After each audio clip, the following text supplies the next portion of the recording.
my name is Alejandro, and welcome back for day 23 of me doing the Daily LeetCode challenge until I reach 1 year's worth of green contributions here on GitHub. So today's problem is for August 8th, 2024, and let's get straight into it. Okay, so today we get a LeetCode medium, problem 885, spiral matrix 3. Okay, you start at the cell R start, C start of an rows times calls grid facing east. Okay, we have rows, calls, R start, C start. Okay, facing east, okay. The northwest, okay, the northwest corner is the first row and column in the grid. Okay. Yeah, never eat soggy waffle. Yeah, okay, sorry. Is it the first row and column in the grid, and the southeast corner is the last row and column. Okay.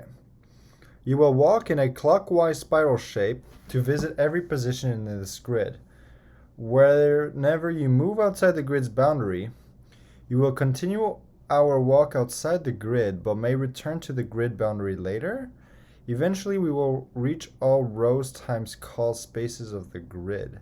Return an array of coordinates representing the positions in the grid in the order you visited them. Okay. Let's see an example, yeah. So you got 0, 0. Yeah, our start is 0, 0. Okay. Okay. There's only one row, 4 columns. You go to 2. Then you spiral onto 3 and spiral onto 4. Okay. Oh, so you go here, here, 2 here, 2 here, 2 here, 3 here, 3 here, 3 here, 1, 2, 3, 4 here. So it's 1 and 1, 2 and 2 and 2, 3 and 3 and 3, 4 and 4, and 1, 2, 3, 4, 1, 2, 3, 4. Oh my goodness. Okay.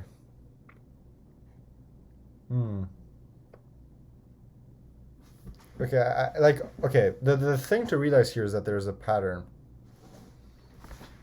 Let me think. You will walk in a clockwise spiral shape to visit every position in the grid. Whenever you move outside the grid's boundary, we continue our walk outside the grid.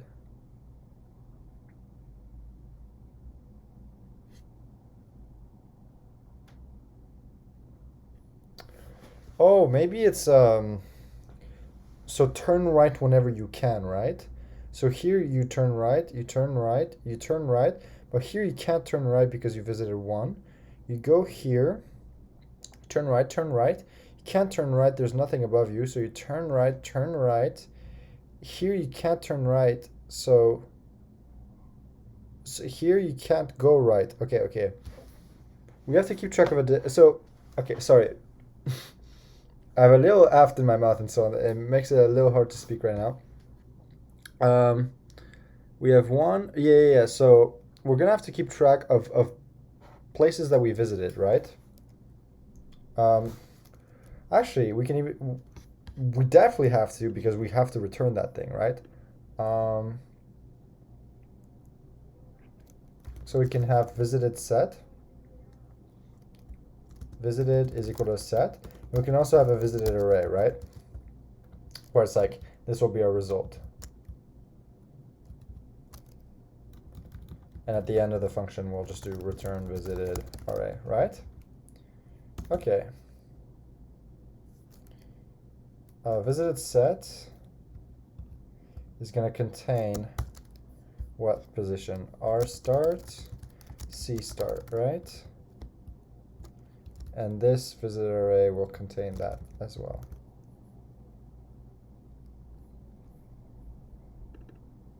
So these are integers. Okay, so these numbers actually don't exist. These are all positions, right? So there's no moves left. Actually, we could even do.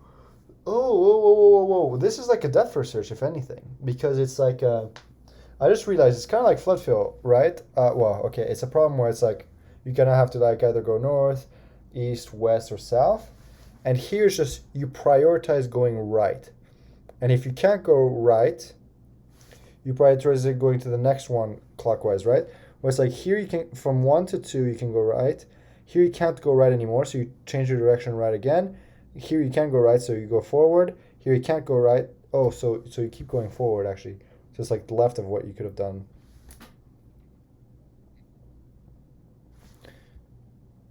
Actually, but yeah, it's only because it's already visited.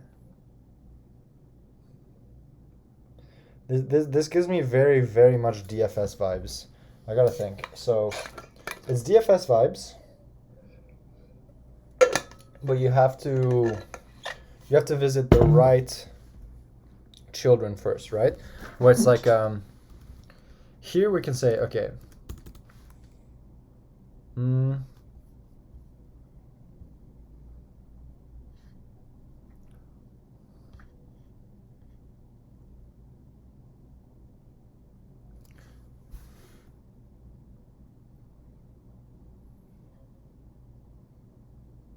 I gotta think about this. When you're at 10 here, you can't go right, so you go forward. Here, if you can't go right or forward, you can. If you can't go right, you go forward. If you can't go forward, you don't go left, right? You never go left.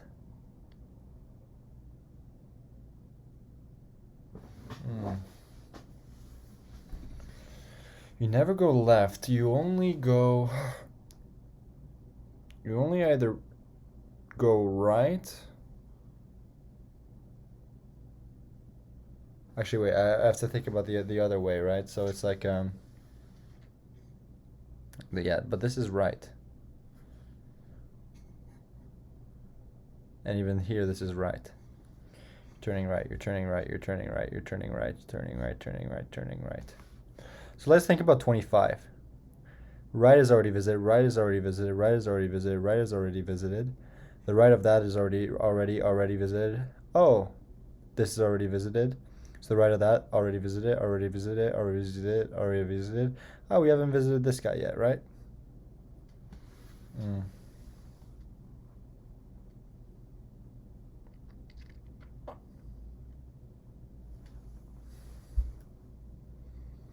Okay. I just gotta think about this. I don't think this is too complex. It's very much DFS, but I have to think of how to do this correctly. So this isn't like actually I can do while length of visited is less than 1 rows times calls. So rows times calls is what, 4, and so yeah, so this array is size 4. Let's see. If I do this, if I do Python 3, length of this is equal to 30. Yeah, okay. Yeah. So while length of visited is less than rows times columns, right? This is naturally fair.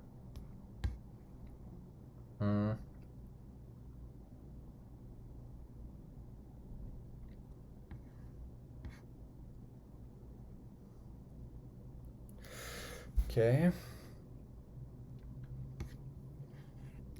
Children are northeast, southwest, right? So northeast. So I can also say this up, down, left, right? Where right is equal to so what did they say? Northwest corner is at 0, 0. So it's 0, 0, 0, 1. So incrementing rows goes southward.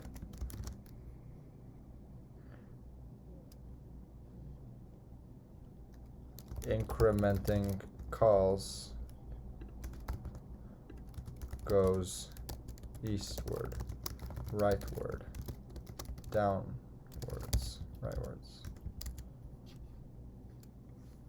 So if we want to go right, we want to stay in this same level.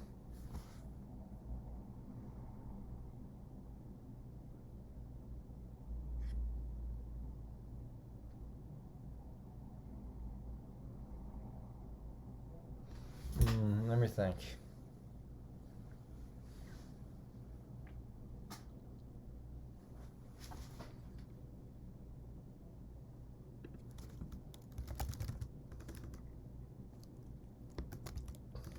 We'll call this x comma y. Sorry, I'm being silent. So we have an x coordinate and a y coordinate. We're going to start at r start and c start, and we're going to say yeah, that's the first element we visit, right? So that makes sense. The next element we want to visit is to the right, but to the right might not exist, which means that you would want to go south. Oh, but if south doesn't exist, then this and so on and that. And we know if something exists, we know something is already seen if it's already in our visited set, or if the bounds are out of rows and calls, right? I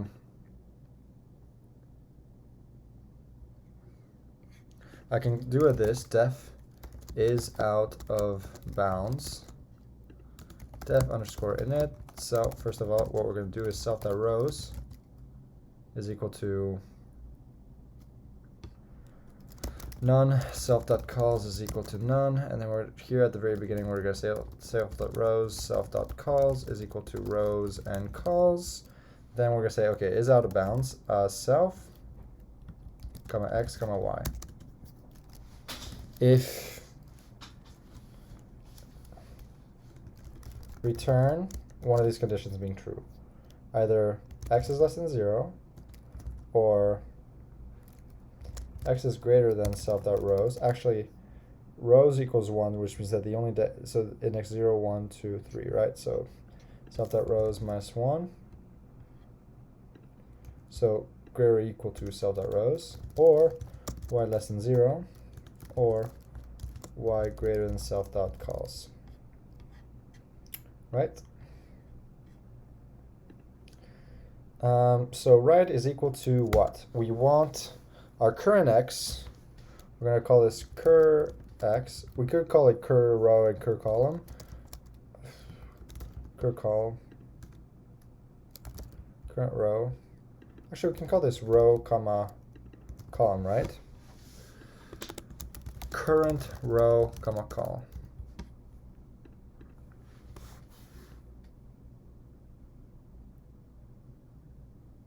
Right is equal to what?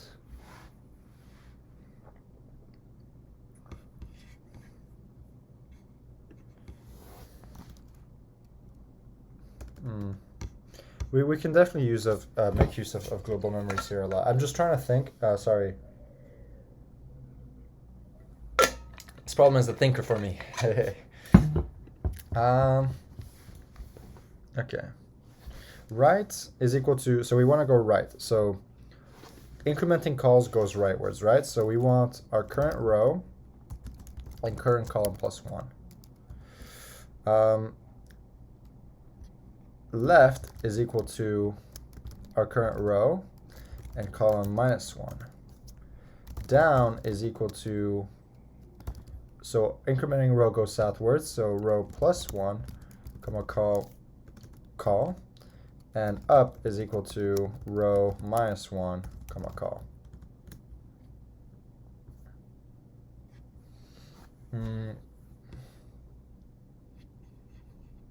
Actually, we can do something like this. Self.visited is equal to a set. I could do if r start, comma c start in self.visited, return. Something like this. This will be the self.visited array. This is very inefficient. But we need the set so that we can have O of 1 lookup times to know if we've already visited a value. And then the visited array, because we need to have, I mean, we could also do a dictionary where at the end we sort, like we keep the actual like tuples that represent the position, and then write a number that says like the what ith iteration it was to get to that one. So it's like r star c star will be this. So this tuple at r star c star will map to 0. Then this one will map to 1, and so on. And then we can sort by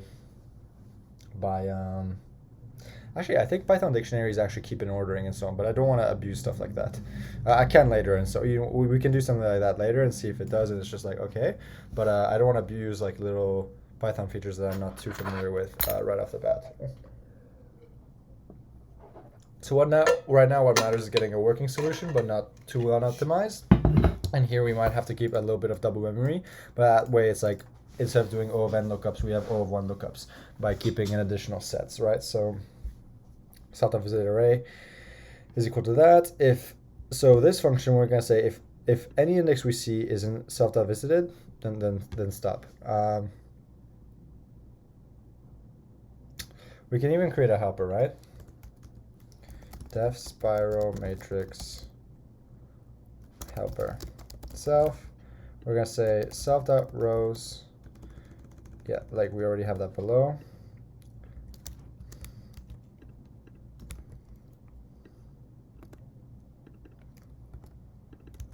R, comma, we're going to make it take that.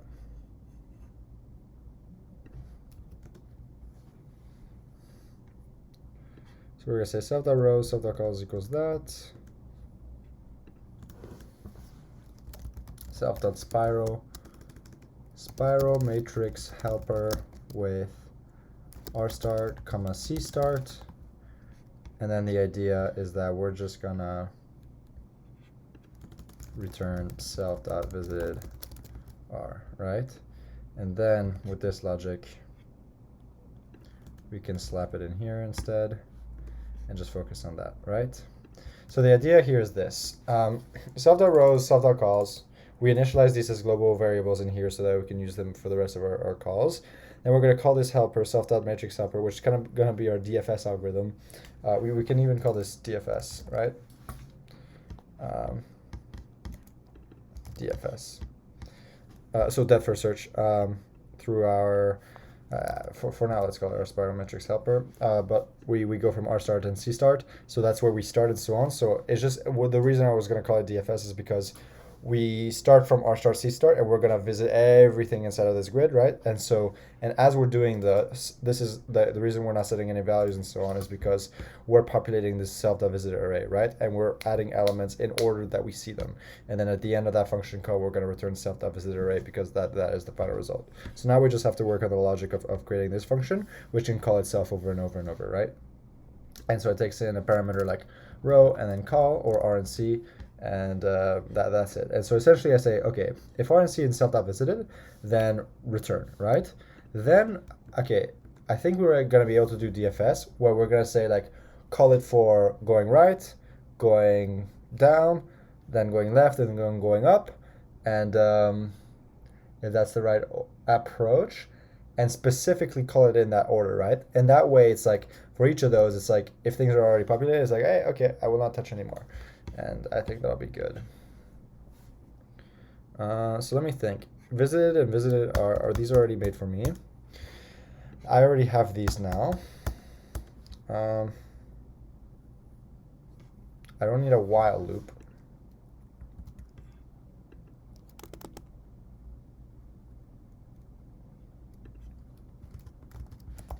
Self.visited.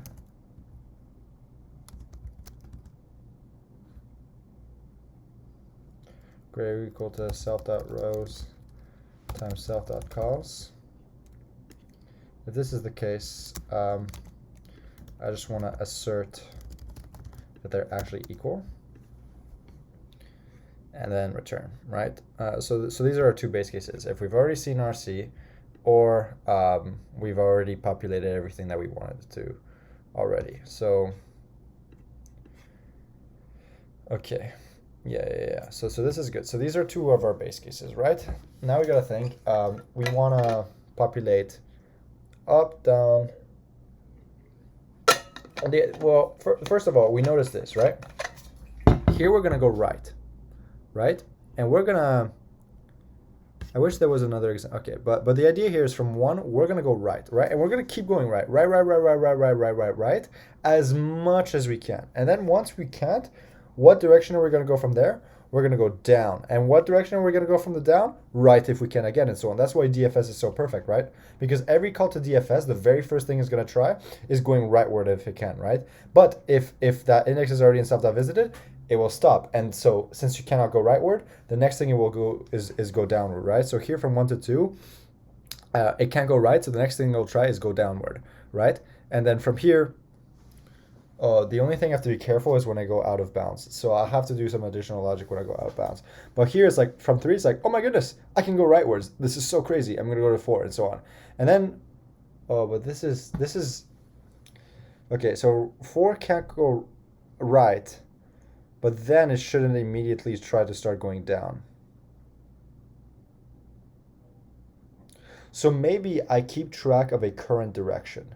And so my current direction at the beginning is right.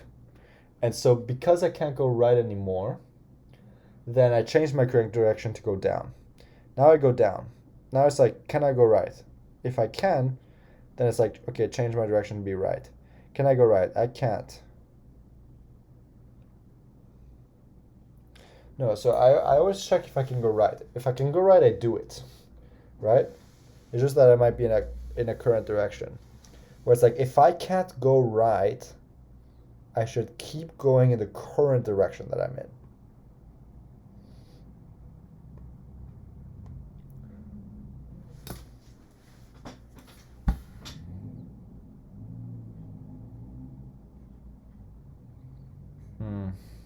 I gotta think about this. So it's not obvious in that like you don't want to just go right down, left up kind of thing. So here you go right, right, right.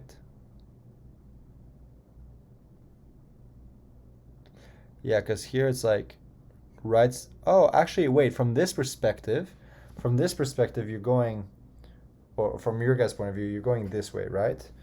Or here, I'll use my mouse. So we're going this way. So this is right. This is down. But down has already been visited, so you can't go down. So maybe let's think about this. Can we do an ordering where it's like try right, then try down, then try up, and only then try left, right?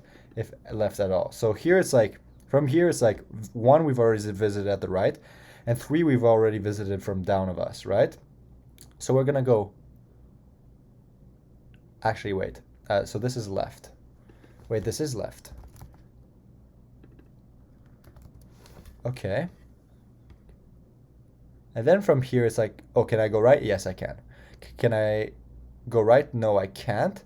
So, but can I go down? No, I can't. Can I go left? I can. You want to write down forward, right? Yeah. And here it's like, I can go right, I can go right. Can I go right? No. Can I go down? No, but I want to go to this next level. Okay. This is harder than I think. Yeah. Okay. You're gonna have to keep some state, is what I think I'm realizing. So you want to keep a direction where it's like, if I can't go right, it's not that I want to see if I can't go right, I shouldn't start going like, oh, should I default to down and then default to left and then default to up? I think it's like, okay, default to keep going in the correct direction you're going. What if you can't go in your current direction and you can't turn right? So it's like something like this. Then you do the loop-de-loop.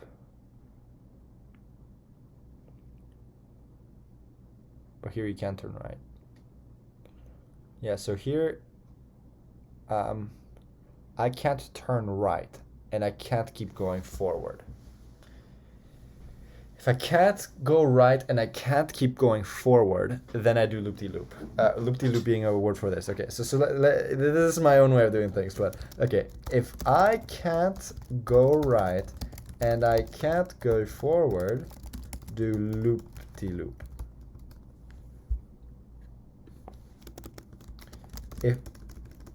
If I can go right, go right. If I can go forward, go forward. If I can't go right and I can't go forward, do loop-de-loop.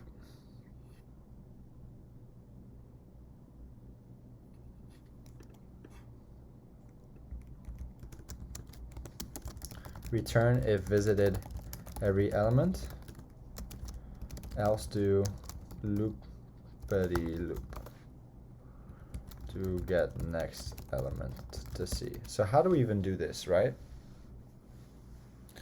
Where it's like from this,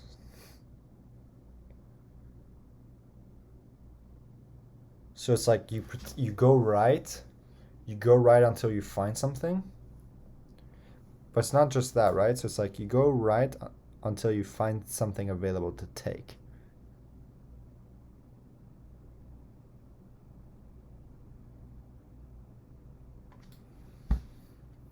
Mate. Okay. And this going right idea, yeah, I have to keep a state, right?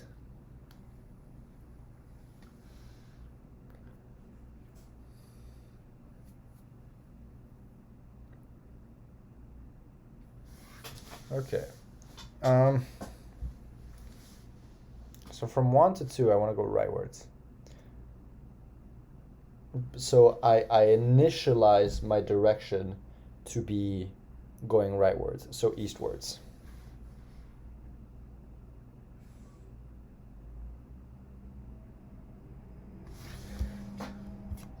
Get next.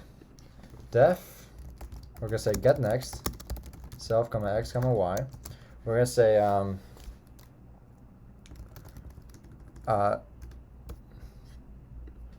direction. If direction equals east, let me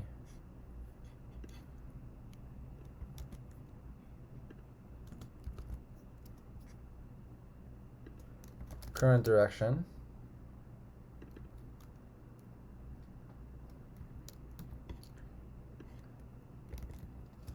or direction equals right, so I make a decision later on. East. So this, incrementing row goes southward. So if direction is equal to down, or direction equals south, then we're gonna say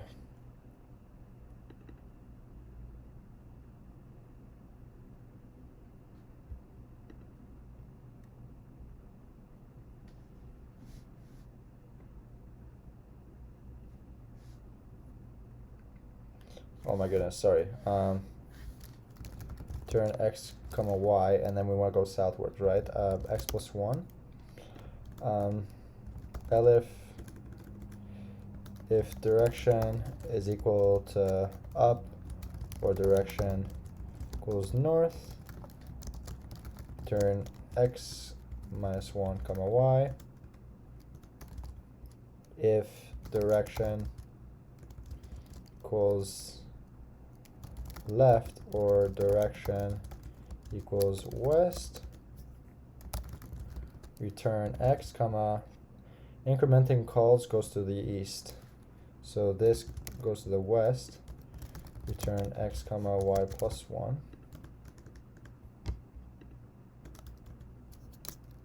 Raise exception invalid direction. Right, okay.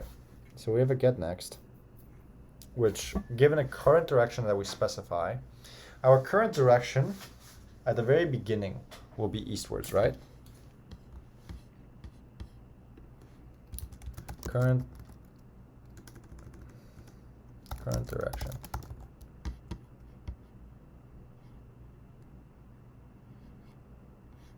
And here we're gonna say east.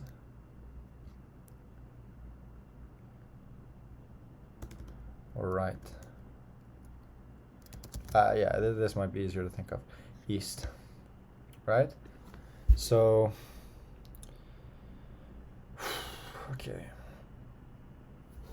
I'm gonna have to think a bit hard about this. Okay. This gives us the next given the current direction that we are specifying, right? And so we can, at any point, we can change the direction we go, right? So when we go from 1 to 2, we are actually going forwards. actually, maybe we say our current direction is looking north, and then we're like, can we go right? And it's like, oh my goodness, we can go right. And it's like, yeah.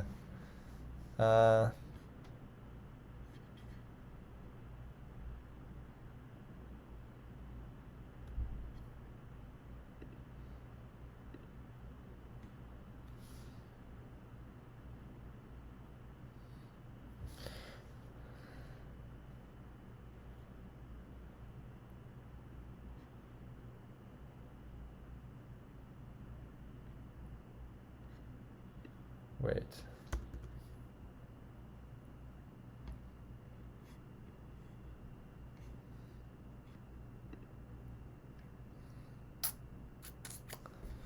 Oh my goodness.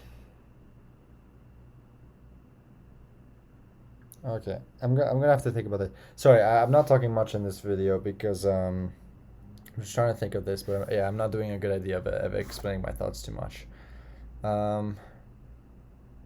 Right now, so yeah, we pretend we go north. We want to say, let's go rightwards. Can I go right? So right is gonna be in the opposite direction. So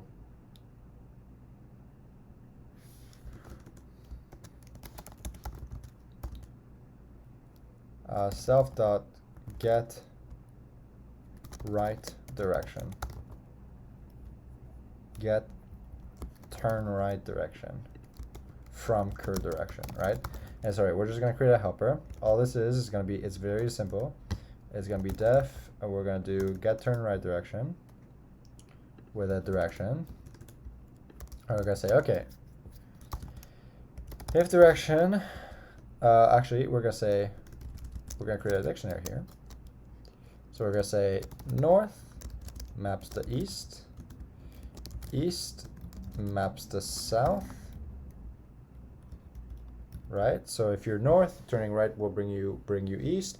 If you're east, turning right will bring you south, and if you're south, turning right will bring you west. West. So okay, it's hard because my camera is like, it's the reverse way and so on. So like, this is north, this is east, this is south, and this is west. Yeah. So okay. North, yeah, north goes to east. Never eat soggy waffles. Yeah. Never eat soggy waffles. So north goes to east, then east goes to south, south goes to west, and west goes to north, right? Return, well, assert direction in D, return direction, or return D of direction.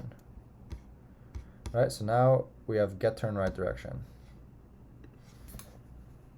Right direction. So we know the right direction. So we have a get next function.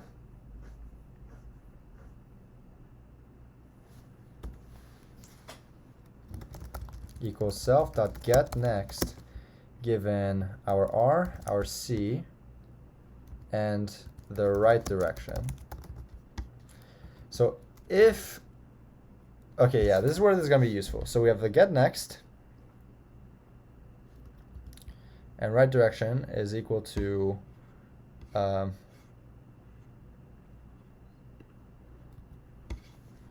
okay, we're gonna make everything lowercase, right? Let's just do that.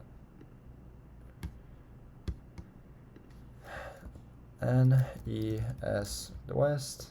I'm gonna make this lowercase, lowercase, lowercase, lowercase. Northeast, east, south, southwest, west, north, right? Because we made these lowercase as well, so let's just do that. So self.get next. Okay. I can do this. So right. Yeah, this is not gonna be confusing at all the way I'm naming the variables here, but this is all right. So right equals self.get next. So we have an R and a C, and we have a direction that we're going. So here I'm saying like in the right direction. So one right now is set to going north. So I initialize at R start, C start, and going northwards. Then I say, okay, let's see if we go in the right direction, we get the next element. So if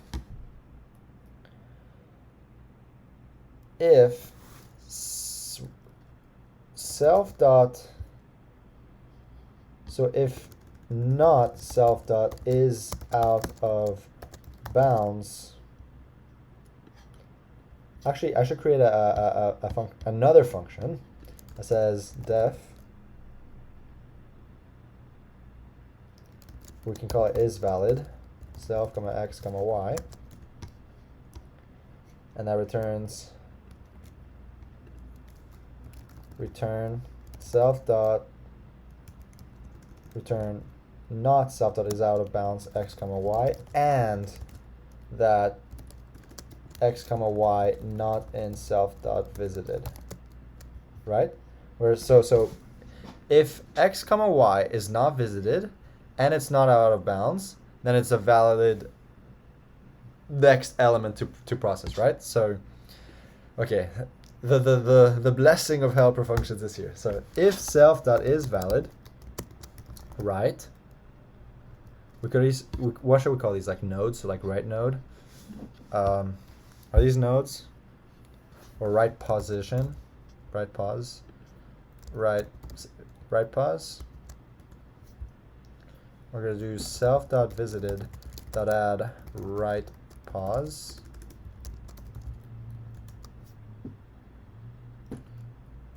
Self.visited r.append right pause. We're gonna say our new direction, cur direction,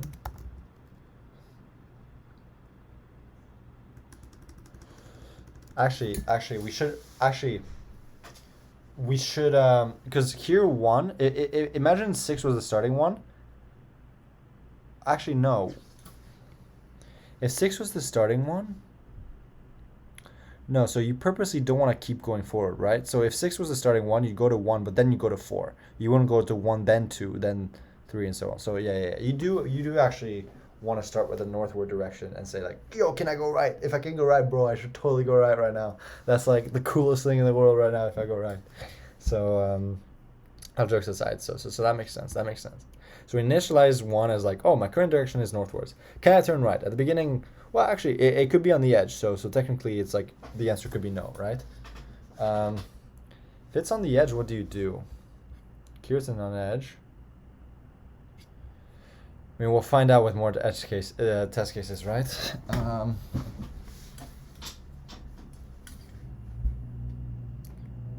If 1 was here, then surely you'd start at the one below you. But you can't go right, yeah. Yeah, that one's weird. It would be like a BFS almost, right? You start here, you populate these ones, you populate these ones, you populate these ones, you populate whoa. Wait, I just realized. After a certain level, you just populate like this. Tuck, tuck, tuck, tuck.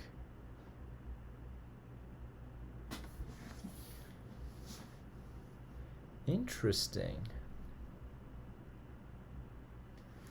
After maybe that whoa, maybe that's a big hint, right? Where it's like if you started at 9,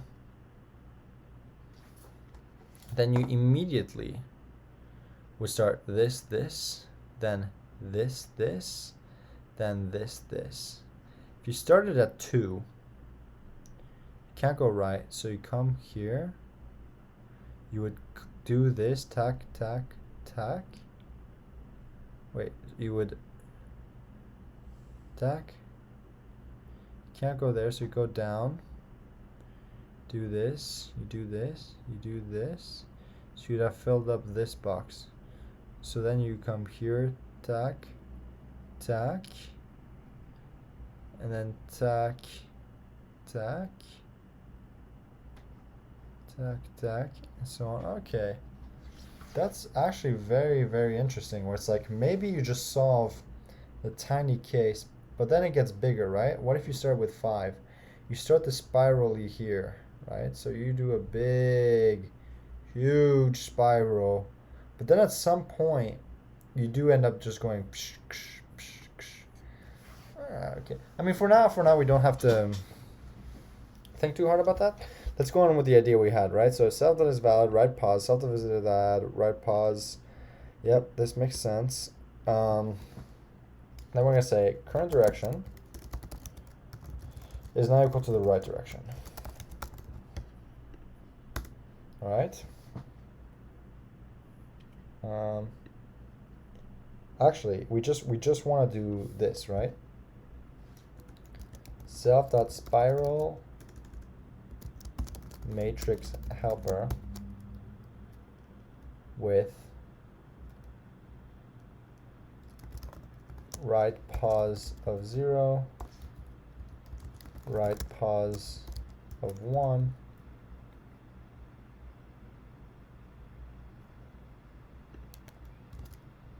and then the new direction, which is the right direction. Okay. Right, so we recursively call this here.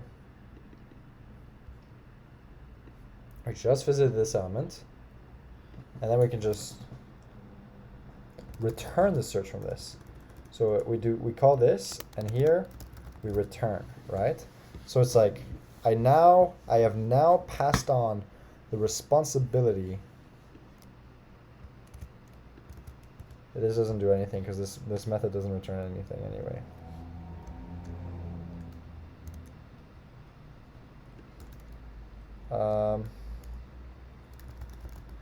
Right X, right R, right Y, right R, right row, right R, right C.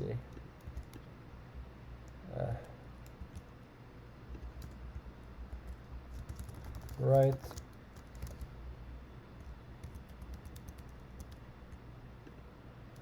Equals right pause.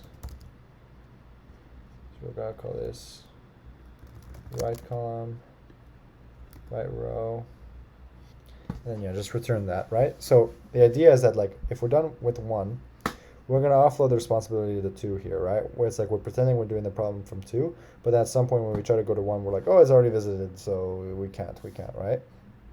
I think yeah, the solution has to be big on recursion because it's just DFS. I mean, you can do everything with a stack anyway, but like I'm just kind of simulating it with recursion. So yeah, this makes sense. So we've handled the case right now. We say we're north, and it's like, can we go right? Yeah, we can go right.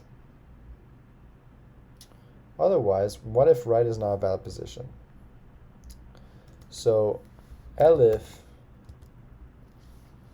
So first of all, what if it was out of bounds, right? So it's out of bounds or unvisited.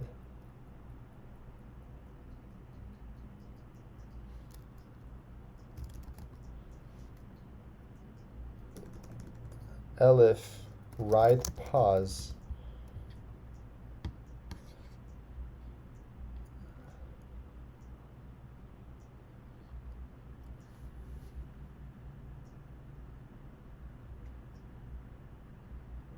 yeah, okay. If right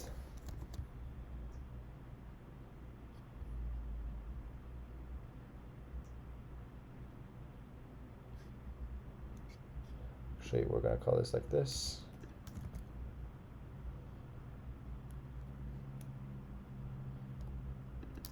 Right R, right C. We're just gonna say like this. We're gonna say like that. Elif right pause, right R, right C, not in. If this is invisited, then keep moving forward, right? So we're gonna say forward row, forward column is equal to self.getNext in our current direction, right? And then we're gonna say return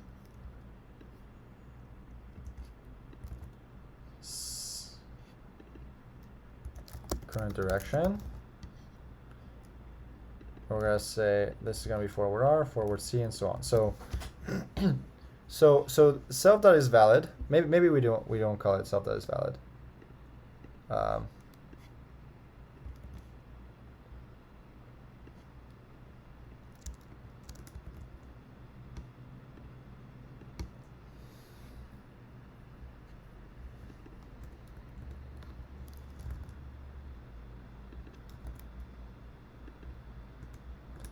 So yeah.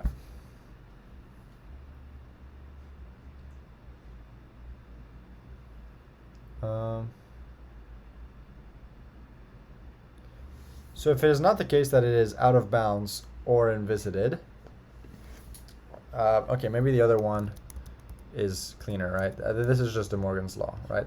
So if it's not out of bounds and it's not invisited, then we apply our logic, right? We just, so if right is not out of bounds.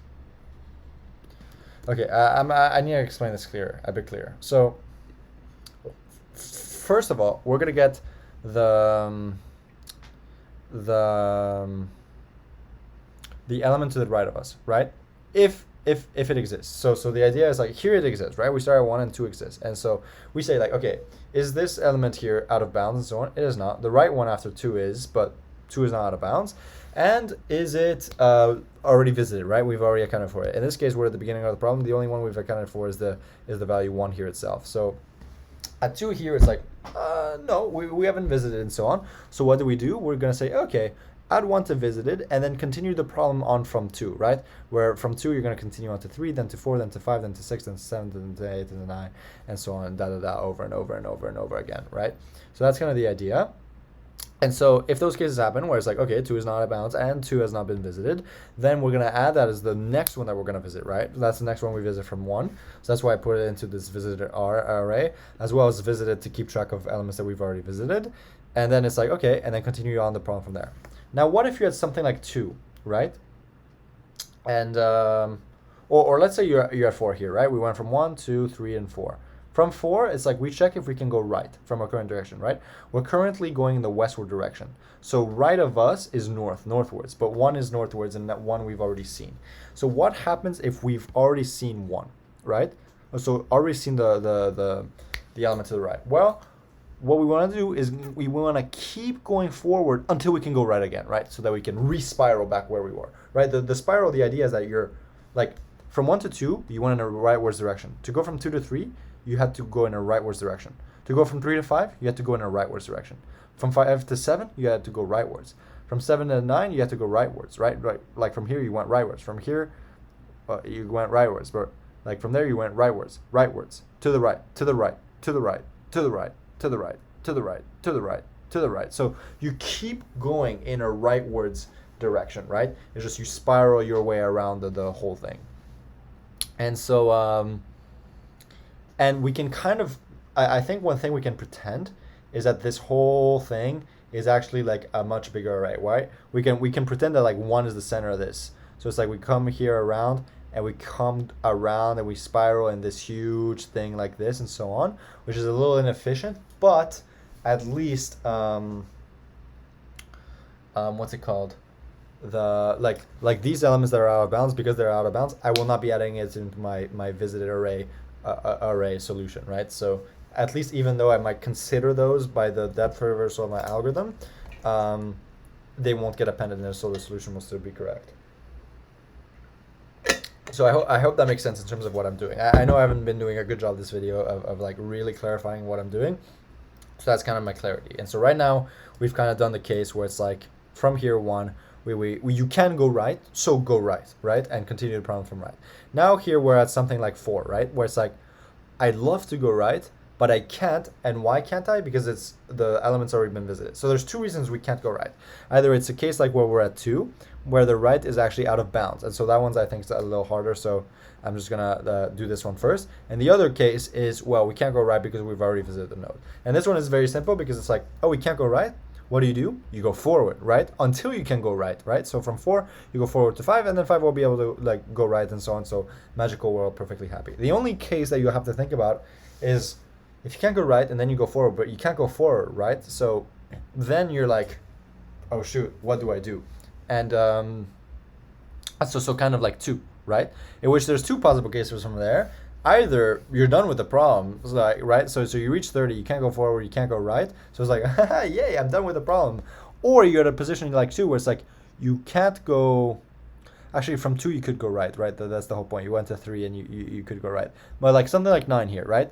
9 will be the first case where you can't go forward and you can't turn right because you've already visited 2, and you can't go forward because it's out of bounds, right? Or it might be the other case where it's like you can't go right because it's out of bounds. So like, actually this direction is like that, but you get what I mean, right? Where it's like if you can't go right or can't go forward, that's when you do a loop-de-loop again. And in that case, where it's like, so 9 is the first time where you can't go forward, you can't go right, right? And so from then on, I think the rest of the problem, what you can do is just like, okay, get the most,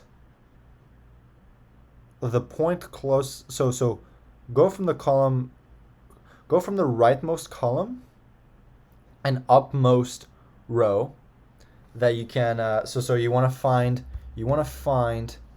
the value of x and y that has not been visited, where the column is the biggest as possible, so where y is as large as possible and x is as small as possible. And then you can just do this maneuverable trick. Or we can just keep going with our logic of just going around, and it's just we don't include these elements as we go through them.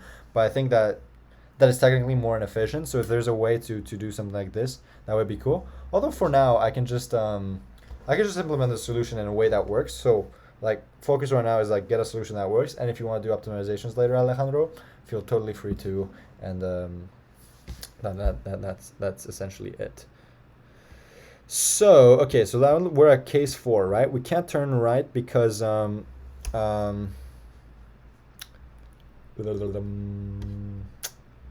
me think.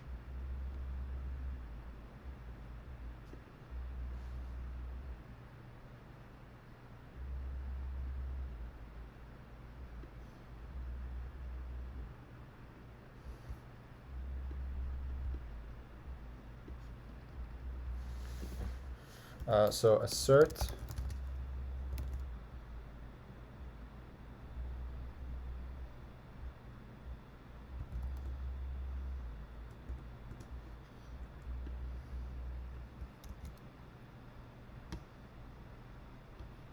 why am I doing x comma y? Where's x comma y coming from?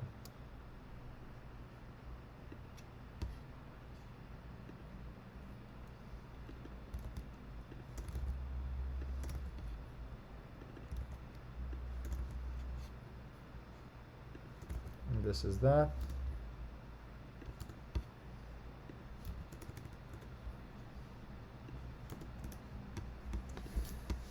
Okay, sorry. Okay, I've got to be very careful here what I'm doing. Logic-wise, right? Where it's like, if not, oh my goodness, if not A and not B, right? So if not A and not B.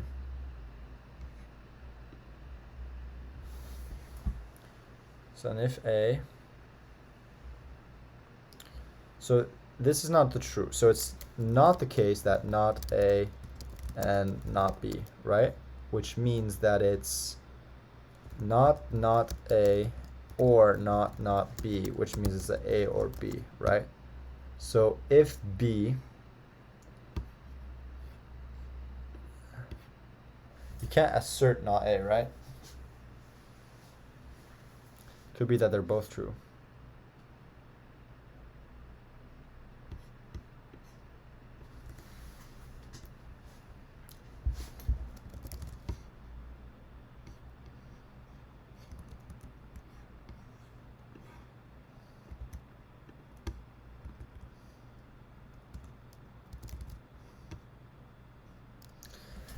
If not self that is out. Yeah, sorry. Sorry, okay. Again, I'm being quiet, but rest assured, I will explain everything I'm doing. This is a little ugly what I'm doing. Yeah.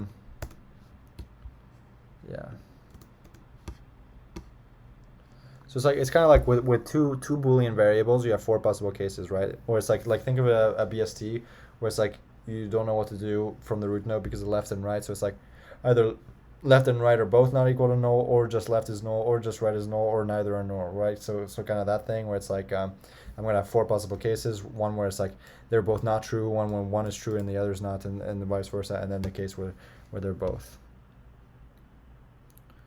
So if not self that is out of bounds, and it's, wait, what? That doesn't, that's not even what I want, right? So, okay, so if right is not out of bounds and it's not visited, then cool.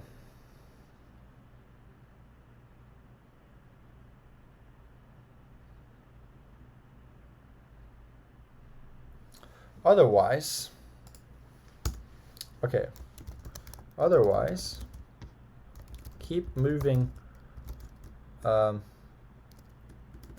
move one step forward if you can, or do loopity loop if you cannot. If you cannot, you might also have finished the problem. Exclamation point. Yeah. Okay. Let me drink some water.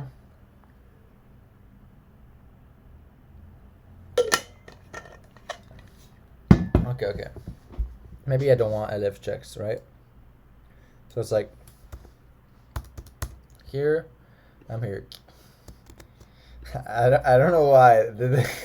I just read this and it made me think of Rocky Balboa, like you gotta keep moving forward. That's what winning is done. So yeah, that's funny. Forward R, forward C. Self dot, yeah. So we want to get the next, so from our current position, right? We have a current row, current column, and we're in a current direction. So forward from us is the next one from that current direction, right? So if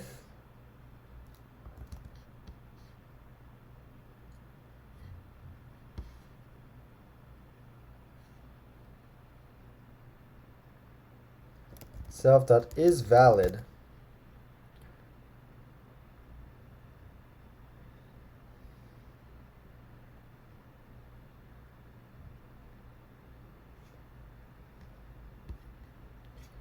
actually, yeah, if self dot is valid, right R, right C. Self that is valid, forward R, forward C. Then we're going to do the same thing, right? It's what we said before, where we wrote that comment. Where did we write that comment? Oh, I forgot. Oh, here, yeah. If I can go right, go to the right. Yeah, if I can go, yeah. This is exactly what we want, right?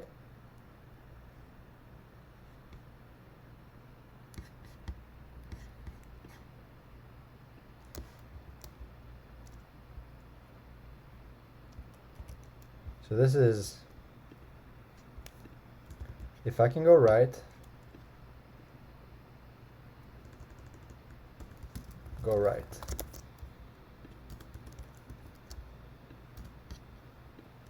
If I can go left, go left. All right, so then it's just,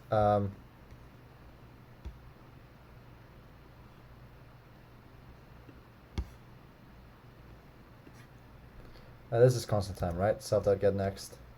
So yeah, this is constant time. So for code readability, we're just gonna do this. Otherwise, if I can go left, fine, we'll just do this here. Self.is valid.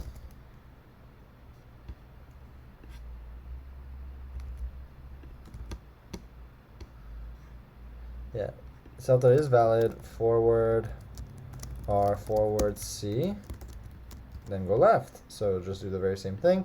We're gonna add that to our visited set.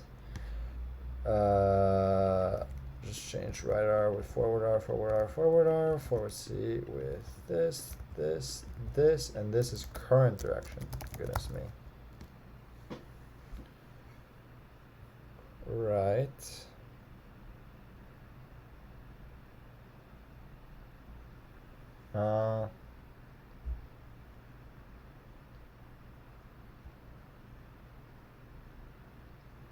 So self dot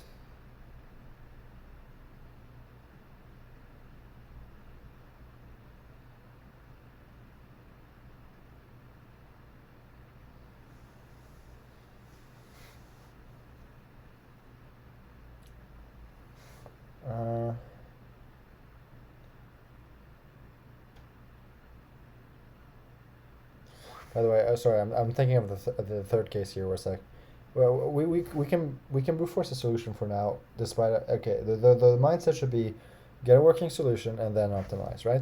So okay, for now, if I can go left, then yeah, forward R.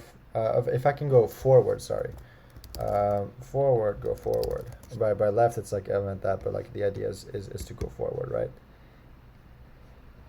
If I can't go right and I can't go forward,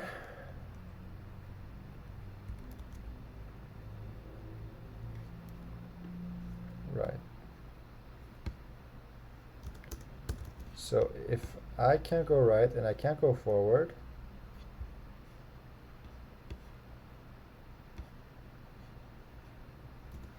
okay.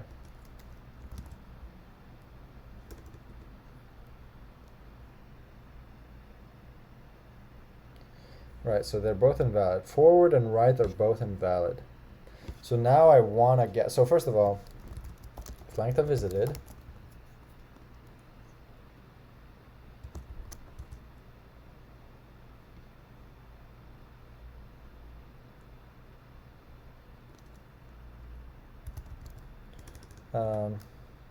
Rows, self.rows times self.calls. Assert length visited is actually equal to these things. Self.calls.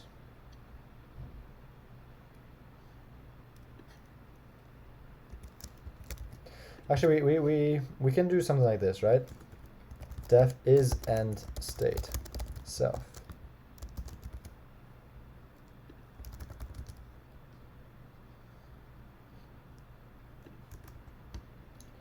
We can do, first of all, assert the length of visited is less than or equal to this guy, but then otherwise return whether they're actually equal. If they're actually equal, then yeah. So okay, helper functions are the greatest thing in this entire planet, right? Where it's just, oh my goodness, just use everything as a black box API and never think. So here I can just do or self dot is end state, right? That was where we were checking links. So yeah. Then just return.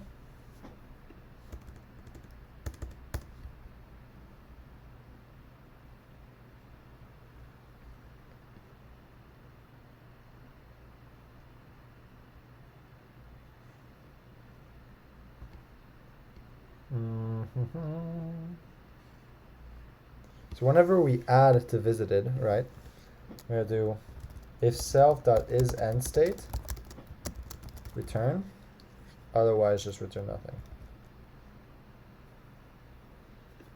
Right? So just efficiency reasons. So yeah. So here we can do assert not self.is end state, right? Because otherwise we would have prematurely ended, right? So here it's, so we need to find the next position to do this from, right?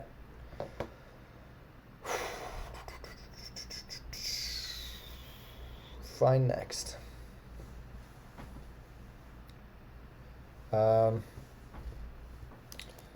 Next, again, helper function, right? Next R, next C is equal to self dot find next available.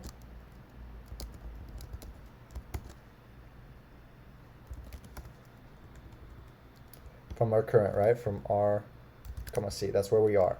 We haven't moved yet, right? This is, we moved in these cases and so on. In this case, we have not moved yet. So then we do this, self-define next available. We pretend this is a magic black box function that we have just implemented, which of course we're gonna have to implement. That's the tough logic. But assuming that we have the next one, then we're gonna return our own self.spiral matrix helper with next R, comma next C. Ooh, and our current direction. So here the direction is always westwards, but it's always going to be like that. Right, yeah, I kind of noticed that this thing, right? This.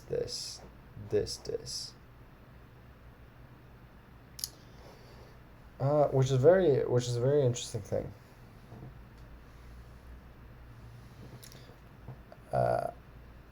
I mean, maybe I keep track of some global. Okay, for now I have this function, right? Find next available. It has been implemented. Return, not really, but like we're gonna pretend that. Return self the matrix this and westwards, right? So yeah, never eat soggy waffles. Never eat soggy waffles. So left is west, right? Maybe I should call this left, right? Left. Right.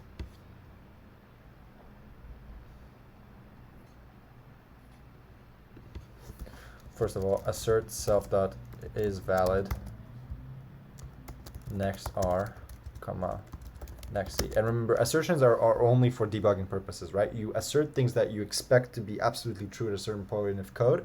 If it's not true, that means you have a logic error somewhere else, right? So it's good to make these assertions where it's like, okay, so since we're not in an end state, that means there's at least one element that we haven't found yet, right? So find the next available and assert that next available was, it is an existing element that we have not yet visited, right? So that's the point of these assertions where it's like, if this fails, then it's like, oh my goodness, okay, so this is returning something that I should not be returning, etc., etc., etc. And so yeah, but otherwise we finished the problem in terms of that context, right? Here I'm gonna delete what's in here. Yeah, so we don't need that logic anymore. And we don't need to return any arrays because essentially we just have this function, which is the actual one, which just returns the thing after populating everything, right? Okay, this is good. This is good. So now we need to do def find next available R, comma C, and the self. So we want to find the next available. So my gut is telling me you're gonna. So one way to brute force this, or actually, we're at this RC, right? Then it's like. So from here, you go as much right as you can until you hit the end of rows. Then you go as much down as you can until you hit the end of columns. So first of all, something to notice, whenever you do a loop-a-de-loop, are you always gonna, yeah, you're gonna kill off an entire row, as well as an entire column. So it's a question of, is there more columns left or more rows left? Because like, so let's pretend, imagine the last two rows don't exist, right? Where does 16 go next? 16 would actually start at 23 here. Oh, this is very fun. Oh, this is very, very fun.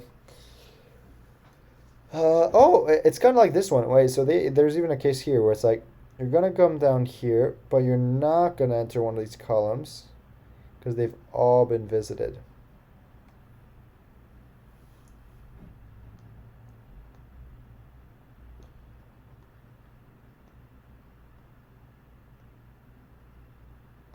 I mean, we could do a brute force search. It's not pretty.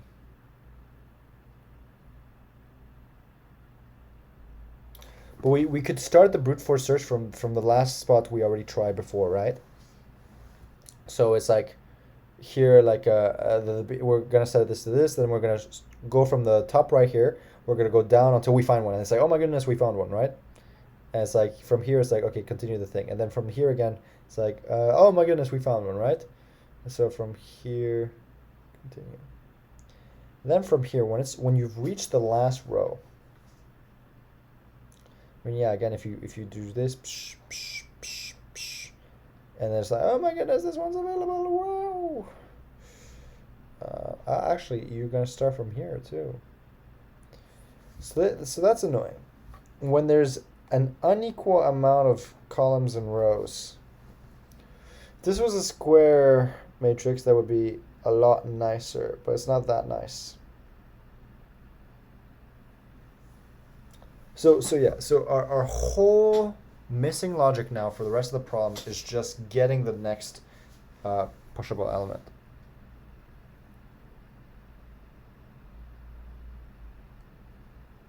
So maybe it's just like you go through the first column until you find something available. If nothing's available in that first column, then you're going to try to look for the first one of these that's available.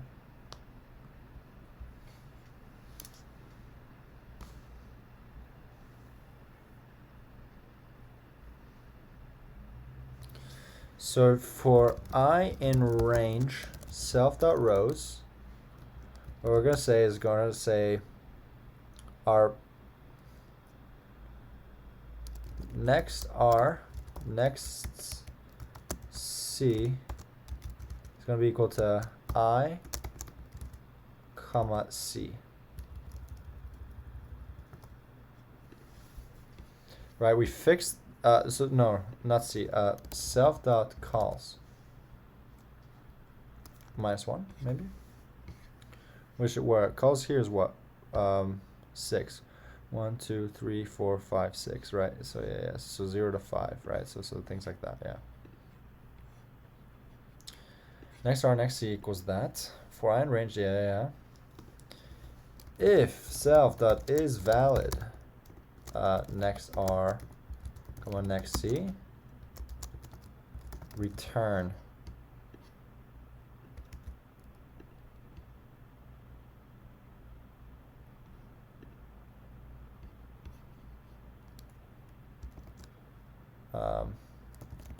next R, comma next C. We just need to return that pair. Otherwise, none of them are valid, right? So we're gonna say, we're gonna go from the bottom here. So we're gonna say R, next R is equal to 0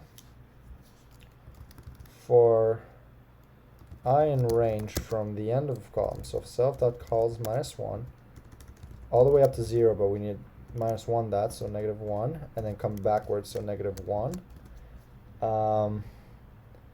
We're gonna say next R, comma next C is equal to 0, so we can get rid of this, as well as I. Self.calls -1 here.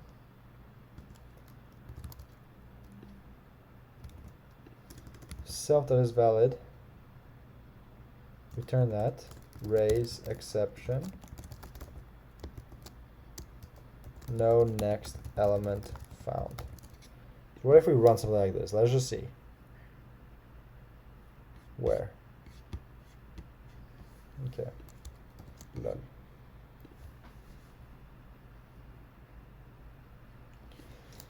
Okay. Missing semicolons. Yes. Visited. Where am I calling visited? Self.visited. Self.visited. If I get this code to run first try logic-wise, that would be cool. Okay, these errors don't count though, right? Get turn right direction. Where's my get turn right direction? What? Oh yeah, this should take a self parameter. Yeah, these bugs don't count. Okay. Whoa. Okay.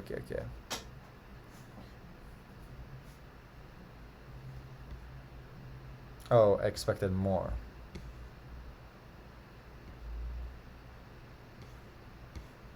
I see.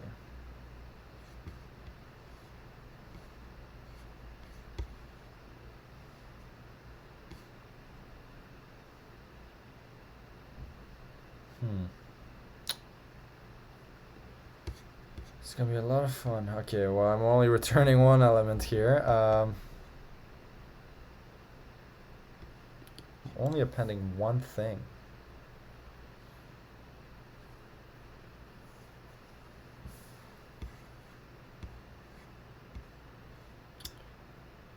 If this is in self.visited,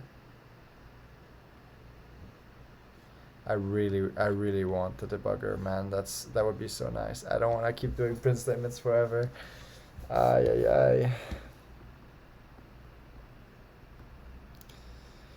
Okay, otherwise we can try to follow this. R star, yeah. So I have not initialized, so this is not visited.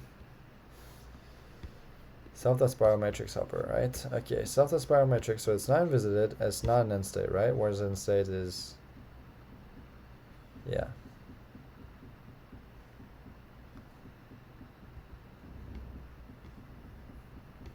If I can go right, go to the right? Right direction. Let's print.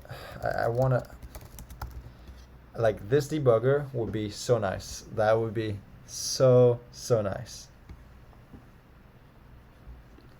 Print end state reached. Print right R, comma right C.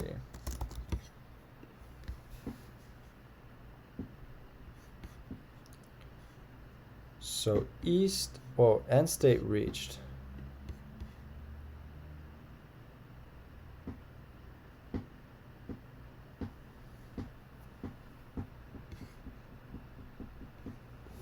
Okay, first of all, what if we print out something like this? Now we going forever?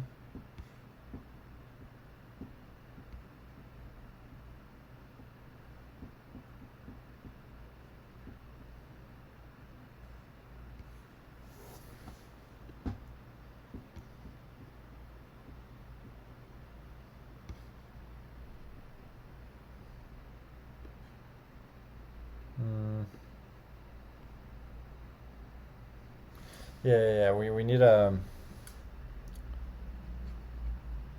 Maybe we do something like this. If this, otherwise. Self.visited.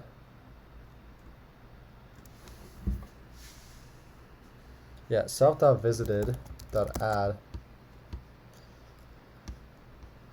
Yeah, we can do something like this, where it's like we add this specifically when you call the function, right? So self.visited.add R and C. And in these cases, we're not going to, right? So if it's valid right R or right C, then don't worry.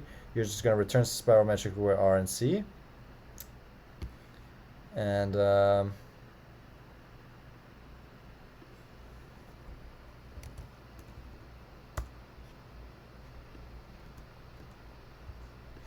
return one end state reached. If self doesn't state, then return print other end state reached, right?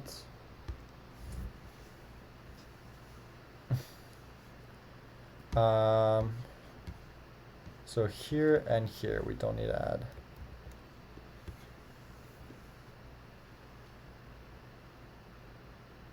Oh, whoa, okay. Interesting business. 14152524. Okay, so let's think about this. So we have 1, 2, 3, 4, 5, 6, 7, 8, 9 until we get to the wrong one. Right? So 0, 5, then it wants to go to 3, 5. I did 0, 6.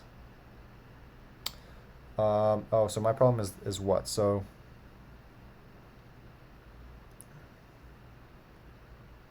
0, 1, 2, 3, 4, whoa.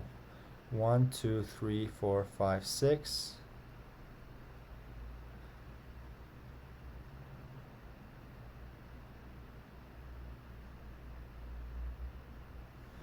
Well, first of all, why they one? So 0, 1, 2, 3, 4, 5. So first of all, they say this is 5, and it's, yeah, 0, 1, 2, 3. So yeah, 3, 5 is the next element I really want to be getting. So the problem here is with this find next available. So I want 3, 5, right? So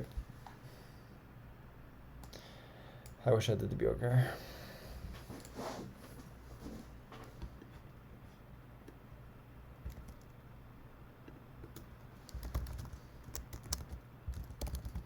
Is valid next R, comma next C.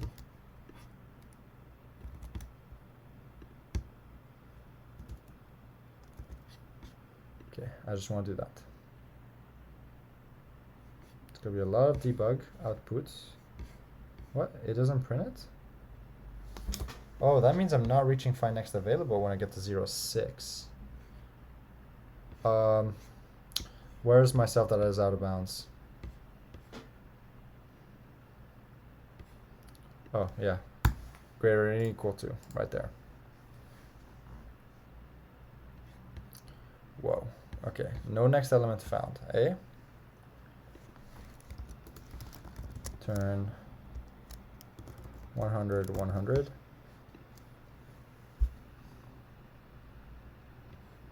Actually, we're gonna say like what we return with 1 and 4, right? That way it's invisited, and that way it's just like you return an exit early. Right, that's gonna be our debug for now. Okay, bro. Yes, I understand. It's invalid. Actually, for now, we might even just do something like 3, 5, right? Pretend we got it right. Or 3, 6. That way we know. No, 3, 5. We can do 4, 5. That way it's like we know for sure. Come on.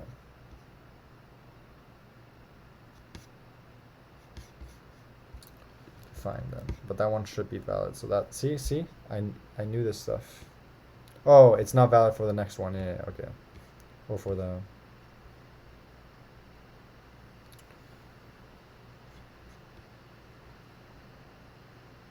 Interesting. So I think it's failing on the last row. 4, 1. 3, 1, 2, 1, 1, 1, 0, 1. And once like, yeah, 0, 1, 2, 3, 4. For some reason, I'm not getting that last row. Right?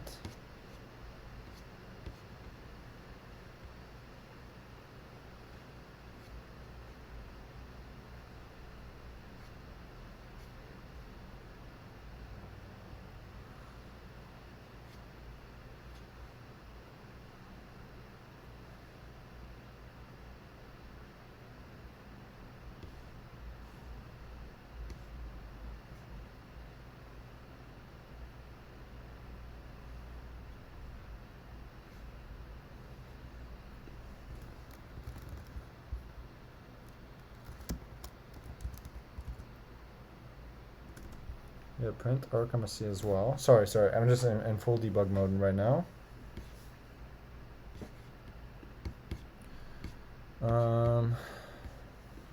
4 and 5. Oh, I'm just hard coding 4 and 5 as a return value.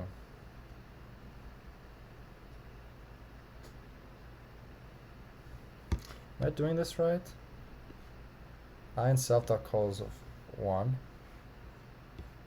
Wait, so what it's missing, what I'm missing is 4 and 0. Why?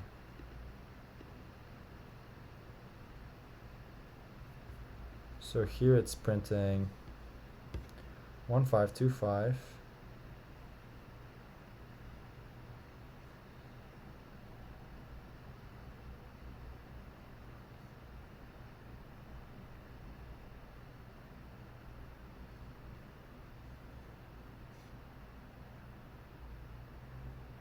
Okay.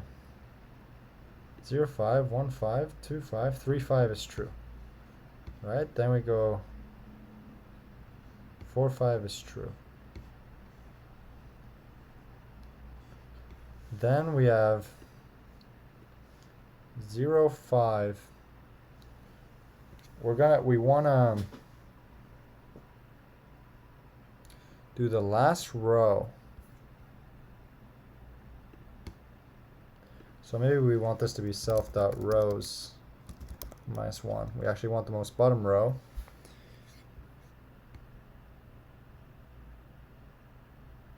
Do we? Oh yeah, these are all false. And then yeah, we actually wanted 4 and 5.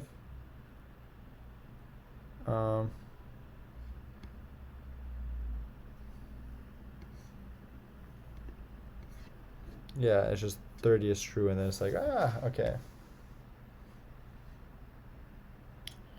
Yeah, so that's a bug. That might be the fix. So now it'll be like 4 and 5 is true. Okay. Like, I'm worried it might pass for this test case, but we might not pass for others. I mean, okay, let's try submit. Yeah. Goodness me, 3 rows, 3 columns. Okay, let's draw this out. 3 rows, so 1, 2, and 3, 4, 5, and 6, 7, 8, and 9. And we start at column number 3, so 1, 2, 3, and the second. So we start here, right? So here it's saying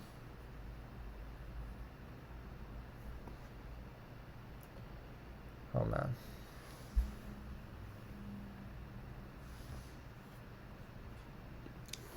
So we're gonna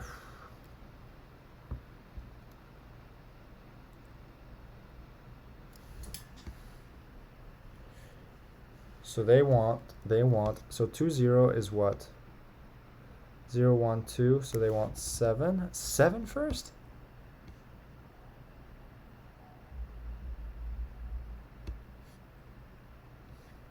Oh, C start is 0.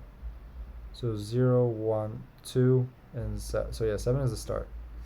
Okay, so they want 7. Then they want 8.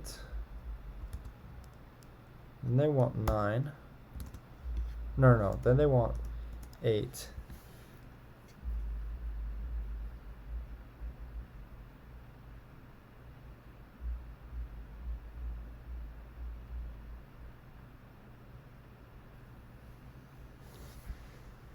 No way. They want 8. And then what they want is 4? They don't want 9?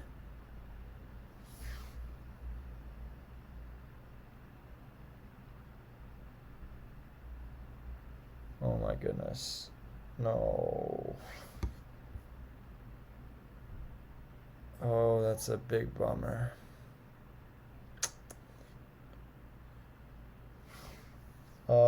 Okay, I'm gonna have to think about this one. That's a bummer. That's a big bummer. Okay. Right, so the problem here, by the way, I know the problem. The problem is, or 7, we can turn right from 7.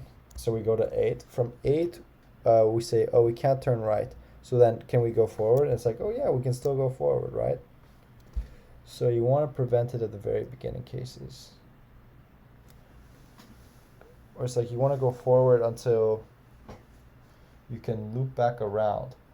Or until it's time to loop back around, right?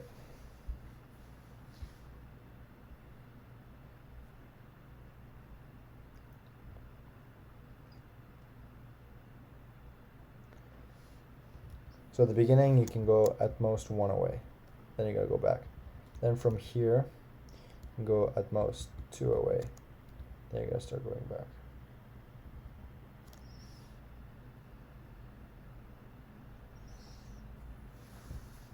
Three, 4, 5.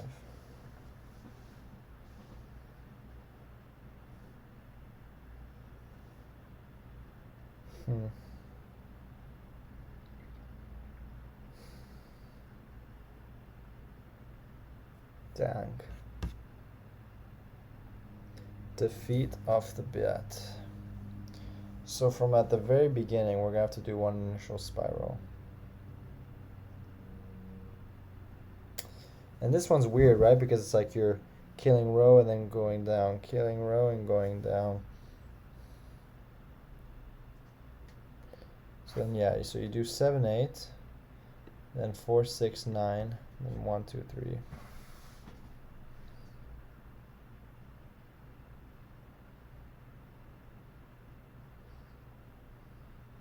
Maybe you pretend that like 7 is the center, right? And you just circle around, and then like other elements you just populate them with random garbage, and like what are the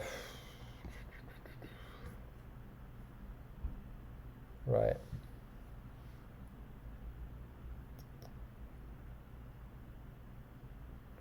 Um,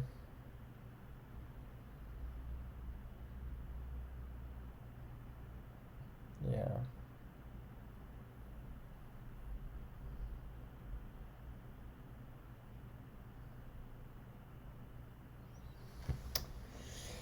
Yeah, okay, I gotta think about this. So you don't always immediately go forward. But then I wonder if I could just add a little check, like go at most forward until up to 1, and then it's like once you've done the ones case, then you come here.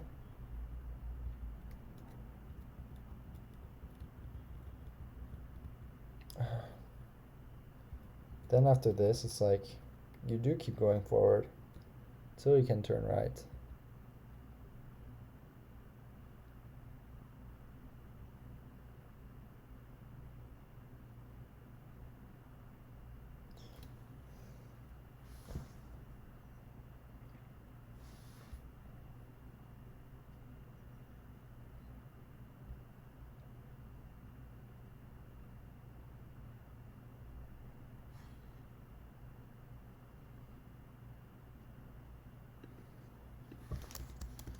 Except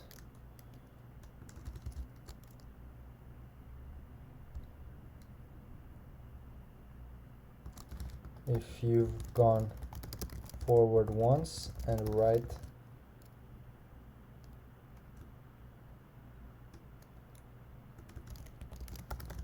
once and right exactly once. So this might be a janky solution.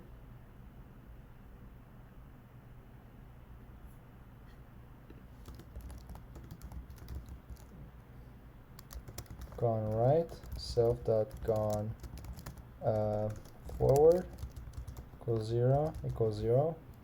We can hard code that case and see if it passes for the rest, because it's like you might only need to do that at the beginning, right? Where if you get looped back around, or if you get looped back around here, then it's like here you can go forward until you can go right and so on, and apply the same logic. So maybe it's for the very beginning circular loop, just because it's like, yeah, you're at a very edge like this.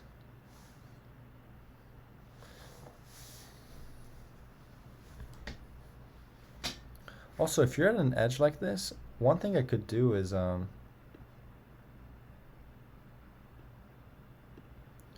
could also just like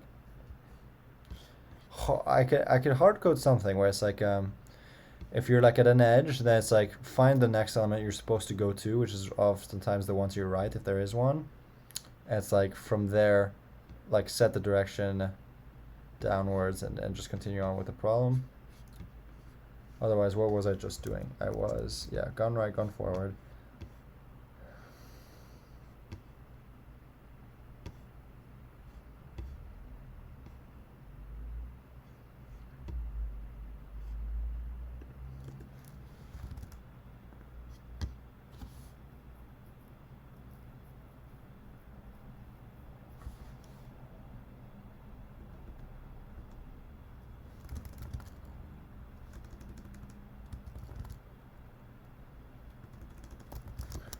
Gone forward equals 1 and gone right equals 1. Yeah, this is very, very ugly, and I'm very sorry. But let's just do that for now. Otherwise, here it's like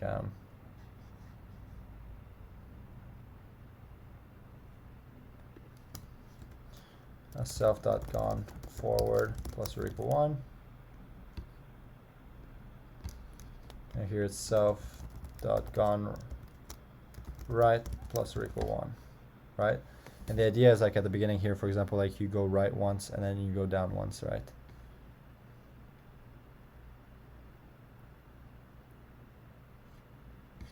Maybe we can hard code a case like that.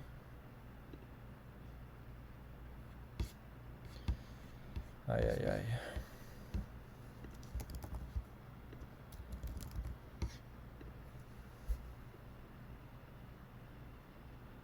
Yep.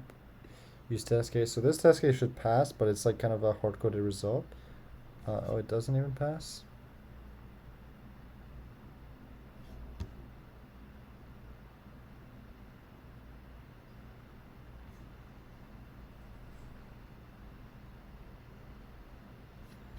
Or is it just gonna literally return me 2-2?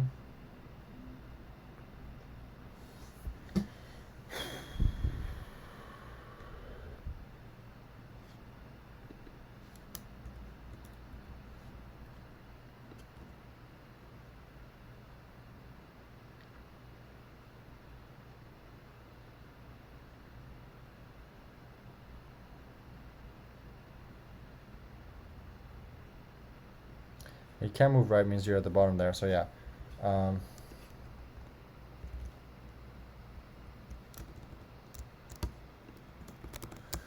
Hard-coded case.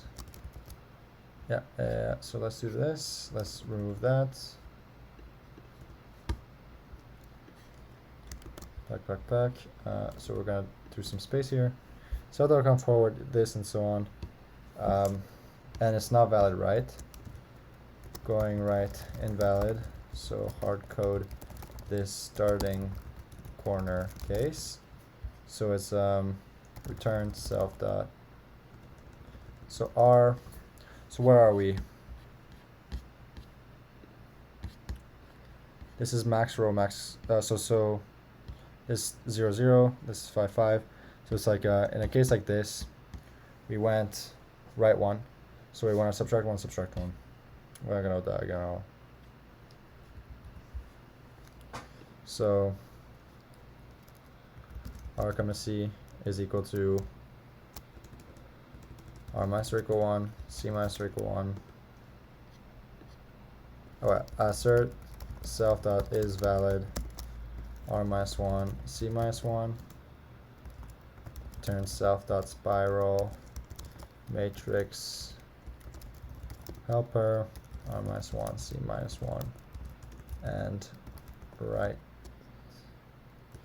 and curve direction.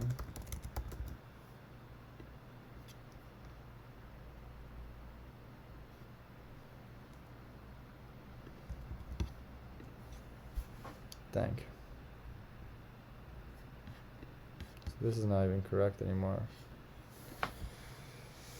Is it minus? So this is what, 4 0. So you want to go north and westwards. North and westwards, right? So never eat soggy waffle. You want to go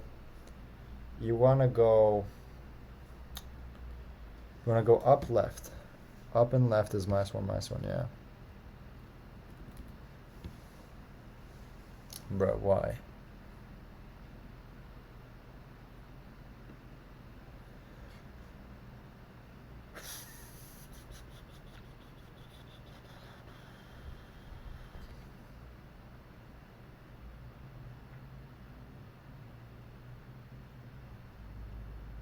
Maybe it's like maybe we can just handle the corners, right?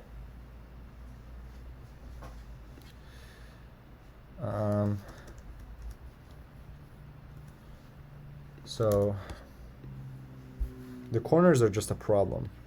Like right now, the problem is like we're starting here at this corner, and our logic doesn't know what to do. But if I just appended these two to the set, and I started from here, and it's like, and I pretend I'm going northwards, then it's like, okay, yeah, go right, then you keep going forward until you can go right here, and so from here right, it's already visited, blah blah blah. So I think that would work. So here in spiral matrix, we're gonna say this. Yeah, so first of all, handle starting at corner case if needed. Bottom left corner case. Southwest, right? Never eat soggy waffles, okay. Then bottom left corner case.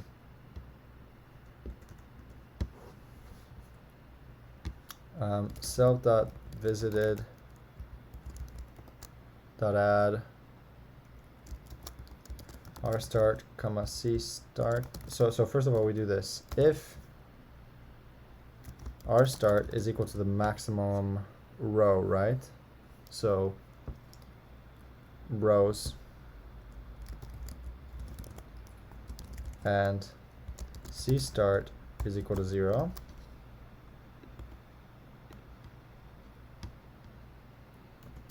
Self.visited array dot append r start comma c start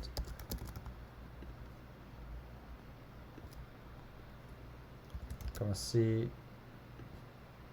r comma c for r comma c, and this we're gonna do this. So we're gonna say r start comma c start as well as r start and the one to the right, which means c start plus 1.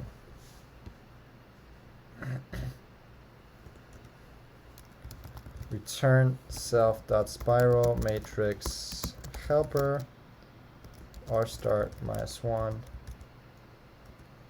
c start.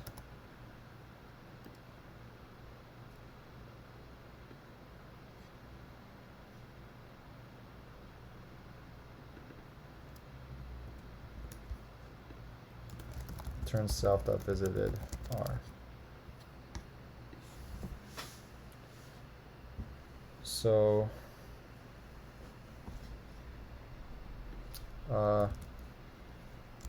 north, right? Because we want to start going rightwards. Case 3 fails? What? There's no chance.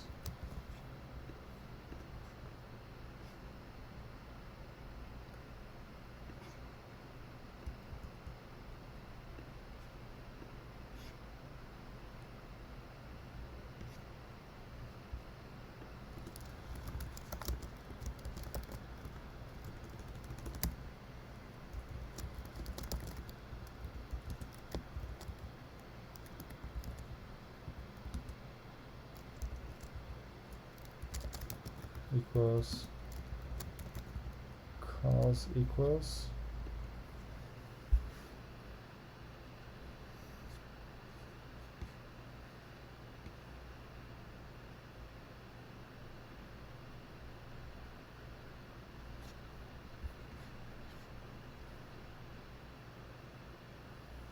oh my goodness, really? So it's bottom left, but it's also top right.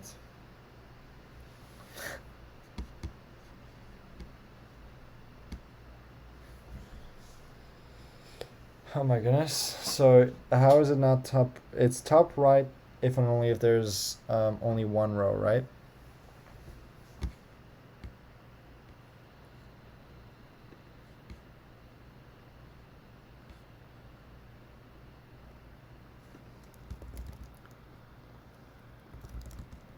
Rows greater than 1.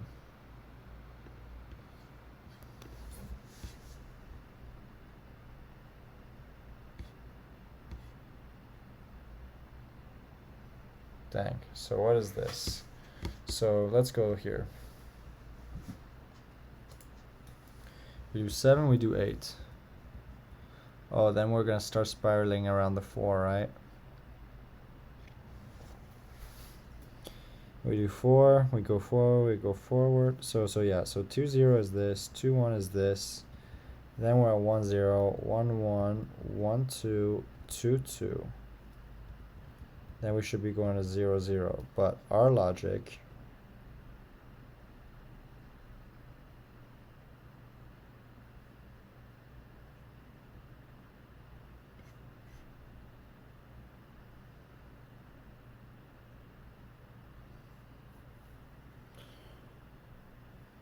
maybe our find next logic should be more versatile, right?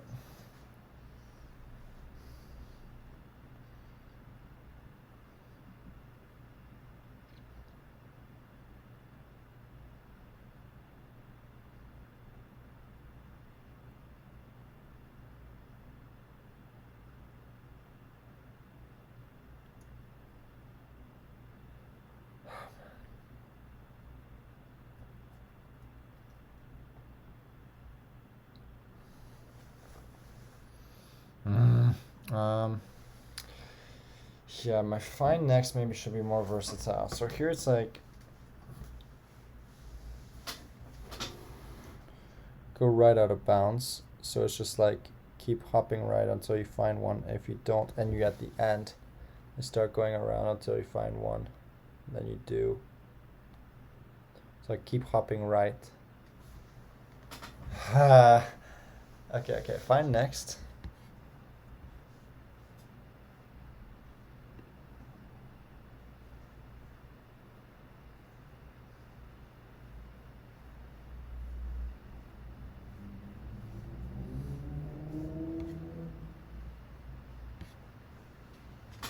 Right, it depends on your current direction. If you were looking down, then you're gonna try to go this way, so on.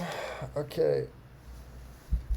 I know what I have to do. Yeah, this is just a lot of thinking. Essentially, you just want to kind of bounce around the border until you find something, right?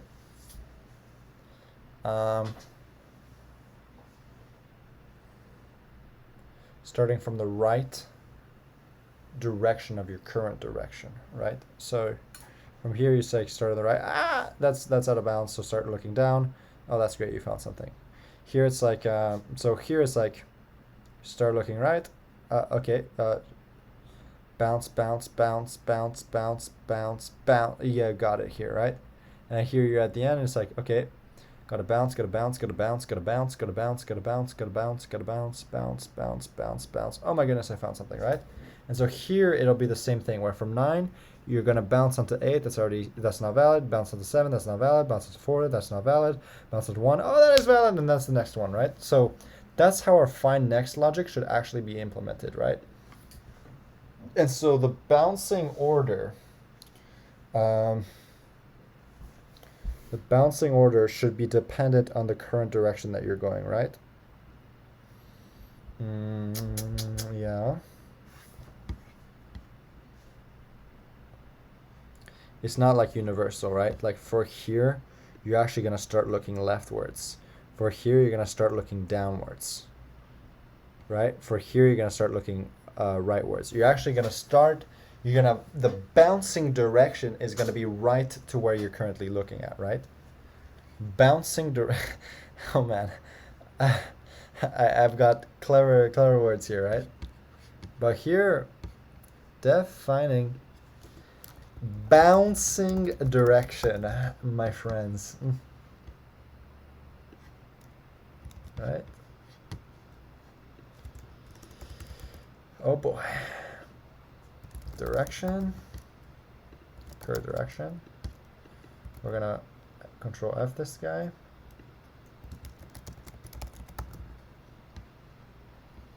This is the bouncing direction. Okay.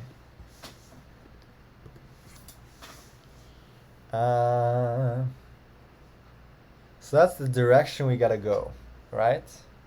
So there's 4 possible cases. Assert that bouncing direction. So what does this guy return again? Yeah, so it returns me one of those 4, right? In north, east, south, west. So that's just for my own sake. Bouncing direction is equal to self-dot get turn right direction. Assert, oh my goodness. this, then it depends, right? Where it's like, okay, if we want to go down, yeah, okay. If bouncing direction equals south,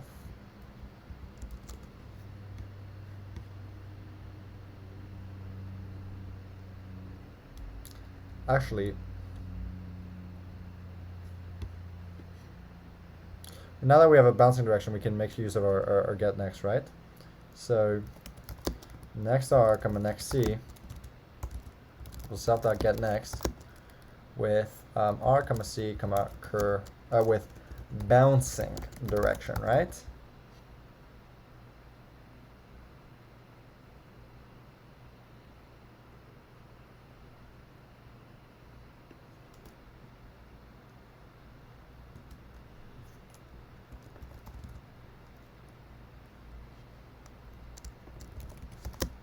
Next r, comma next c. You can even say next r, comma next c. It's r, comma c. While self dot is valid, well, not this is valid.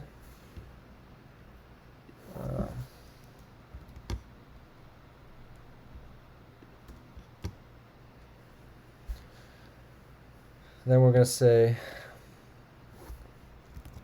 self.get next with RSC and bouncing direction. Now, whenever we hit a border case, right?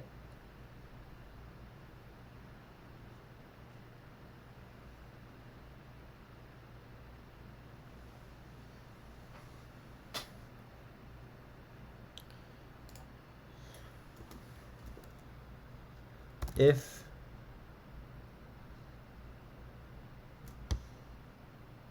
we're not in an end state, right? So there's at least one element. So if we bounce through the whole thing, we're bound to find something, right? So okay, if bouncing direction is equal to south, right? So we're gonna do all four cases.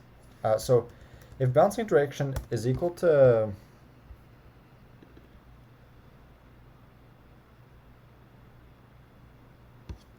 actually, it's just like I just need to start bouncing in that direction, right?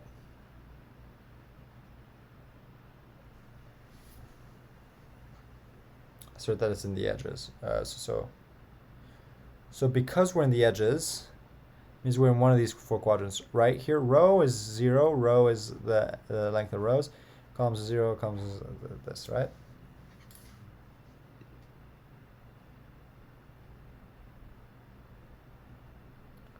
So we only do a loop-a-de-loop when we're on the edge, right, of the matrix. So that makes sense. So assert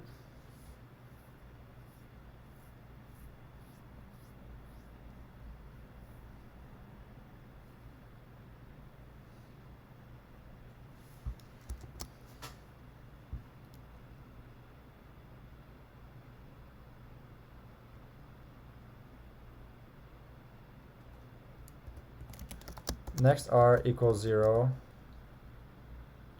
or next r equals rows self.rows minus 1.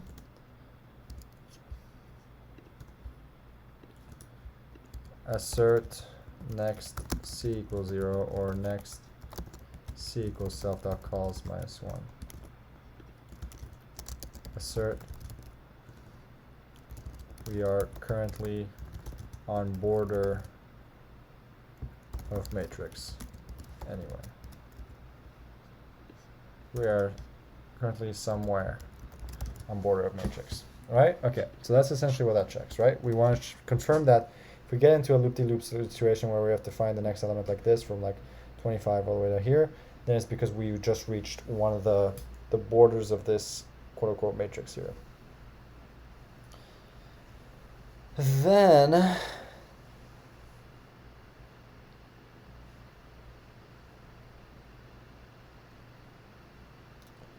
if bouncing direction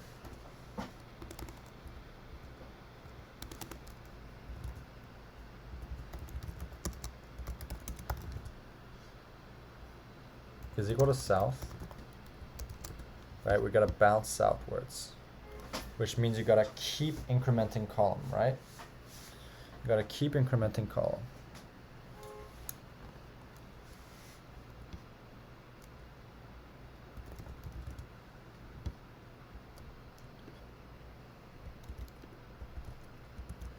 I don't want to do 4 while loops, but okay. While not self dot is valid, next R, next mesh, next R, comma next C.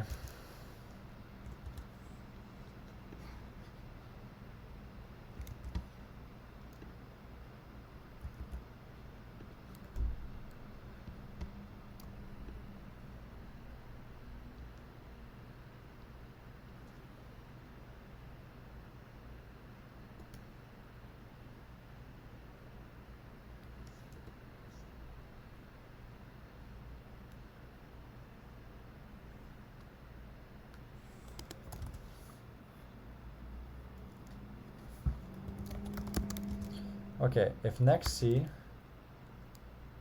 is equal to rows or columns, self dot calls minus so no. So we want next R is equal to what? The maximum value of rows. Self dot rows minus 1. So we reach this point.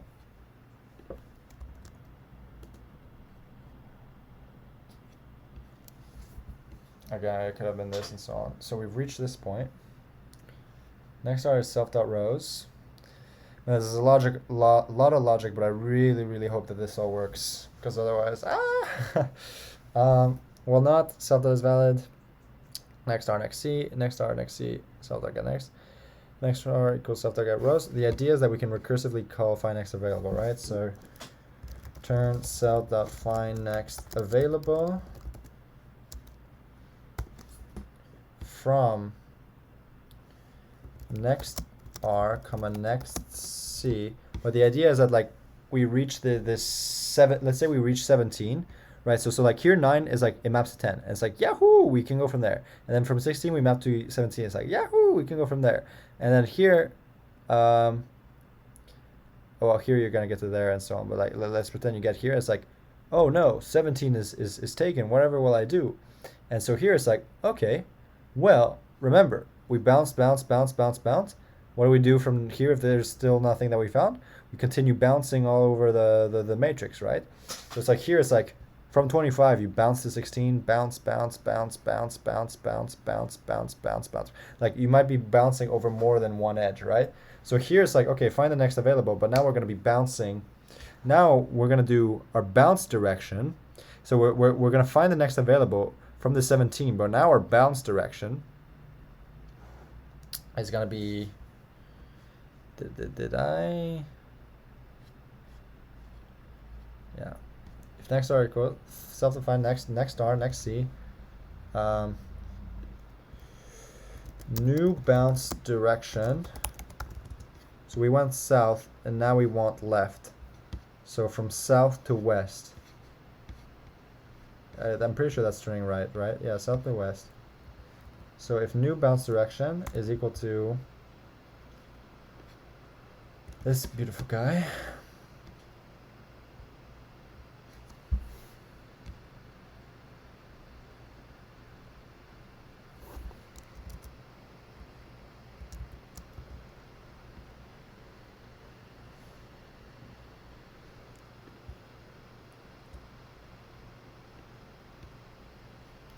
turns out to find next available, yeah. New bounce direction. So now we say our bounce direction is going to be this way, and we're going to return self-define available this, and the new bounce direction. Okay, if this is going to be the case, then we can just do that directly, right?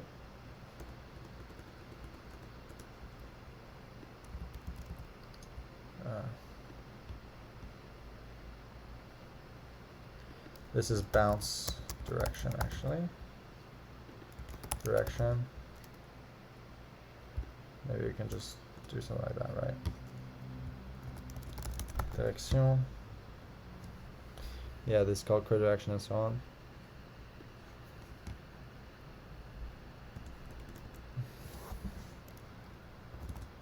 Otherwise, we're just going to do this 4 more times, right? if bouncing direction was what? So let's say now it was right.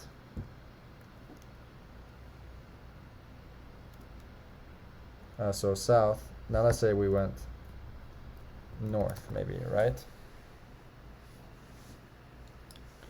Bouncing direction here is north, and we want to keep going until our row values is 0. Then otherwise, if we're going east, which means we're going rightwards, we're bouncing this way, we want to go until self.calls -1, right? And this next C actually. And I just made a mistake, so here we're gonna undo that. So bouncing direction equals south.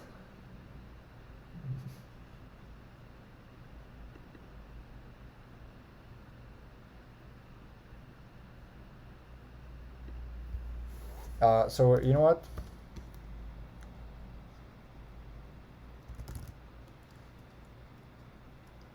Def should change bounce direction.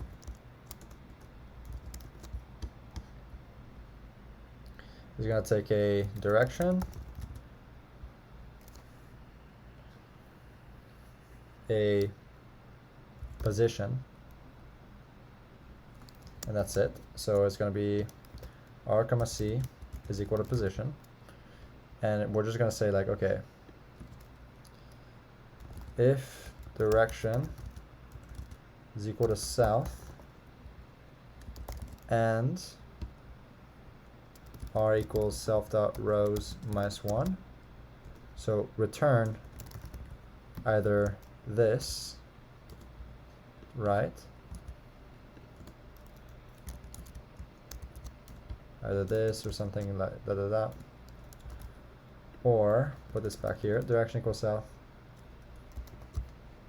put this in parentheses just in case, or direction is equal to north and r equals 0, or direction is equal to east and c is equal to self.calls -1, or direction is equal to,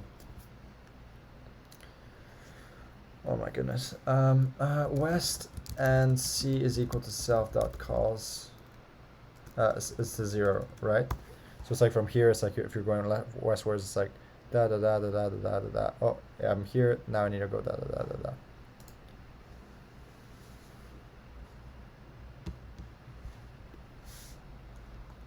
Need change, should change bounce direction.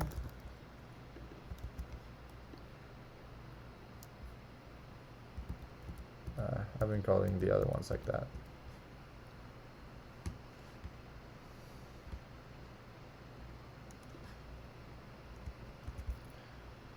We're gonna, you know what, that's we're gonna do this. We're gonna say self. Okay. So here we're gonna say, so it's just gonna be this logic. Well, not self.is valid next r comma next c. We're gonna say, yeah, next r next c is equal to this. If self.should change bounce direction with next r next c. Actually, it's just going to take that as a tuple, right? Next r comma next c, and then bounce same direction. Okay. Anything that says going to be replaced with bounce direction. Okay, there we go.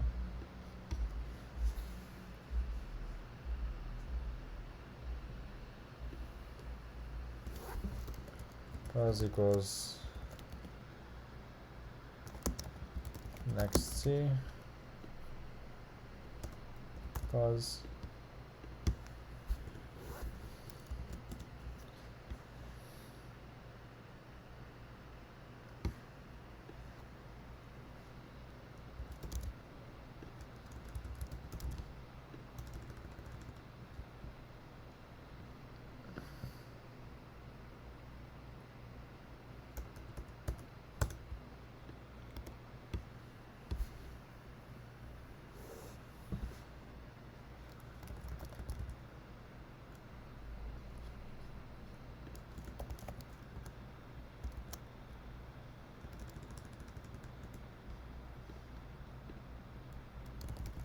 Fine. Sorry, so I'm very quiet, but yeah. Available, pause of 0, pause of 1.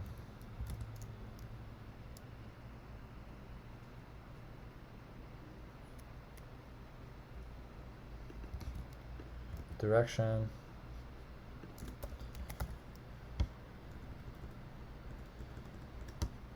I don't know why. Next R, next C is equal to pause. Next C.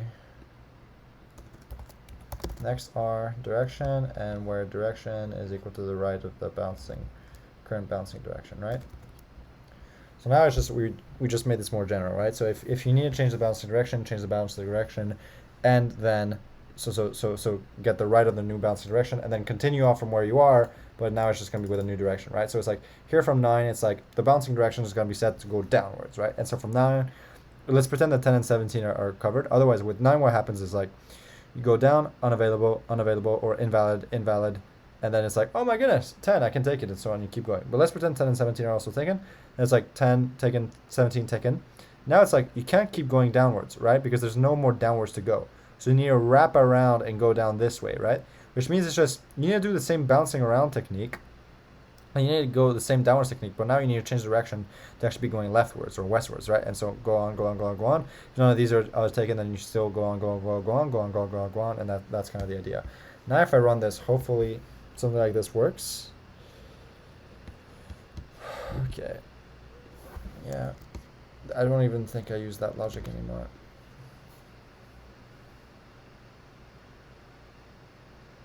And now I'm going forever.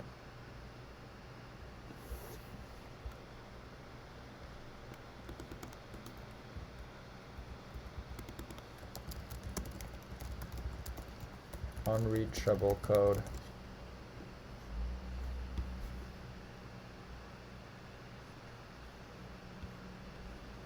Now I go forever, you say, right? But that's not possible. I'm not in an end state.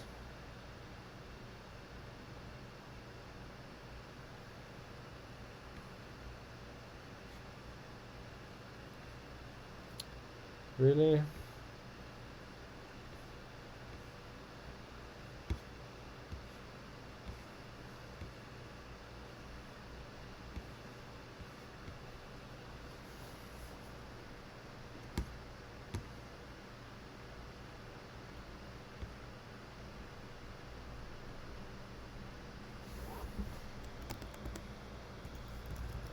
Actually, this should be return next R, comma next C. But we're not getting there somehow.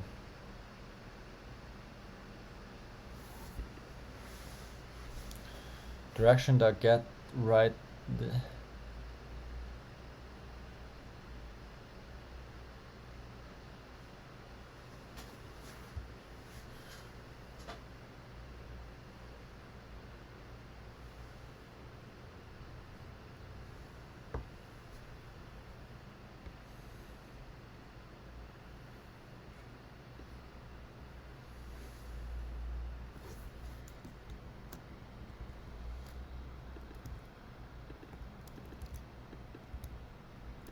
R and C.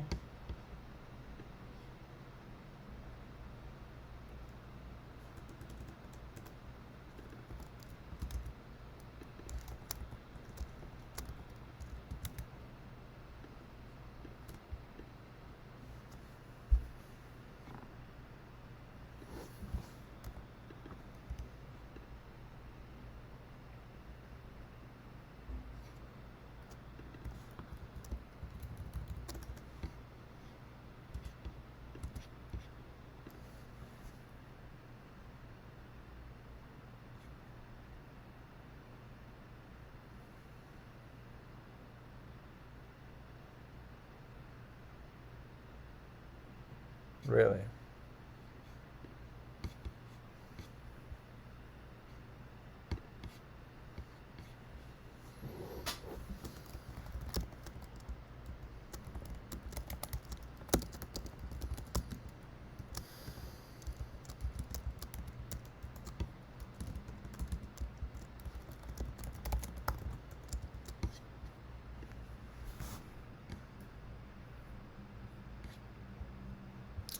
Okay, we print this.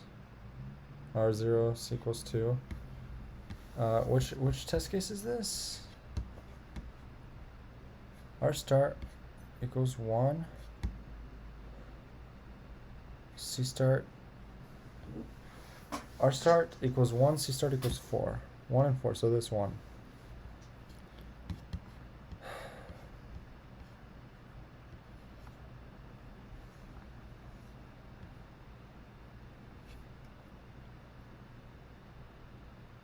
Why the heck am I at R equals 0 and C equals 2?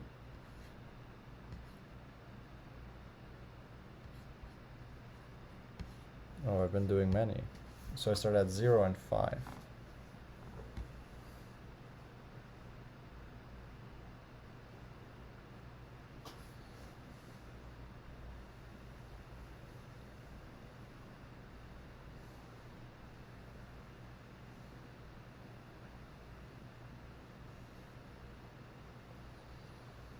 Correct. So 0, row 0, column 0, 1, 2, 3, 4, 5. Current direction is east.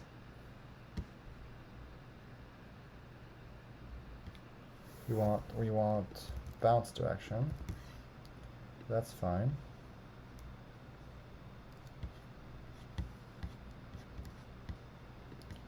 So yeah, this is good. So yeah, we're here and so on. We go south, right? We come south, south, south, and here we're good. So then next time we do find next available. Well, R equals 0 and C equals 2. 0, 1, 2.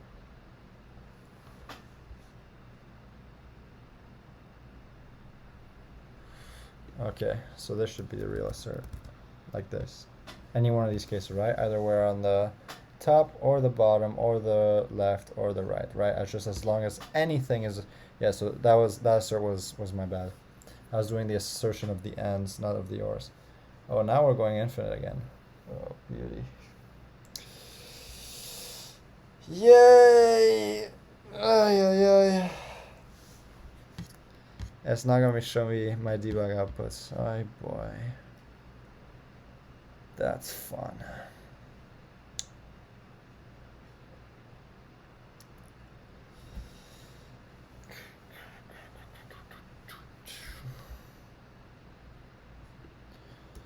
That's why I really wish I had a debugger. Otherwise we're gonna do stuff like this. Self.count is equal to 0. Self.count plus or equal 1. Assert self.count is less than or equal to 5. And now it's like, oh my goodness. What, really? Where are you?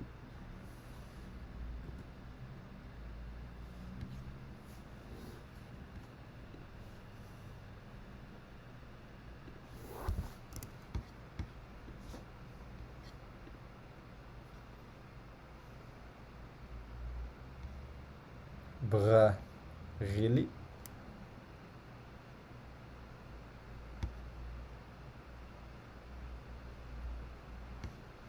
What is the infinite loop here? I want to see my debug output here. If I do less than or equal to 1, surely.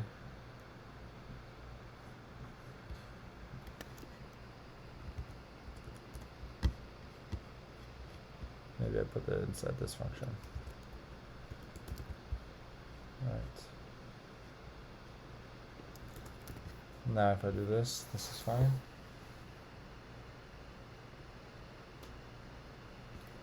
No. Dang. So, stuck in a while loop inside.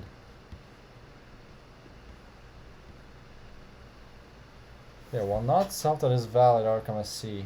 I do set them to something else.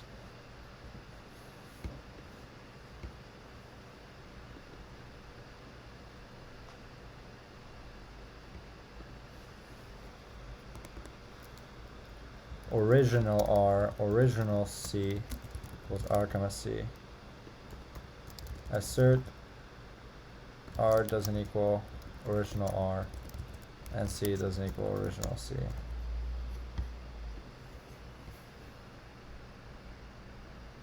Yeah, okay. Now we can see our debug outputs, right? Find next available.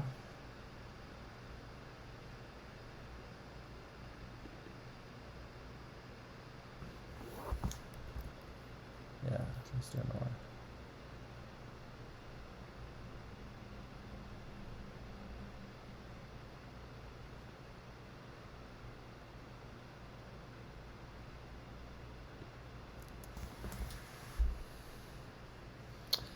Brother.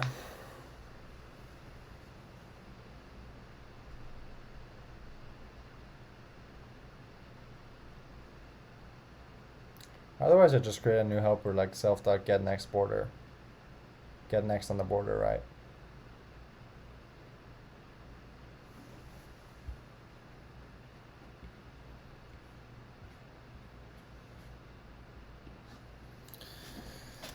Ay, def.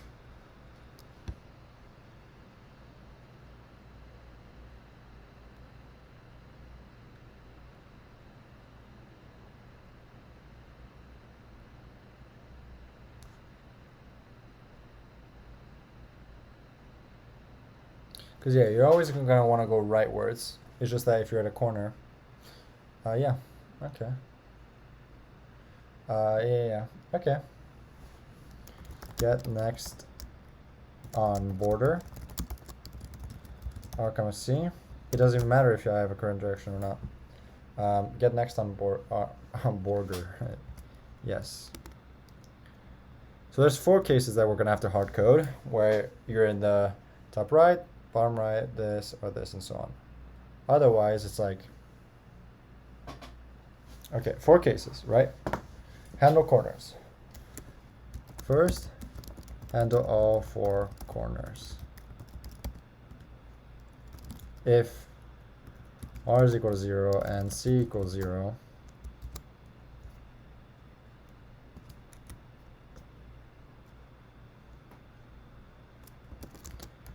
comma, new C.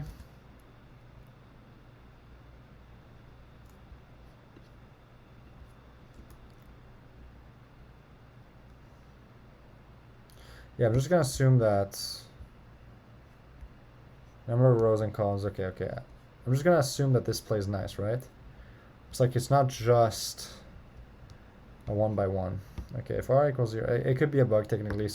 But if I fail a test case like that, it will be just like 1, and it will be very obvious, and I'll know how to solve it. So if R equals 0 and C equals 0, then return.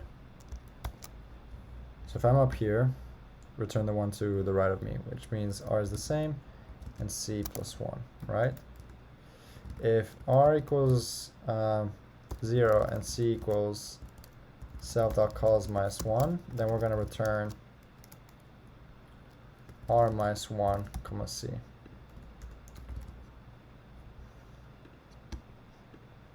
If R equals length self.rows minus 1 and C equals 0. So that means that we're at the bottom and we're here, which means that we want to go right here, right?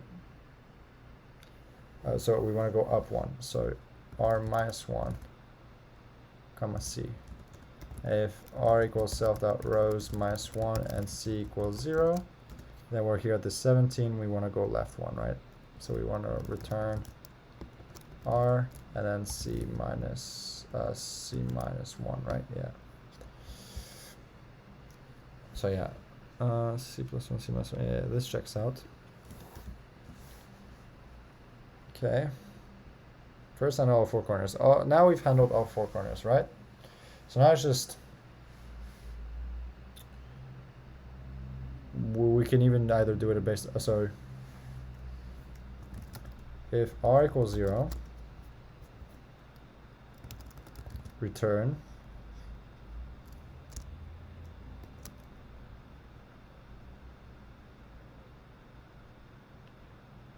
r, okay, yeah, there's just gonna be four cases now. If r equals 0, that means we're in the first row. We want to go 1 to the right. Right means c plus 1. Return r, comma, c plus 1.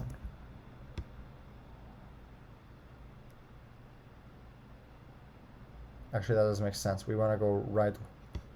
What? Yeah, here I just want to go right 1. Okay, maybe this case was coincidental because like right happened to be right and so on. But like here it's definitely not intuitive, right? So if I do,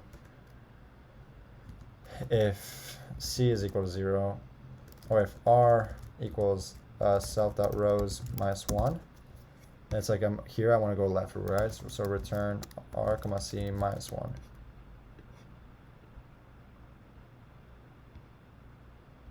Okay, it's fine. But the idea is that there's only going to be, only one thing has to be true. Or there could be more, but it's like either r equals 0, r equals self.rows minus 1, c equals 0, or c equals self.calls minus 1. Many of them can be true at the same time, but at least one of them has to be true. And it's just like, we're going case by case here, right?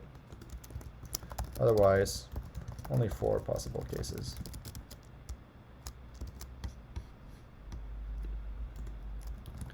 If c is equal to 0, that means we're on the leftmost column, so we want to go upwards, right? So return r minus 1, c. If c equals, so here assert c equals self.calls minus 1. Return, here we want to go downwards, right? So r plus 1 comma c. So this is self.get next on border. Now since we're not in an end state, so first of all, you don't even have to do that, right? So it's like, only call this function if you are not in an end state. So assert self, so not self.is end state. And then while not self.is valid, r and c. First of all, we're going to assert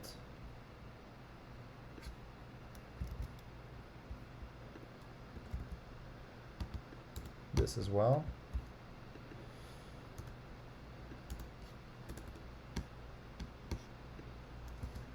Equals self.get next on border r comma c, right?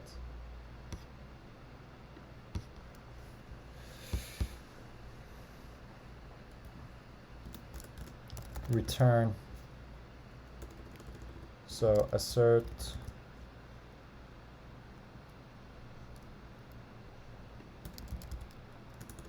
yep, this might be an infinite loop. I hope that because of this assert, this must not be an infinite loop, right? Assert, no, return. Yeah, well, assert self.is valid r comma c, but yeah, return r comma c.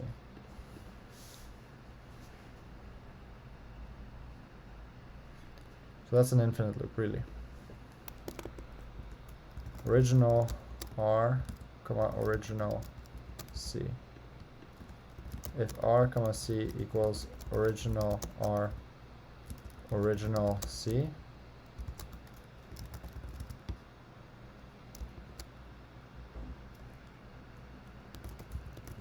return 100 comma 100.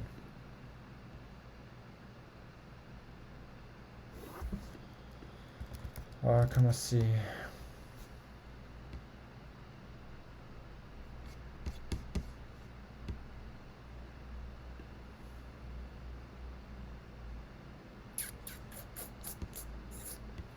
So why does this not work? Find next available, right?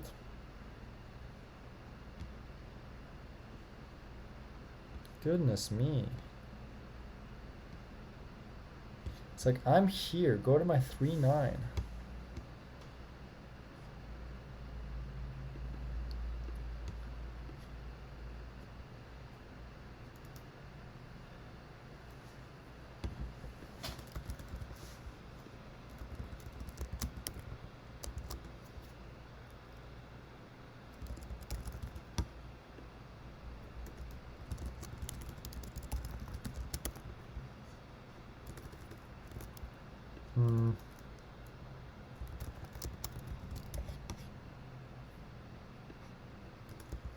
Border hop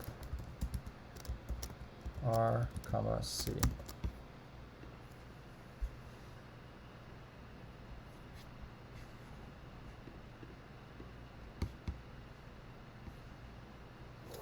I want this to be an F string, goodness me.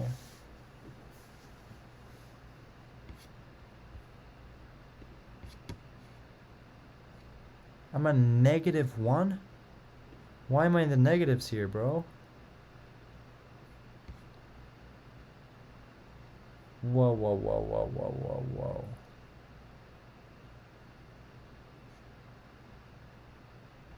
Something here's not right.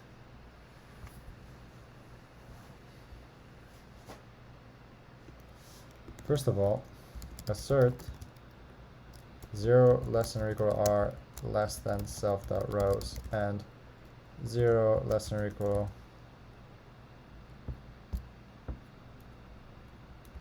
less than self.rows, self.calls.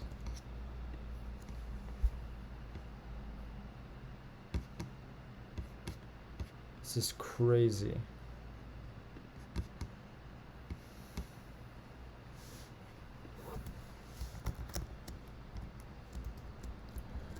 Original R equals, sorry, I'm not talking about, I'm in pure debug mode and I just wanna solve this problem at this point. Oh my goodness. So I'm at 0 and 5, right? I'm at 0 and 5. So here I want to go downwards, right? So let's look at self.get next on border. So 0 and 5. And what's self.calls?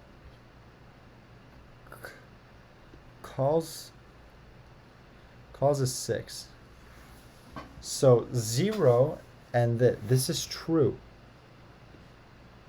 No, I want to decrement. I want to go to 1 and 5. Right? Yeah, I want to go southwards. So I'm handling this all wrong. Okay, I'm just handling this wrong. So if I'm here and here, I want to go specifically to the right. So let me take that comment I had before.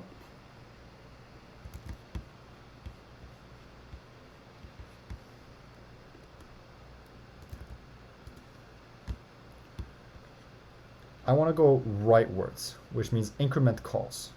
Good. I want to go r equals 0 and we're here. I want to go downwards. Downwards means incrementing rows. +1. I'm at self.rows -1 and I'm at c equals 0. I want to go upwards. Upwards means decrement rows. Beautiful. Now I'm at end rows.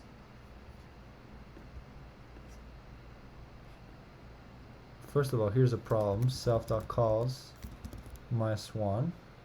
Wait, if I'm here and I'm at 0, I want to go upwards. So r -1, r +1, r equals self.rows -1, and we're right here. We want to go leftwards. So decrement calls, right? So this is good. Otherwise, if r equals 0, we want to go right.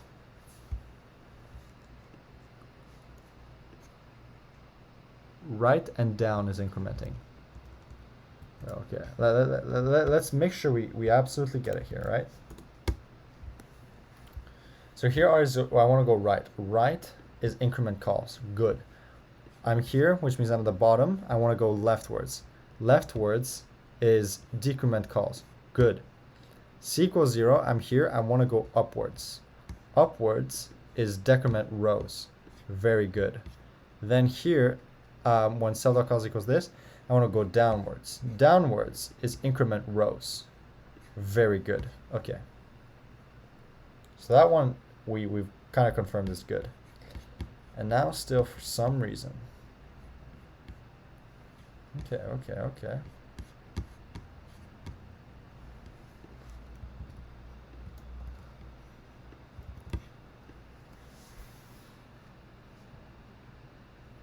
Oh my goodness. Phew! Oh, that's so good. That's so good. Okay. Wrong answer? No, please. Please. Why? Don't do this to me. Do you know how much I sacrificed? My brother. Please no. This is the hard-coded case, right? Yeah.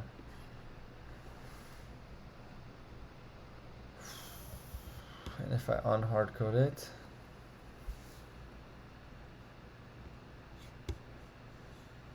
jeez.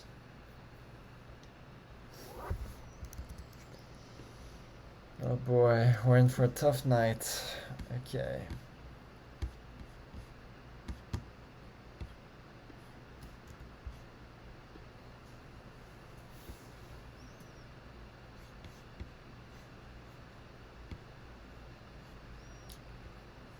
Two and two.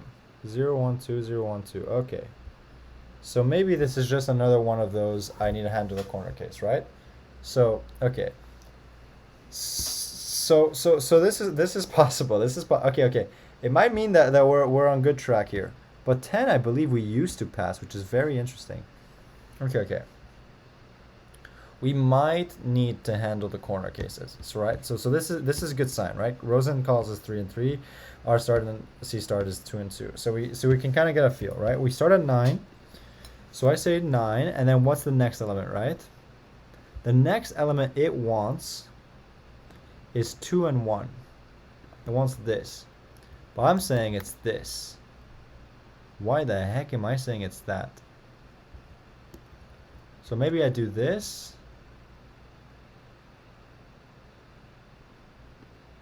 There's no way, bro. Oh, wait. No, from 9 to the right of 9 is here. Down. Left. Up. Is 8 not supposed to be the next element? No, it is. Wait. 2, 1. 2, 1 is 8. It's saying it should be 8. Okay. But it's saying I'm doing what? 6?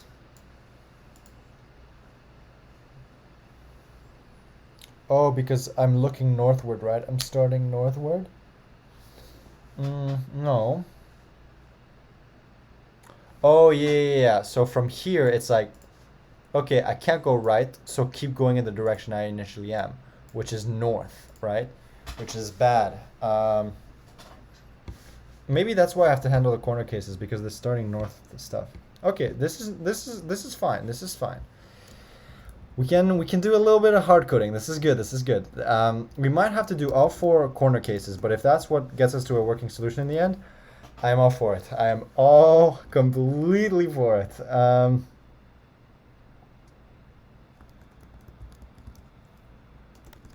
Calls -1. Why do we have to check if rows is greater than 1 again? Oh, so that we're not the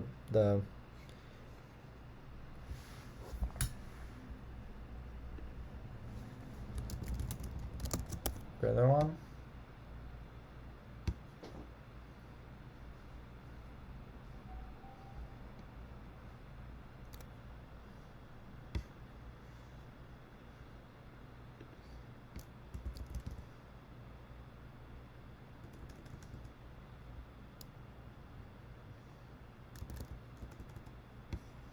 Oh, whatever. We can deal with that later. So we're gonna do for our C. Yeah, we're just gonna do a little cheat code here. Okay. We're gonna do we're gonna populate it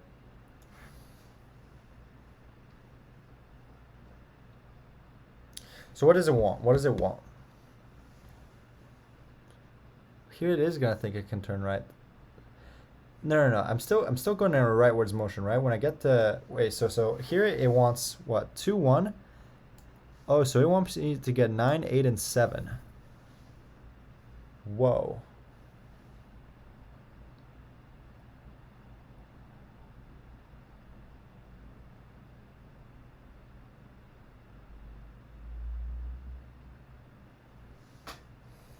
So maybe it's really this that I should be modifying, right? Where it's like if I can turn right, then I should start it to north. If I can turn right, okay. Oh wait, so maybe that's what's wrong here, right? So let's put this as comments.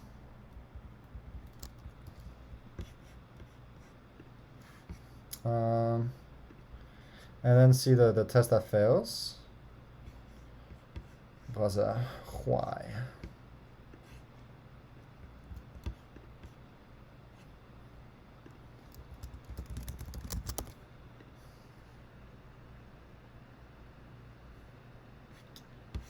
Dank.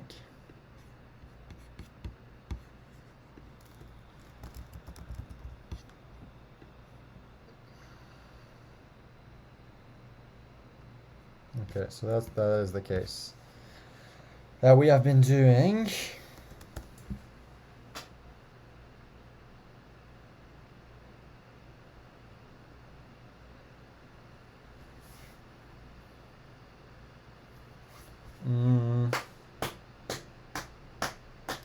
Let me think here. Let me think. So we want to, in this case, right, where we're the 7, we really wanted to populate the 8. Yeah, maybe let's stop trying to be too clever here. You know, let's stop trying to game the system. Let's just get something that works. It's been too long here.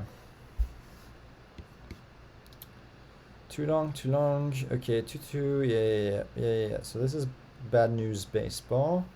For R start, C start, we want what? So we want, what do they want? So they want 9, then 8, then 7. No, they don't. They want 9, then, whoa. 9, 8. Oh yeah, so you come here and then you do this, right?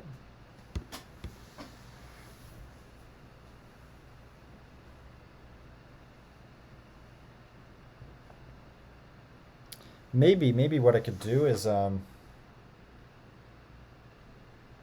for 7 I wanted to circle around this way. For 9 I want to circle around this way, right? So I can either just add 9 and start from 8 where I put the direction this way, or I can put 9 and 8 and then say start from 5 going rightwards, right? Yeah. So I can say, or I can say 8, but I'm pointing towards 7, where it's like, oh my goodness, I can go to 5. So actually that might be cleaner. So for RC and R start, C start, I can also just make it easy, right? Let's just add the 8. So that's what? So I'm at max and max. I want to decrement columns by 1. So -1. Then I'm gonna do, I want to come here, right? So -1 of both of them. Actually, from this, yeah, but from the starting one. But really, like, I don't even have to have this one. Then it's like from 8, I can say, look leftwards, so westwards. And this is not necessarily -1. This is the one that's -1, right?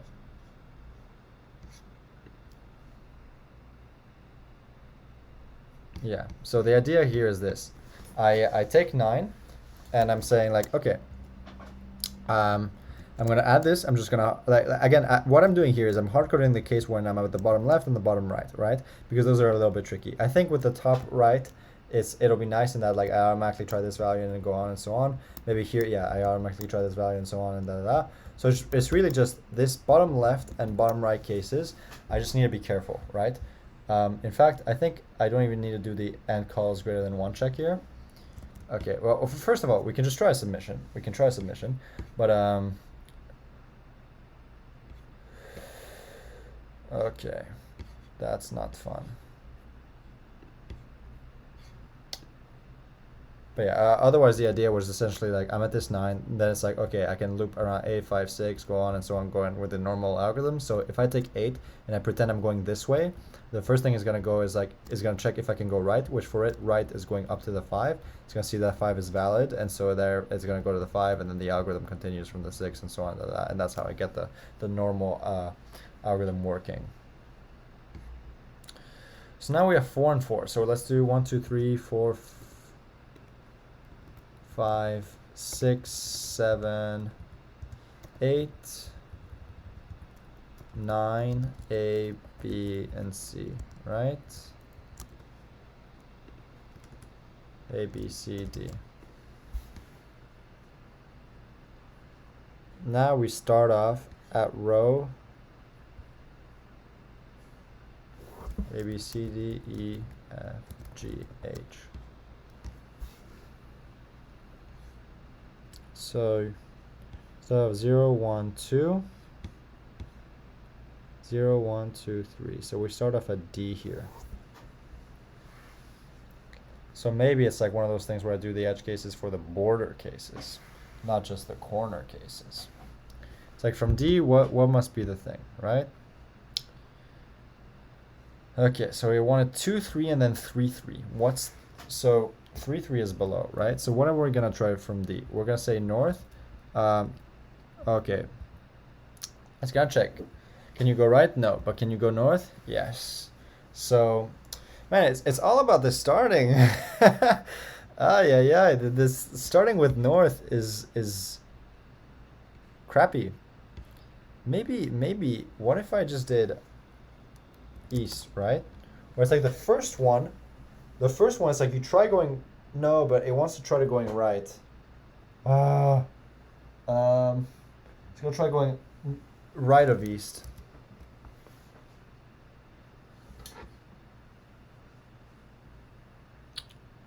Oh my goodness.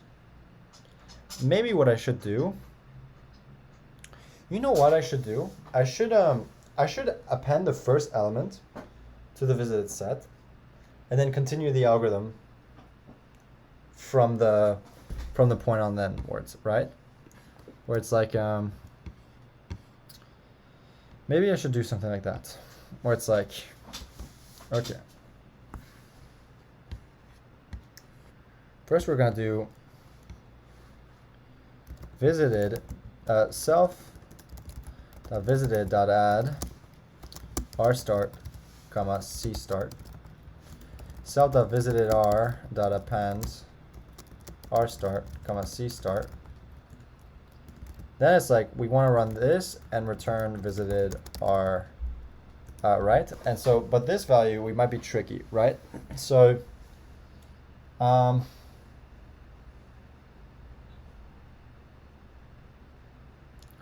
if not on border, where's my assert from before?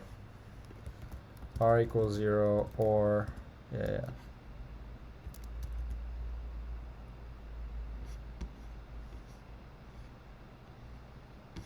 So,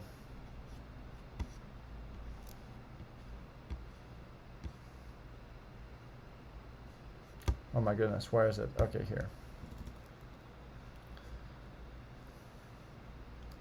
If not this,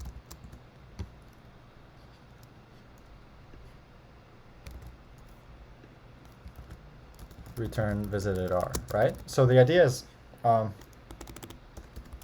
if not on border, call algorithm normally. If not start on border, and so on. Otherwise, if we start on the border, what we really want to do is we're going to add the first element, so the one that we start with, and then get the next one we should be on with the proper direction, right? And it's going to depend on which border we are, right? There's 4 directions, 4 borders, right? Where it's like, if I start off on this one, the idea is that I want to go like 8 and I want to go down, right? And so from there, it's going to try right is not possible, down is not possible. And so it's going to be like, okay, wrap around onto this one and then keep going with the algorithm and it'll be okay. So I think that's what I was missing from before, and now it will work essentially. Like if I hard-coded the corner the border cases here, that's what will work. Now I'm just essentially doing that, but doing it in a much cleaner way instead of doing like if this then do all this logic, if this then do all this logic, and so on. Just kind of reusing it here. Where here is this is very simple. If we're not on the border, then just straight up call the algorithm. Otherwise, if we're on the border, we need to do a little bit of work where it's like append the first element, realize where the second element we should start from, and specifically the direction. So we can do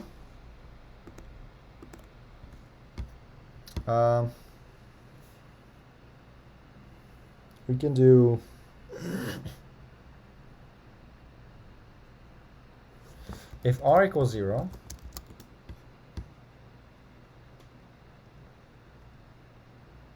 maybe we handle the corners and then the border. No. So let's think about it. If c equals 0, right? C is equal to 0.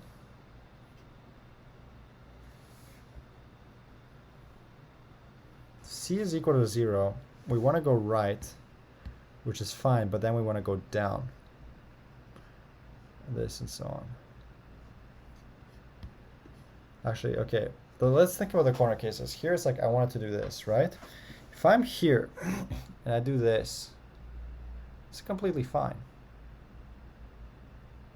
right? I don't have any trouble there. Or no, do I? Because it's like I want to come here.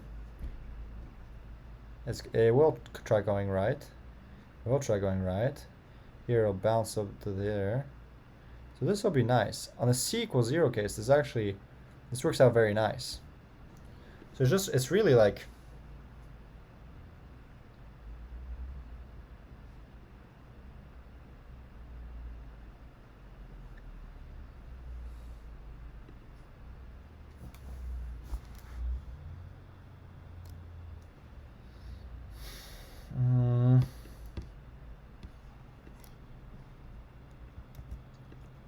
if r is equal to self, actually wait.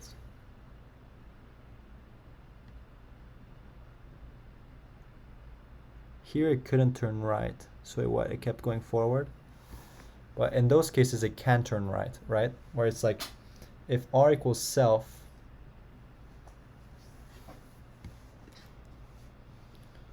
actually we might just get rid of this, and like this will be like the end condition, right?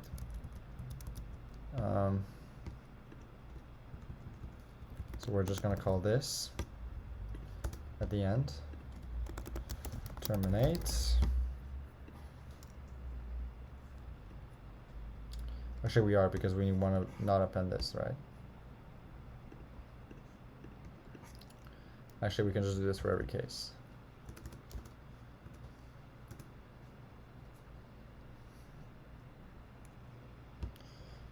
My goodness, self dot rows -1.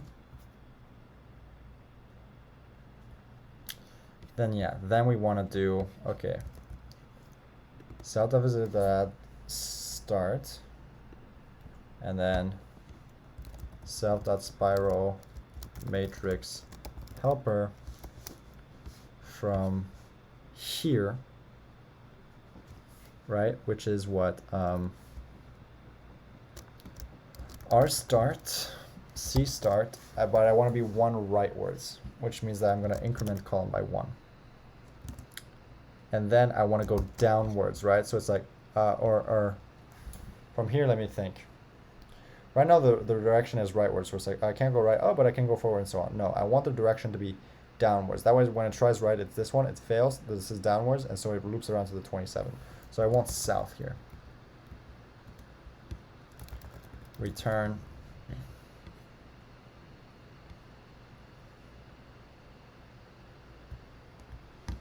Visited R.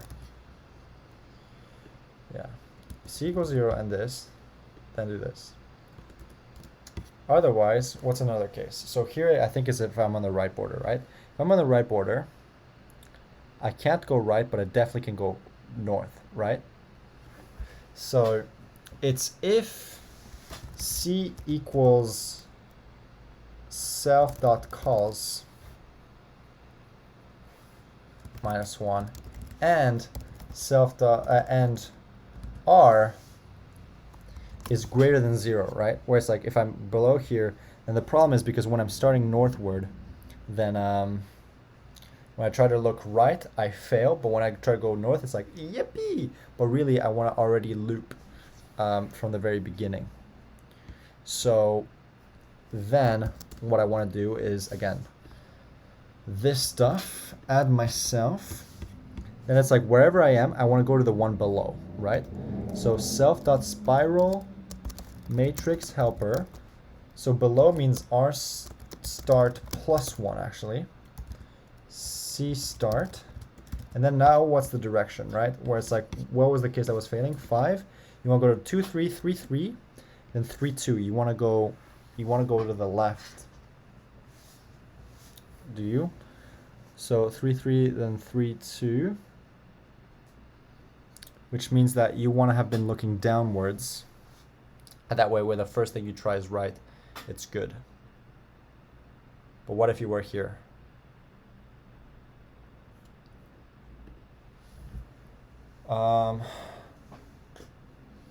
So maybe I do the bottom case. South. If R equals 0, self.rows -1.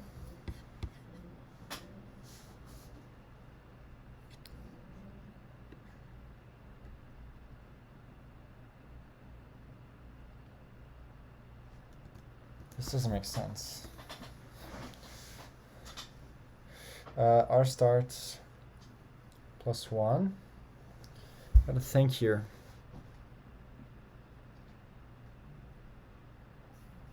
R start +1. Yeah. So if R is greater than 0, right? So this is 0, this is length.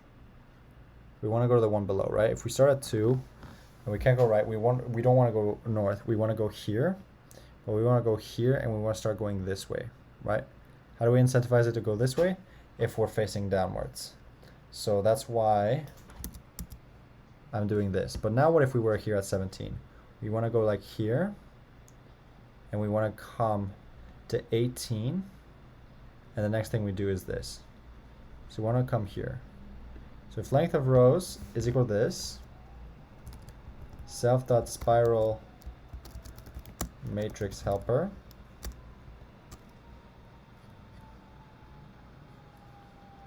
of, first of all, assert, yeah. We might have to handle the case where they're like row number is 1 and column number is 1. But if we fail that specific case, we'll fail that specific case and it'll be okay. So like we'll know immediately. Self.spiral matrix helper is going to be equal to what? We want this one, right? So we want to go 1 to the left. We want to go 1 west, which means we decrement column, right? So R start, C start -1. And then here we want to be incentivized to go upwards. So we need to look to the west so that when we say go right, it's like yippee, right? But not the same for the other ones, right? Here we want to go immediately to the one below us. Right, so if R equals self, then this. Else populate it this way, and then from this return visited R. Right? So that's good. First of all, let's try to run this.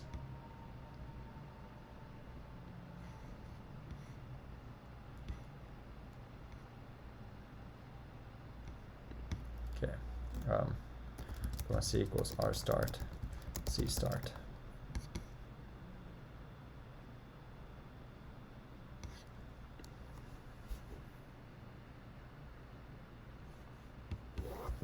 Self dot visited R.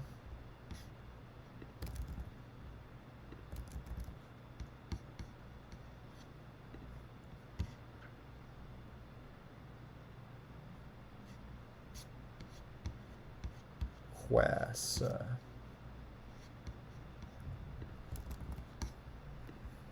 Okay.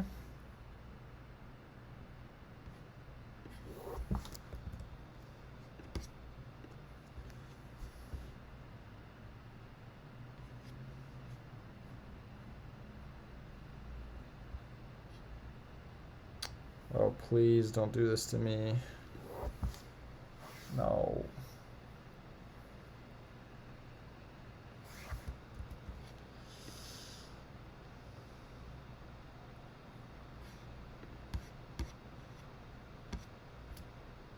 No, what's going on?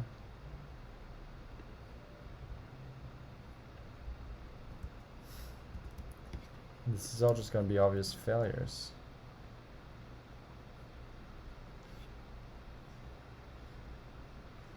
Okay, this means that there's a case I'm not handling. Okay, so I'm not thinking about row bottom. Okay. Okay, so row equals bottom and C equals 0. This is failing. Why?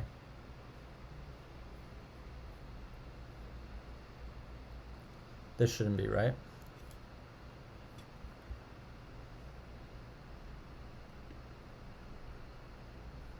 We can also do what we used to do.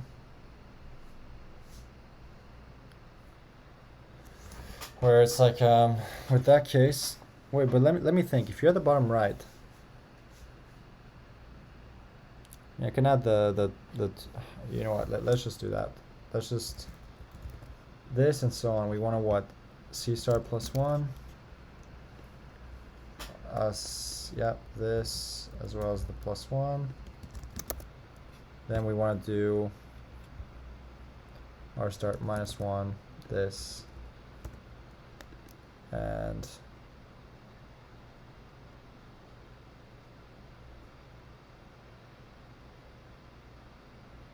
east, right? Is it east? I hope that's what we had before. I come from here. East is like I'll fail to go to the right, so I'll keep going forward. So what do we want? We want this, this, this, this, this, this, this. So yeah, once you get here, it'll be able to, right? So if we do something like that. Really?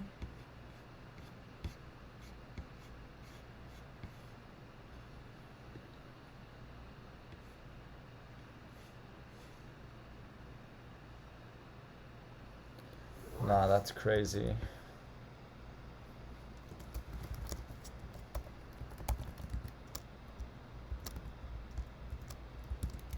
C equals F string. Self.rows equals self.calls equals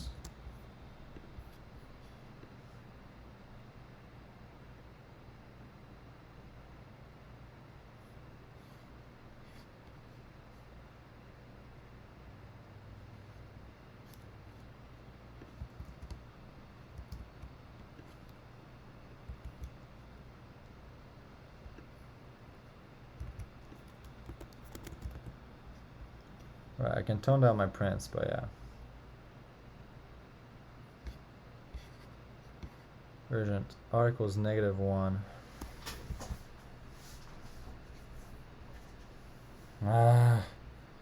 Why you do this to me?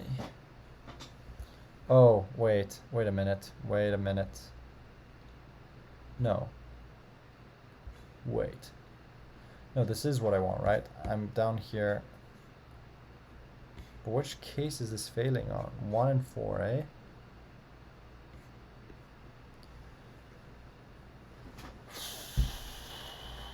Really? We can try all of them. South.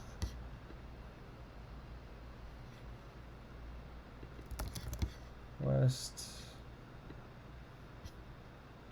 Pretty sure that's what we had before to make it working. Like one of these. And north. Actually, north could be one.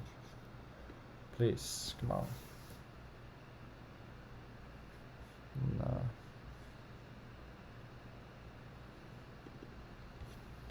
You want to be here, right? Actually, maybe you do north so that you incentivize it to go eastwards. Maybe I wasn't thinking that way.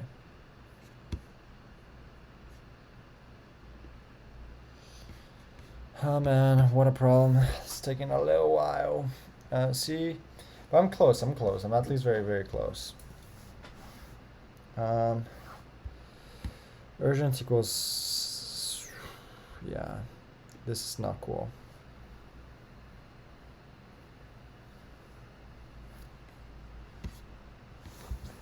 Let's go over these prints.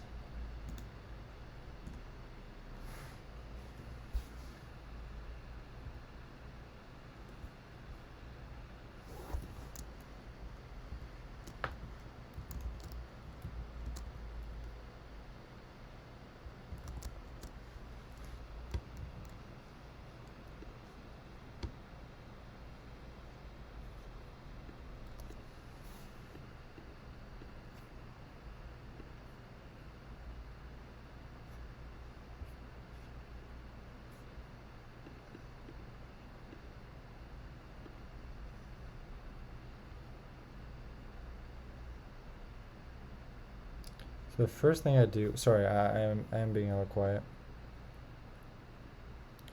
So turn right direction, yeah. I want this to be the very first thing I consider from there, right? So I do want to be looking north, but then if I look right, how the heck does this become -1? Unless I had a bug with get next. Please tell me that's not what's up. No, that can't be it, right? Down is, yeah, x plus 1. Up is x minus 1. Left is minus, yeah, right is plus.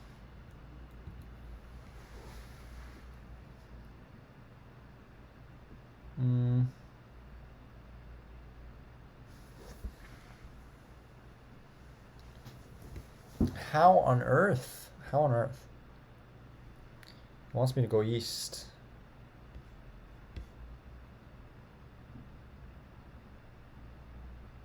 That can't be what it's populating. Print Archima C right before that. Is this not 0? Isn't this not 2? No, this should be the one that's there, which is, let me not look. That's gonna be, you start at 2, 0, it'll be at 1, 0, no? We're at -1, 0? Why the heck are we at -1, 0?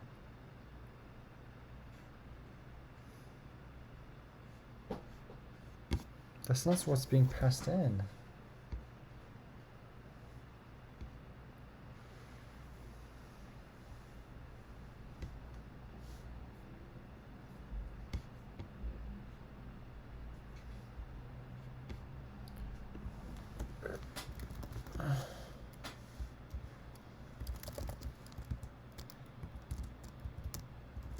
R start. C start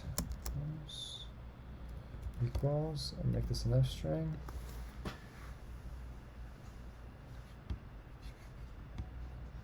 What? I'm not even reaching this? Wait, where am I right now? Whoa, whoa, whoa. Oh wait, this is completely different code. Yeah, it's R start -1, C start.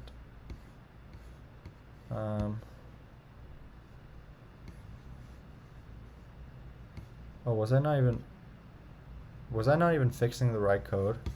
Is that what's going on? That would make sense. Right. So I want this.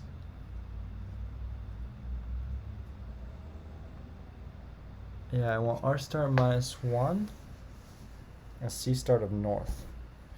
So you're telling me this fails.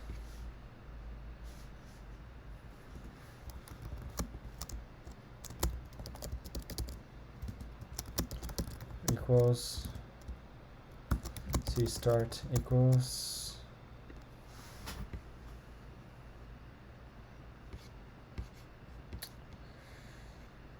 I'm a 0, 0? That's the one that's failing.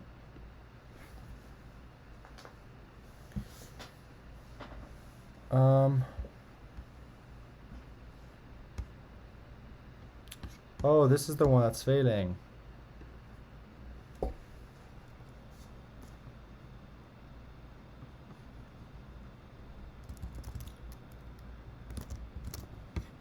I'm failing the first case, not the other one. Oh, no. You can't do this to me. Brother, no. That's so... I was getting tripped up by the fact that this is rows and calls equals 4, but here R start and C start equals 4. So I thought I was debugging a completely different test case. But yeah, here's just mad about the when there's only one row. I mean, it doesn't mean that we have a complete solution just yet, although that would be quite lovely. Is this... of course. Of course, brother. Okay. Just, it has to be like this. Just has to be. Has to be. Let's see what beautiful assertion statement we're failing now. Use test case. Yes, sir.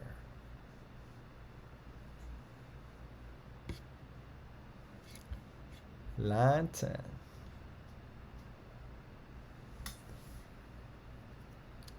Nah, this is illegal. Oh, this might be the 1x1 case.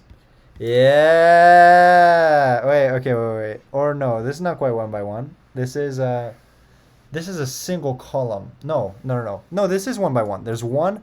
Yes, this is exactly what I knew. Okay, I said it was going to be obvious when we fail this case. It is obvious. Okay. We can just... Wait, no. Okay, rows equals... Okay, let me not trip up here. Rows equals 2, columns equals 1. So there's 1 and 2 rows. So there's just a single column. So instead of like having a single row, and it's just a single column, right? First of all, bro, like...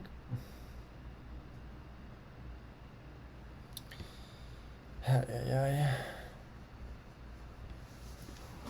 We could just do the row and column case. So here, where do I start? So there's 2 rows and 1 column. And I want to start at 1, 0. Bruh. So I want to loop around, loop. So I want to loop around. So I want to get the element below me. I want to get the element below me, but I might also be at the bottom. Which is no bueno at all. No bueno at all.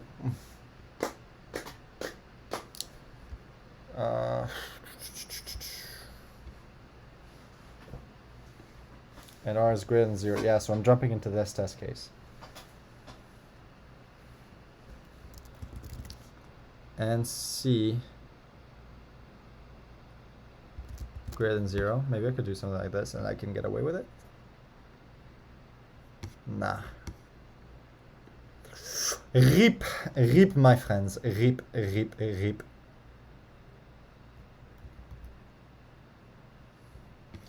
That's a big RIP. Self.calls greater than 1. Yeah, it's gonna be the same thing, right? That's a RIP, my friend. So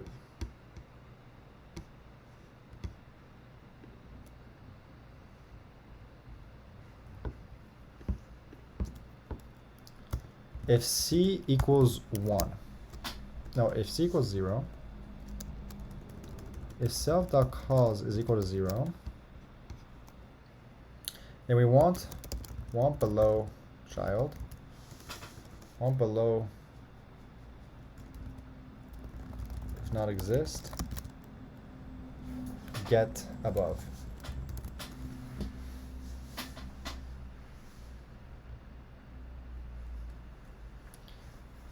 If self.is valid,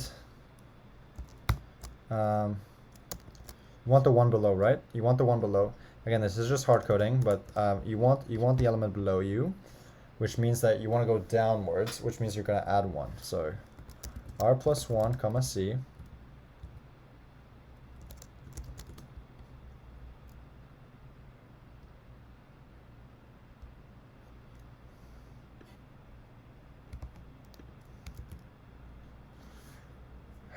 Man, at that point it doesn't even matter the direction you go.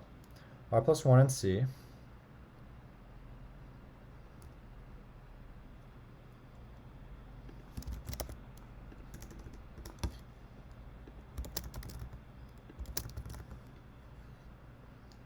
Self.spiral matrix upper. Then it doesn't matter, like never eat soggy waffle. We can make it go west. It'll say right is bad, this is bad. And it'll go on the border. But the idea is that no matter which way it gets there, it'll be Gucci.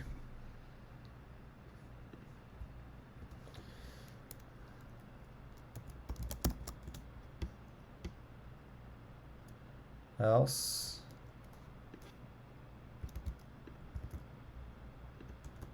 or -1.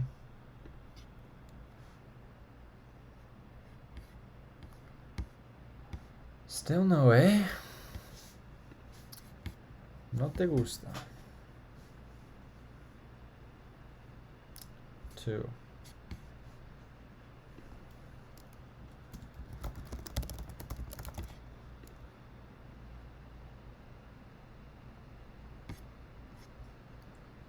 It's not gonna let me see.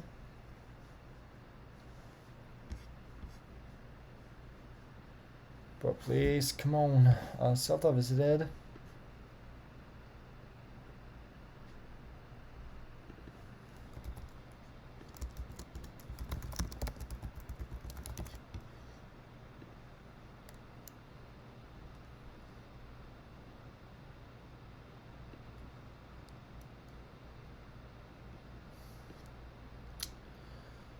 Oh, please, mate.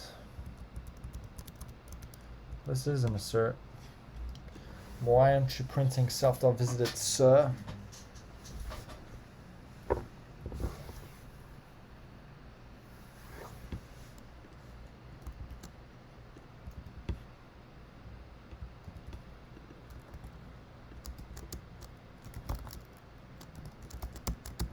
Méga urgent.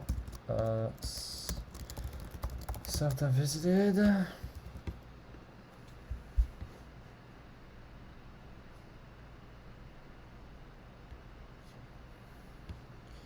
Case 6 over here.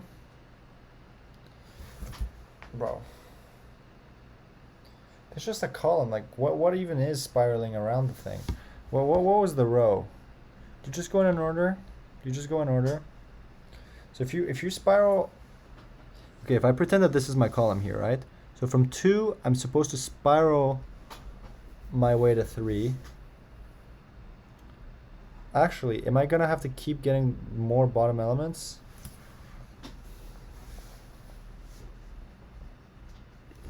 Okay, first of all, this is crazy.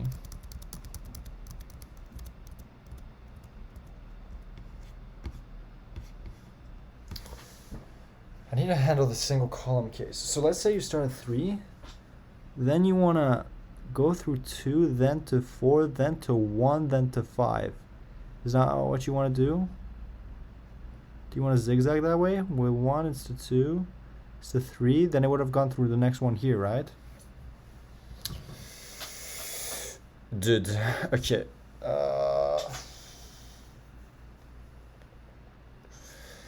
Let's It's kind of crazy, not gonna lie.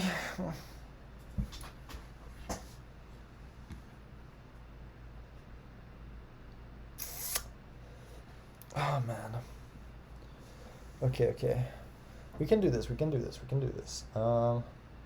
Just gotta think. So we're already handling this row case, which is from here. So just do R star, C star, and it's just like, yeah, it goes tries going right, so on, that's good.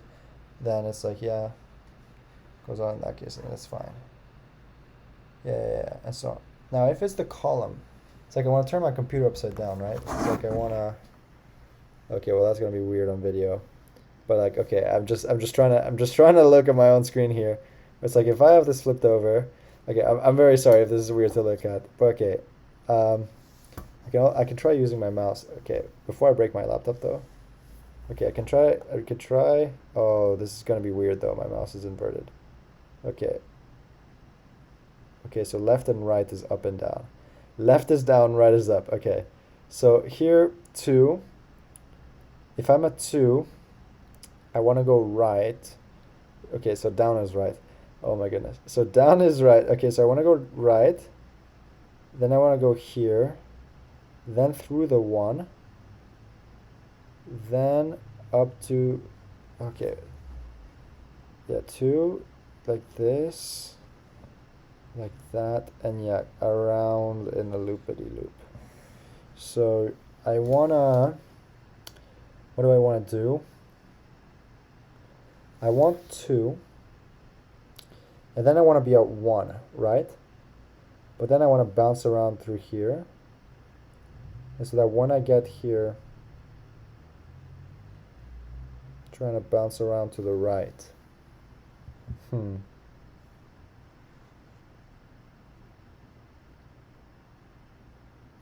Maybe I add these 2, and I try bouncing. So first of all,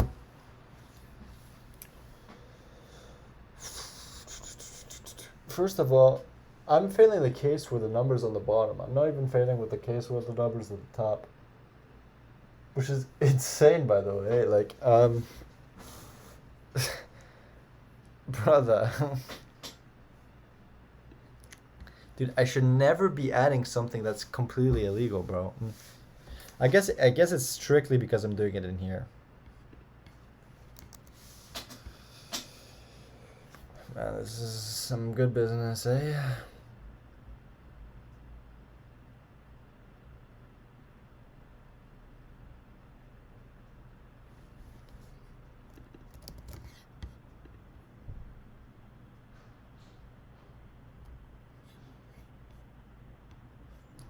Nah. Turn self dot visited R.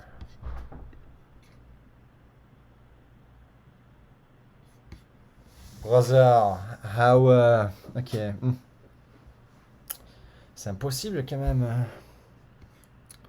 Self.coms equals 0.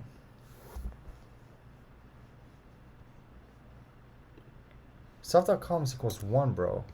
Oh my goodness. This is just never gonna trigger.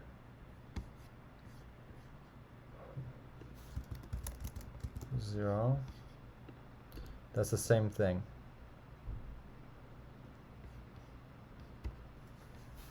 Okay, but at least that was a good realization. Either you want the one below you, right? If you can. And if you can, from here, you want to incentivize it to go to the left, right? Or columns-wise. Like you want it to go there, which columns-wise is leftwards, which it can't. And then from the right, it's already visited, so it's just going to try to go there. Otherwise, if there's nothing, then you come here, but again, you make it go point to the right, so east. So this should be correct.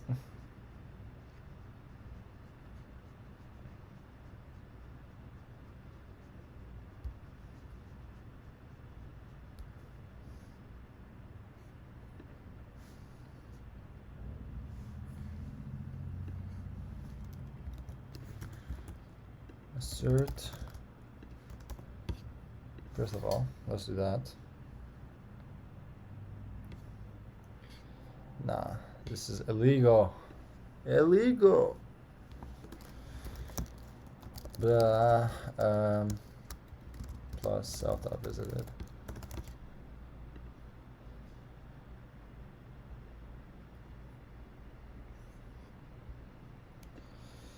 Okay, dude.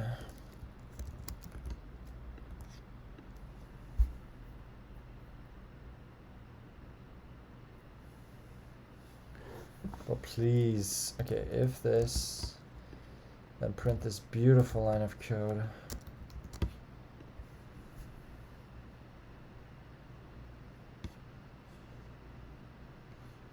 I'm not even printing this, bro, for real. Nah. I put 1 0. Then it so 1 0, right? So it's length 2. So I'm at 1 0. Then it wants to add 1 1. Bruh, why? There's not even a 1. There is no 1.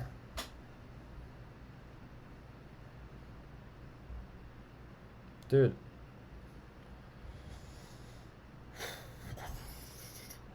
Where are you pulling 1 1 from? Where? Literally where? I'm appending 1 0. Print true, bro. Print R start, comma C start.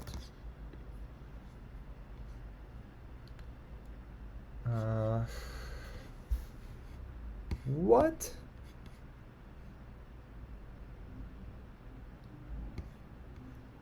Nah.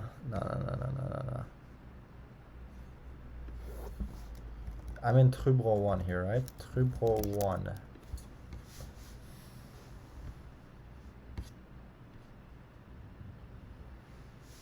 Bro, this is illegal. Okay. Dude.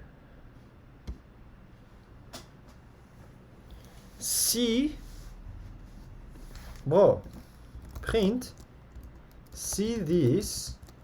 C. And self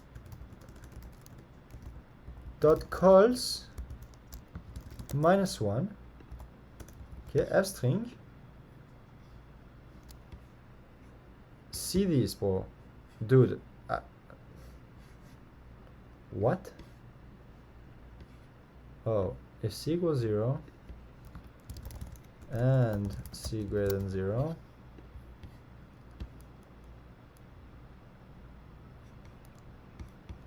oh my goodness.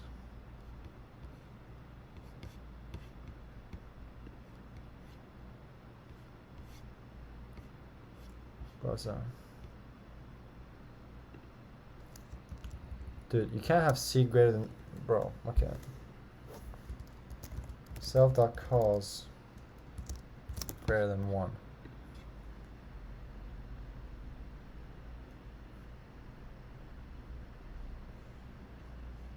What?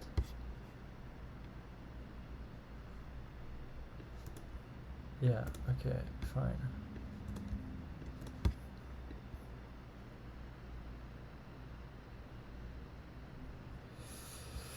Beautiful. Now if I get rid of this, does that mean I actually had it implemented already all along? No, which means that I needed to add that implementation in place to make it work as needed. Okay, very cool. Got a lot of print rewards and all that stuff. We gotta go, of course, bro, of course. Something else is always wrong.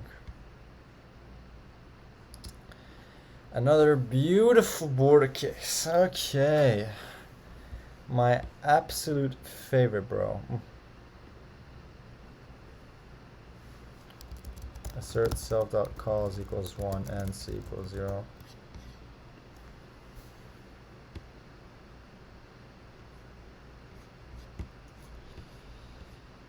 Yes, of course.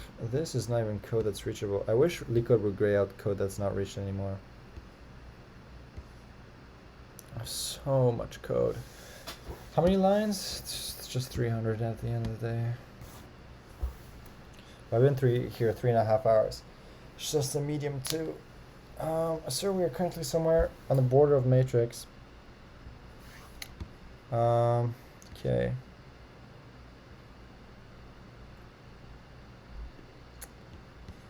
Right, which is important for this, bro. Okay.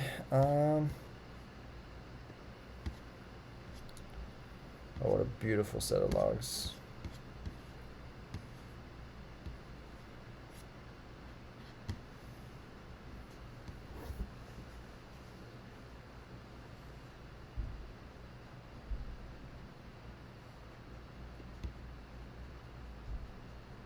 Yeah, why are we getting to 2 and 1?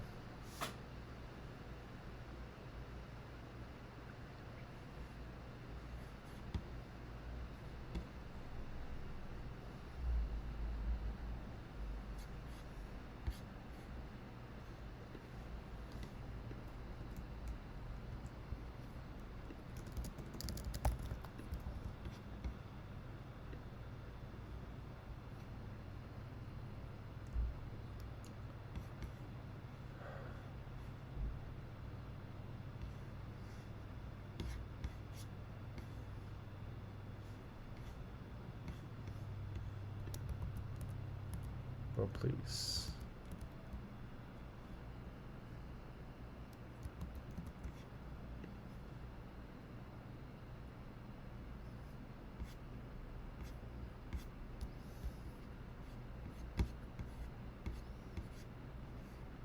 No, but you have to be on a border here, man.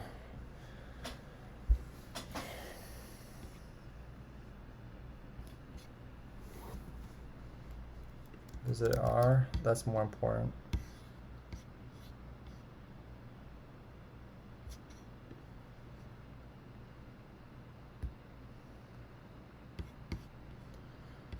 Okay, our start, there's 5. So this, actually, I'm at a corner here. I'm at the last row, beginning column. This again. Okay. More fun debugging. C equals 0, and this. Man, this is just gonna be the end of me, eh?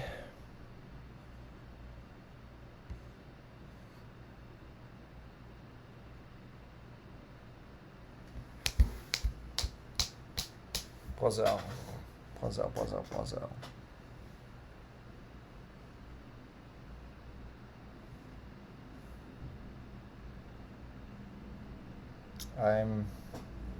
What's even going wrong there?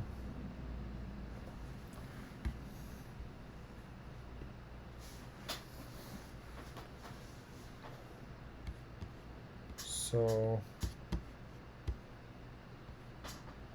4041. So okay, we have a 5x6, so 1, 2, 3, 4, 5, 6 columns. A, B, C, D.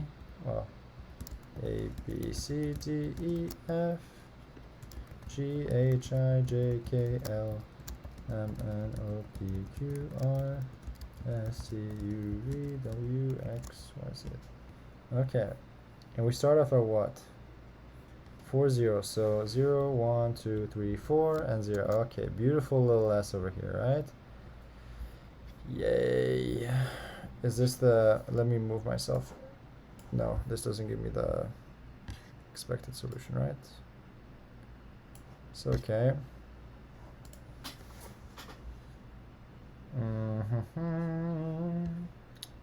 This is 0. Okay, so right now I'm adding these two. Yeah. And then I'm going straight to this, right? Then I'm going to 3, 1, which is great. Then I'm going to 3, 2, which is great. Then I'm going to 4, 2, which is exactly what I want. Then I want to go to 2, 0. And that's where we lose it. I'm supposed to go to 2, 1 here.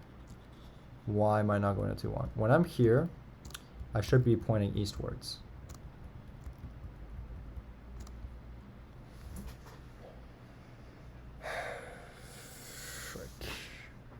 Why am I going to 1, 0 here? So I did this. I'm from here, I'm from here, I'm from here. I do this. Find next is supposed to put me here.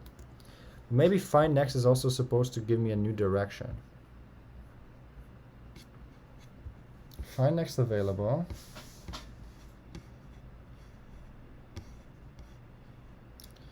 Oh my goodness. First of all, let's assert while this return. Okay, now all of this crap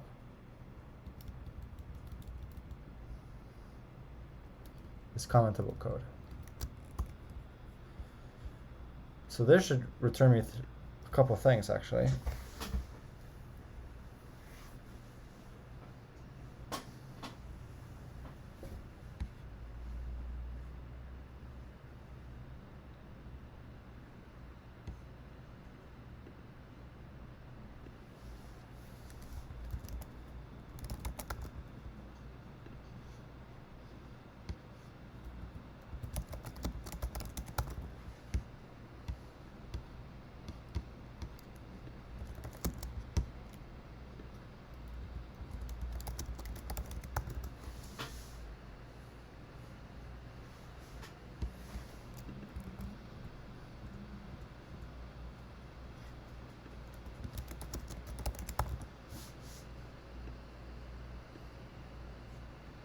Sorry, I'm just thinking, career direction, self.get next on border. Okay, first handle all 4 corners, otherwise only 4 possible cases. In these cases, I'm not changing the direction, right? I'm going, so this is the bouncing around cases, right? Where it's like, we bounce, bounce, bounce, bounce, bounce. So it's like here, it's like bounce, bounce, bounce, bounce, bounce. But here, I'm changing my direction, right? So it's like, okay, if I'm on R00, it's because I was coming upwards. Now I'm changing the direction to there. Right, so curve direction, assert curve direction,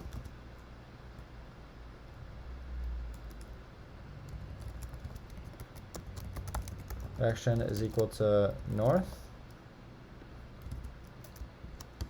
Now I want to go never eat east. I could do the turn right and so on, but here I just want to do assertions, right? So first of all, here I assert if R0 and I'm here, that means what the heck?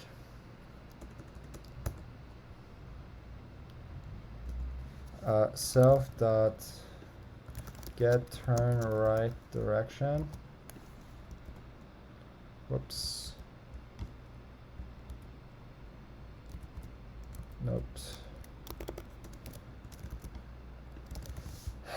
Current direction, right? So slap that there, slap that there, slap that there, slap that there, right? Current direction otherwise. So slap that there, slap that there, slap that there, slap that there.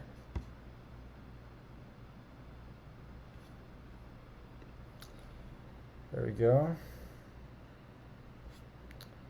Of course, brother. Of course. Now let's see what's up.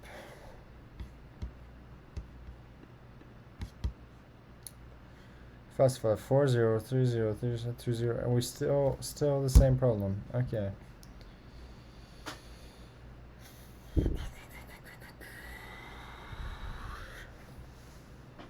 let me think. You went up to that one.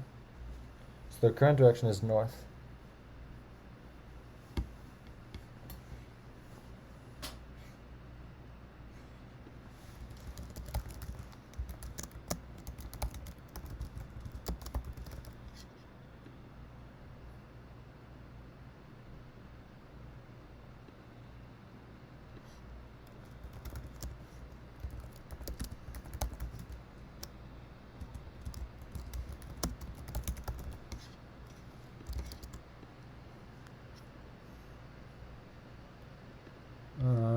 Okay, debug time. Ay, ay, ay.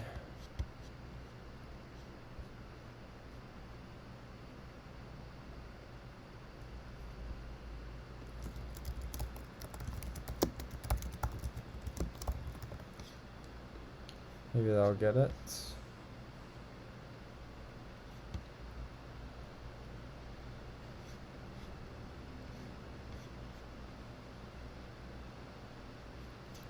Why am I not, brother?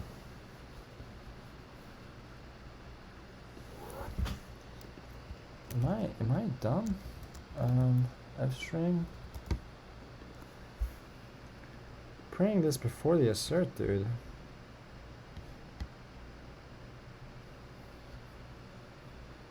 How intonation? Okay. How are you failing on this? Able to print other stuff, but you can't.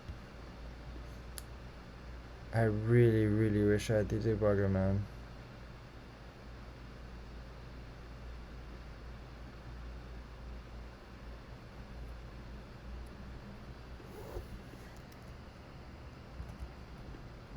Maybe I do it here.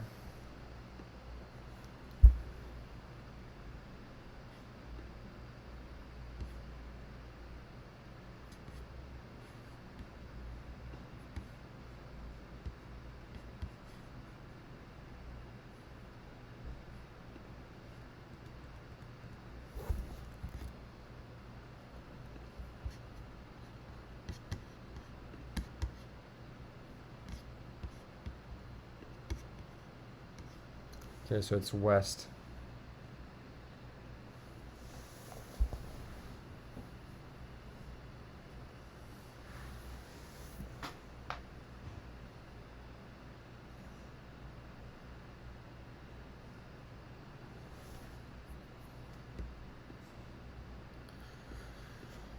Okay.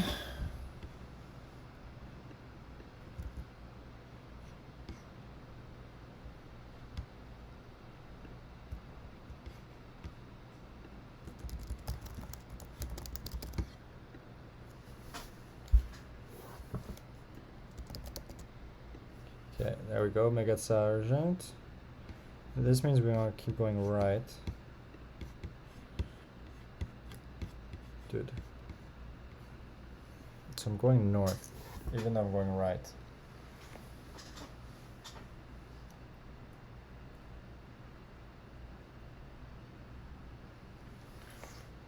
Okay, so I'm just not.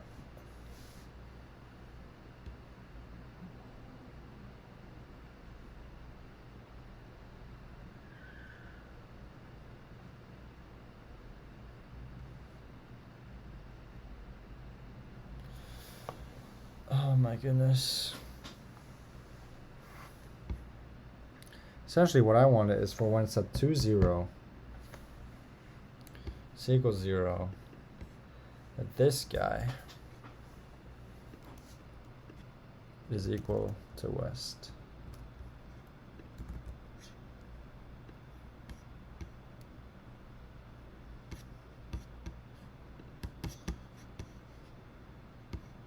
For some reason that one's equal to north. And west is right. So maybe I had it flipped around here.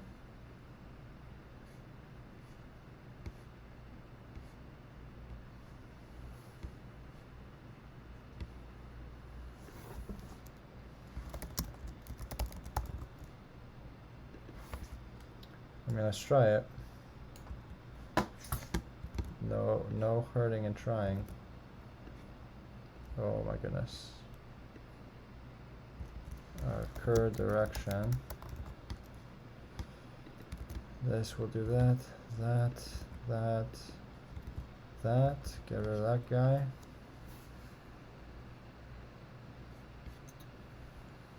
Oh, please.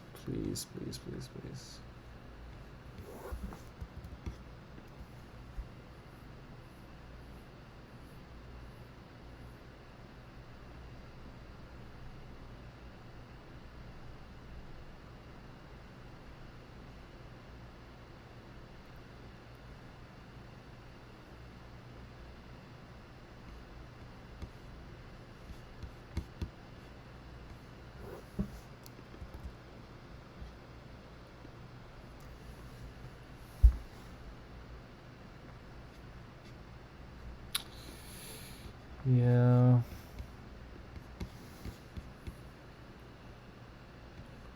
What?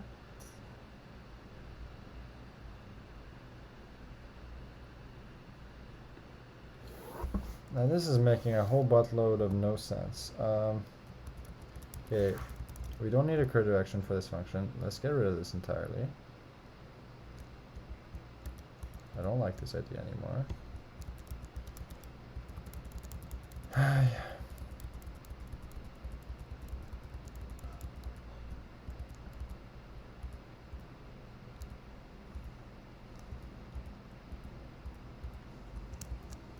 Okay. So the idea is clearly when we return from this find next available, right?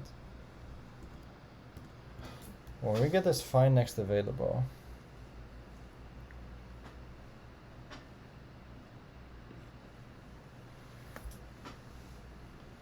well, that's maybe freaking why. Why am I hard coding this to be west? In my case, I want it to be east.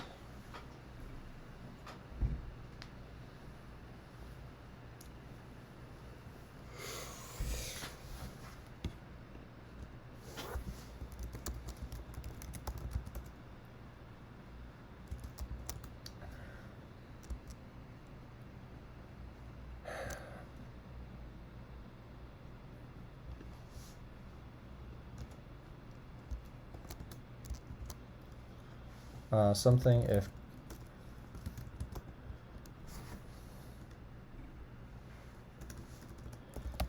next r is equal to 0.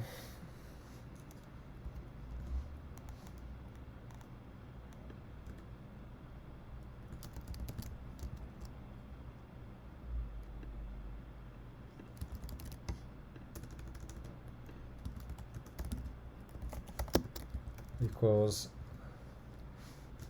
self.rows minus 1, else if next column is equal to 0, else if next column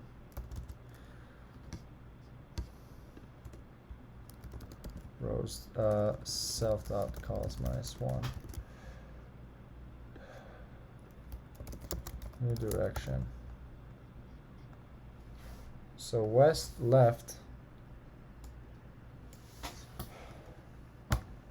Left is for what case originally? Probably the one I was looking at here. So it's like when you came from, so when this column is equal to this, right? Maybe this is when we want to go west. When column is equal to 0, we want to go east. Right, we want to go away from where we are. So if this is equal to 0, we probably want to go south. And here we probably want to go north. I don't know if that's even right.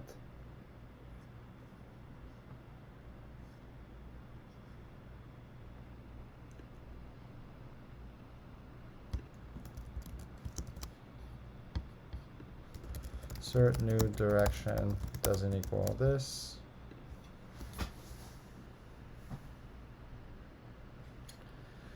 Well, that works.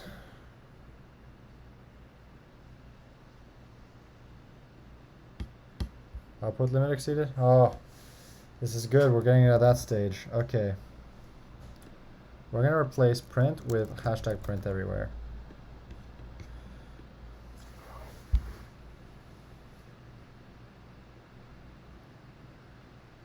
On line 61. Wait. This isn't okay.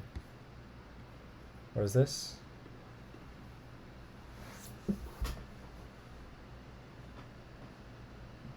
Line 13. Oh. Assert this. Yeah. Oh, please, come on. Invalid syntax? How? This? Brother. Literally, how on earth? How on earth is that invalid syntax?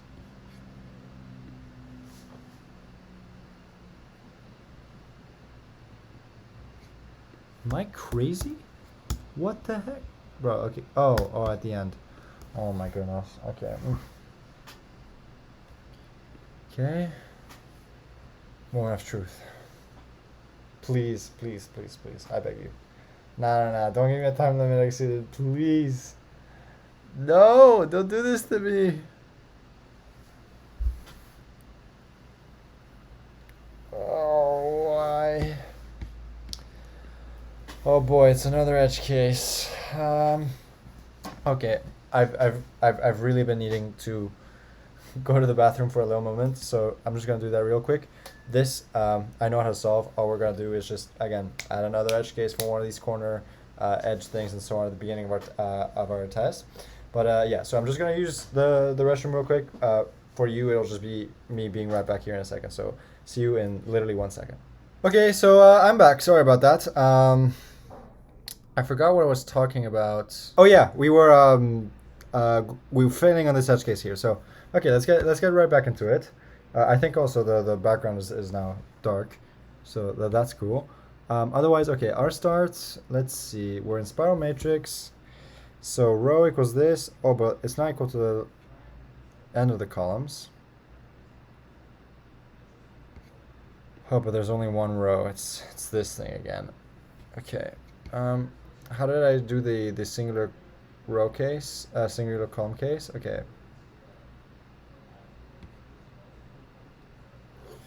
Yeah, okay. Single column case.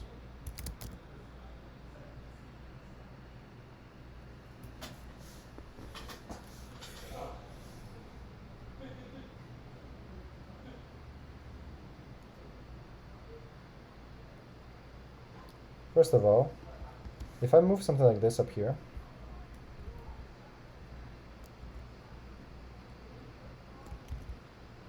if I take something like this and I move it up here, do I still pass all the normal tests here?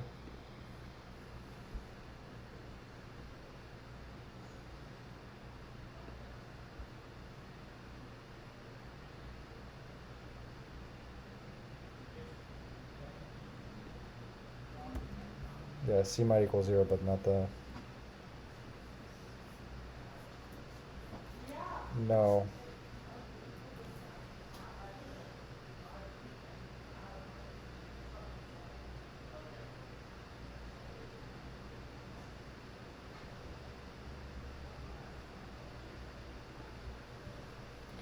Okay, clearly we had the single column case better defined over here.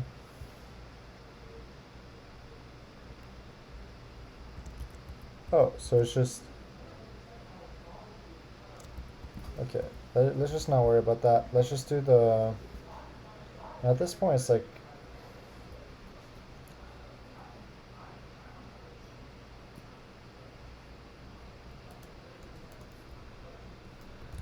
Self.rows is equal to 1.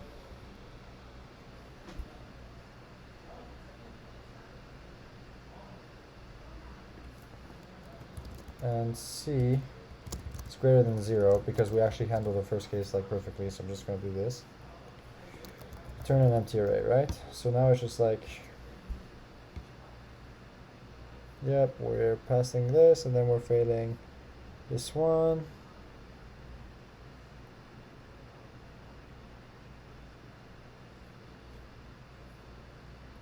Dude, there is no way you're doing time limit exceeded on me on this one.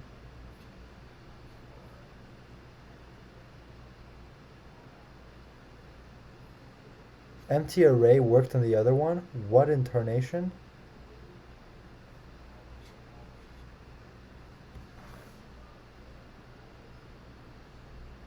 What?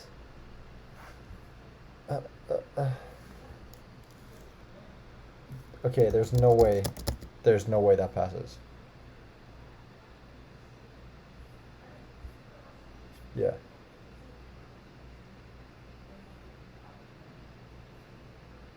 Okay, what is okay? That is very confusing. Um,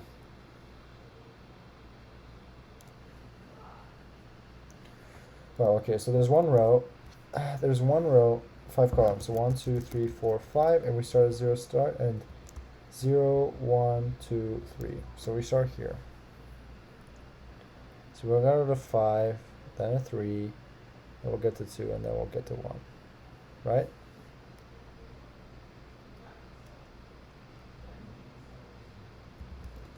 Pass.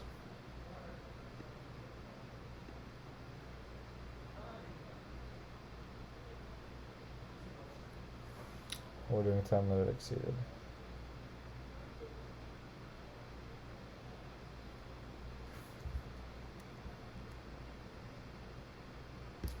So let's just think about it.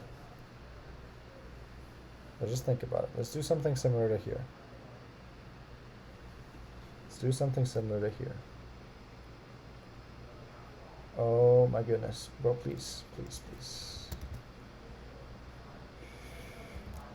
If we have a single... Nah. Okay. This can go away. Single row case. Assert self dot rows r is equal to 0 equals r start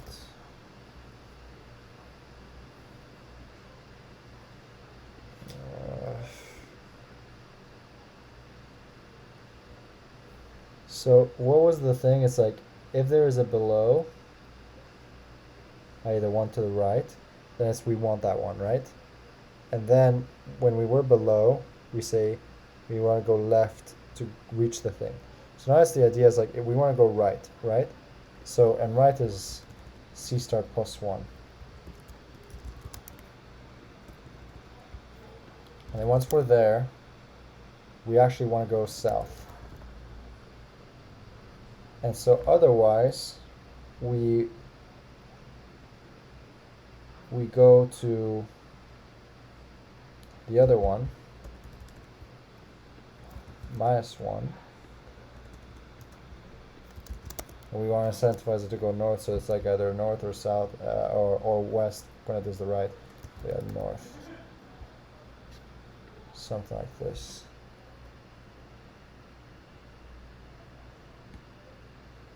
There's no way, bro.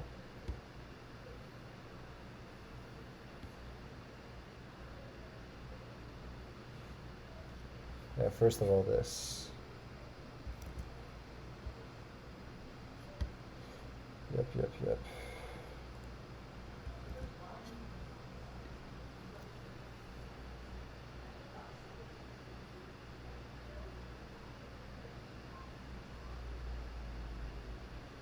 Dude, how are you gonna fail right now? There's no way.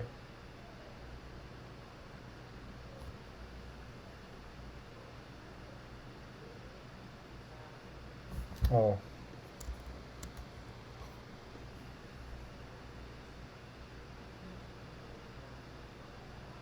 Oh, I didn't want to do submit. Oh my goodness. Okay, well.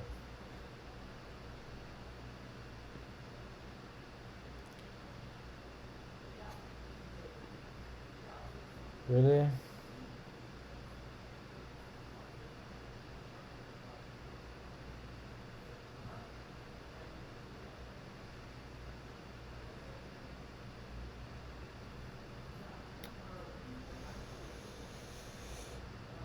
Really now? If it's valid. Oh, why am I... I'm dealing with a single column case here. Wait, what the hell? Oh, sorry. What the heck am I doing?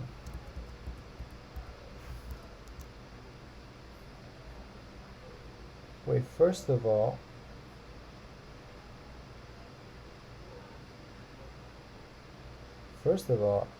whoa.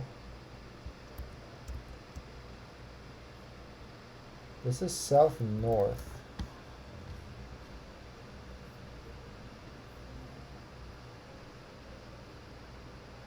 Yeah. Oh, come on.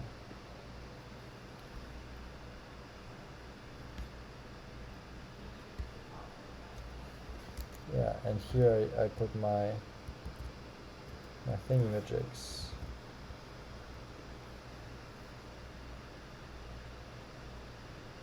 Bro, how are you time limit exceeding right now? There's no way, dude.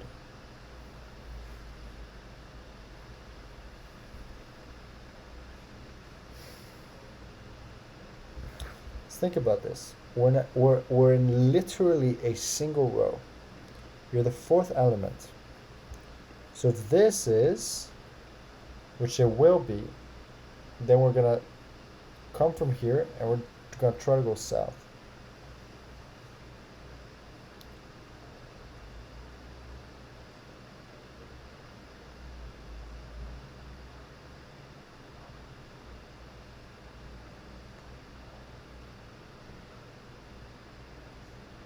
How is this time limit exceeding? Am I not going around the box? It's gonna, like, south is gonna fail because to the right it's already seen, and south is not possible. So then it should box around. That's at the bottom right. But then question is, does find next know how to do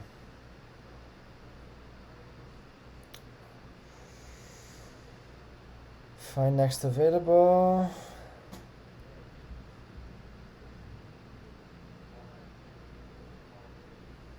Get next on border. Yeah, we do handle corners here. So it'll be row is equal to 0 and C is equal to max, right? So this.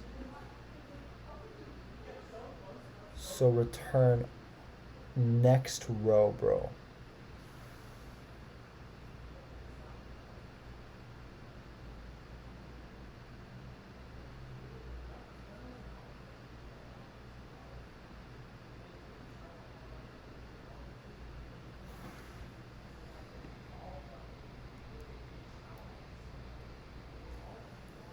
Nah, this is crazy. Yeah, okay, I understand the bug now. Of course it's gonna be time limit exceeded, but then how do I...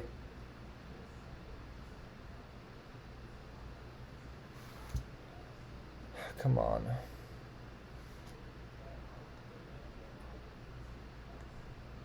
So for some reason my logic works for like the columns and not the rows. It's kind of crazy.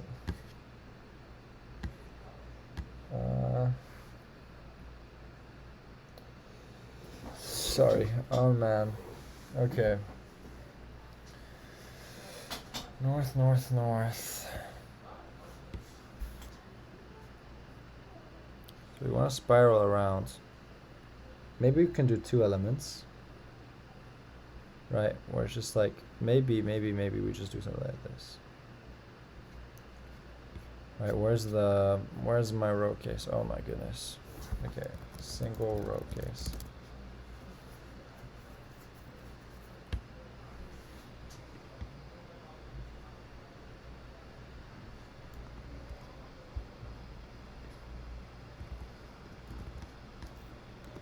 Maybe we do this +1, so we add that as a visited. And then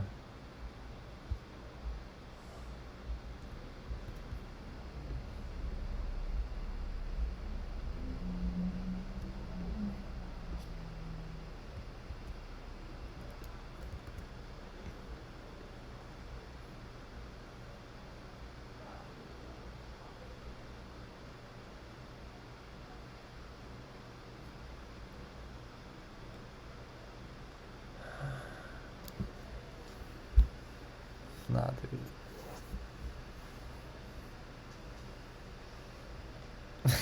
This is crazy. No. Why? It's because I try to go another row too much.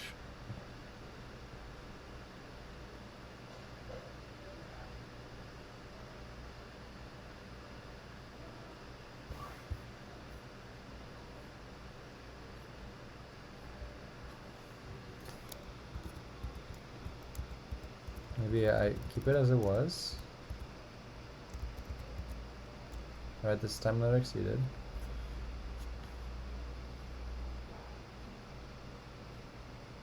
Then if I don't augment the row,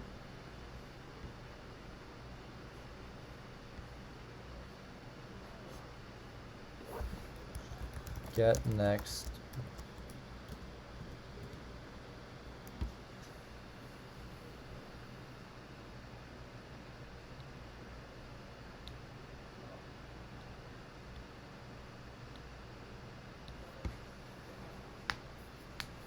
Okay, get next on border is gonna be important. If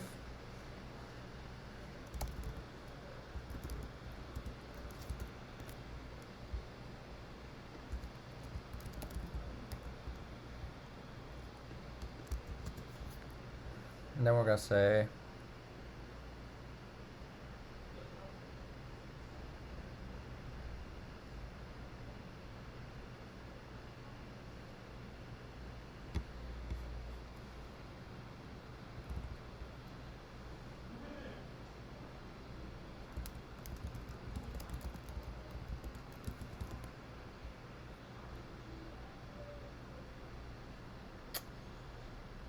see. I can also just hard code, man, the single row or single column cases, right? Whereas like the problem is 2D instead of 3D. It's like I want a zigzag, right?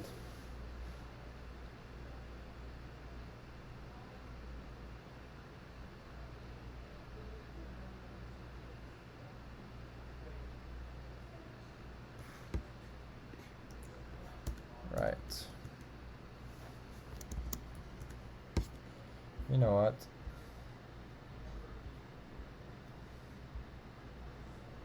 Self.rows is equal to 1.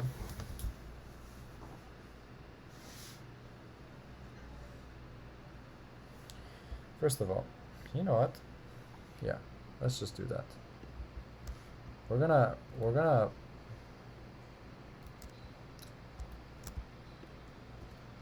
to do remove logic if no longer needed. How is we're gonna do this? If R, if rows is equal to 1 and calls is equal to 1, then return just 0, 0, right? We do return arrays here, right? Arrays of tuples, right? There's only one possible thing.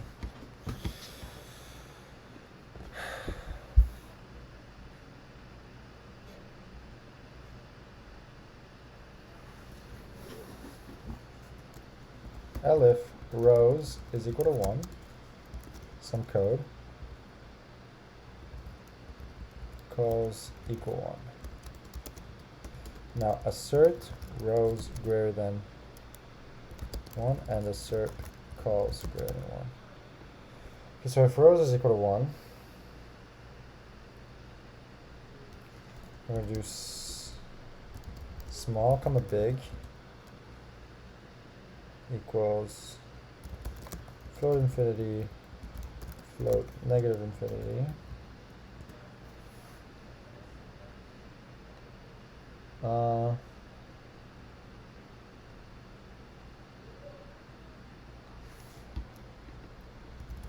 Leftmost, rightmost.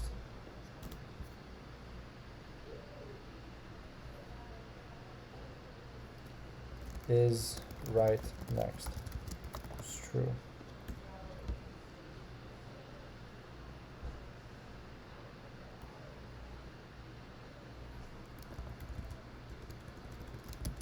Res equals this. Length of res is less than self.calls. Is return res. Is right next.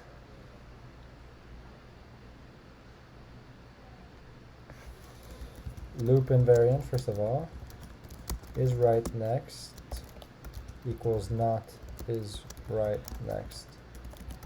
So you toggle it, right? So if I do something like my boolean is equal to true, not b, not b,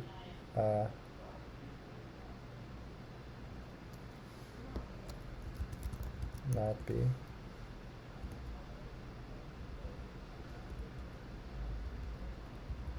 Yeah, you keep toggling, right? So the length of it, so the idea is you want to get the right one, then the left, then the right one, then the left, and so on. So res, so we're going to have actually our leftmost and our rightmost is going to be our start. Actually, column start. Com start. Right? While, oh my goodness, R start, comma, C start. Assert, first of all, R start equals 0. The length of res is equals stuff.columns. Res.append, we're going to do 0, comma,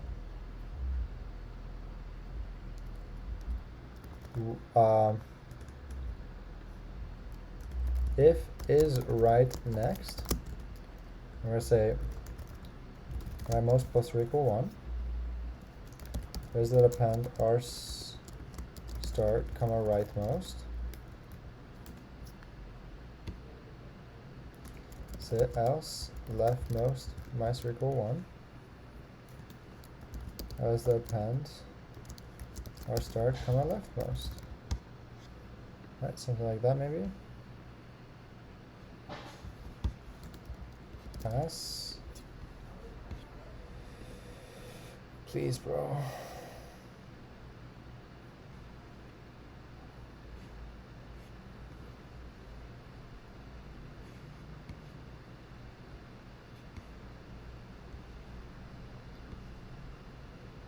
Literally, how are you reaching this if rows is equal to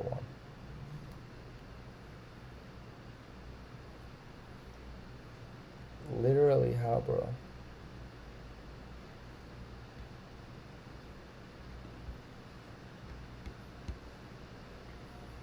And if calls equals 1,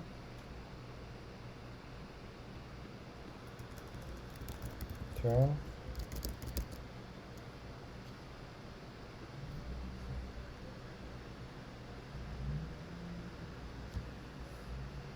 literally how? Okay. Oh, and oh my goodness. Okay. Sorry, it's just I'm getting frustrated. Yeah, sure.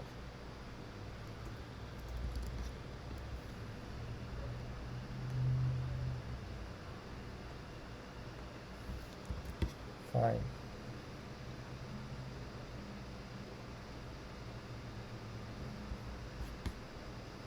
Calls is not even equal to 1 there, and calls is not even equal to 1 here.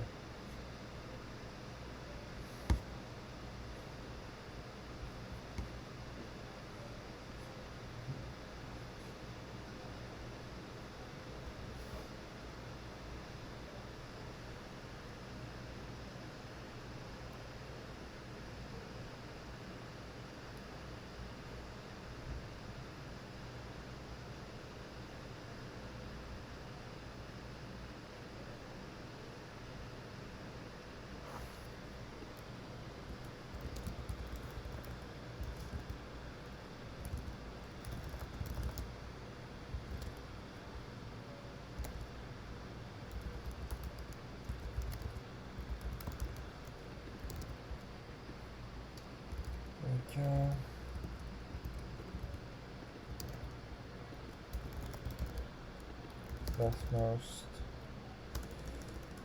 Leftmost is greater than 0. Rightmost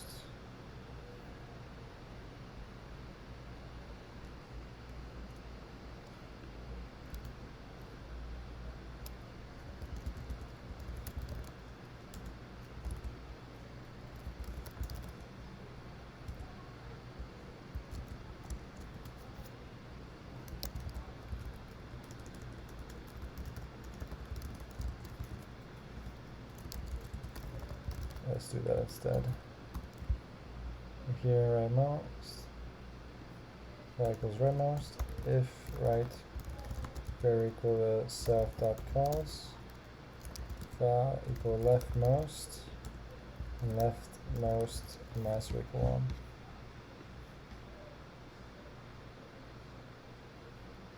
Oh wow, that's cool.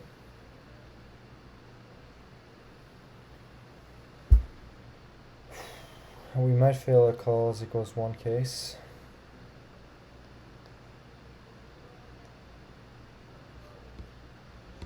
Cause is even equal 1, bro.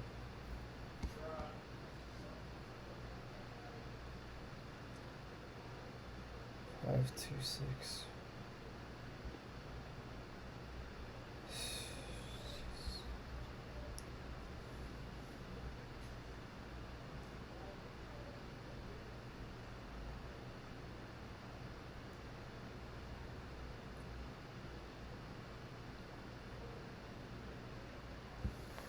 Oh, it's for call equals 1, we can do something similar, right?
Goodness me.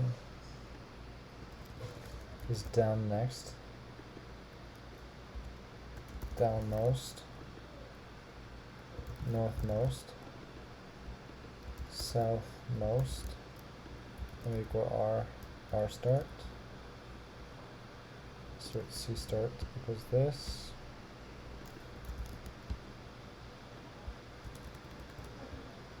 Is down next. Then is south next. South next, then south.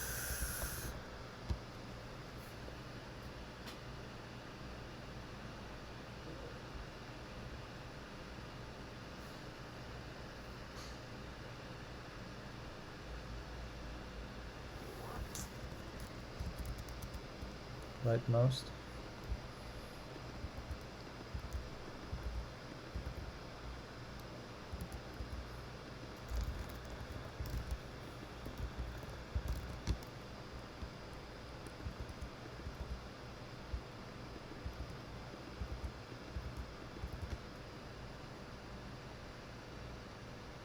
Yeah, that would make sense. Was this? Return res. Wow.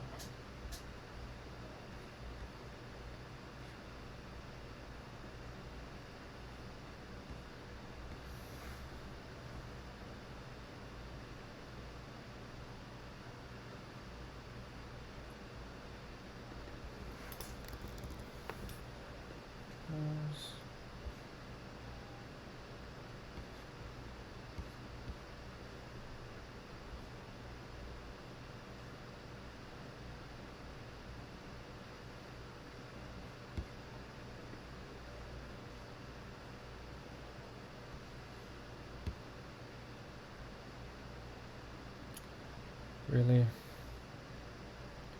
Is south next, southmost plus or equal 1. Oh yeah. Val, comma C start. Val, comma C start.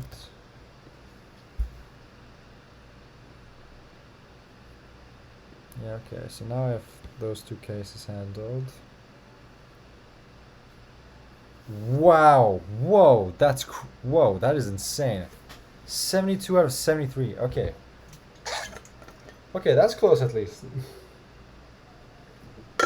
Okay, we're not far off. We could all, I was gonna say we couldn't be any closer, but we could be a little closer. Although this is probably gonna be a toughie, eh? Let's think about it. 3 rows and 7 columns. There's 3 rows,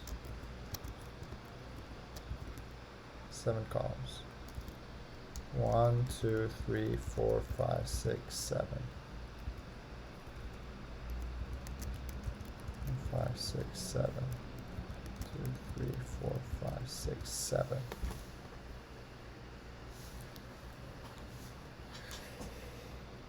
Okay.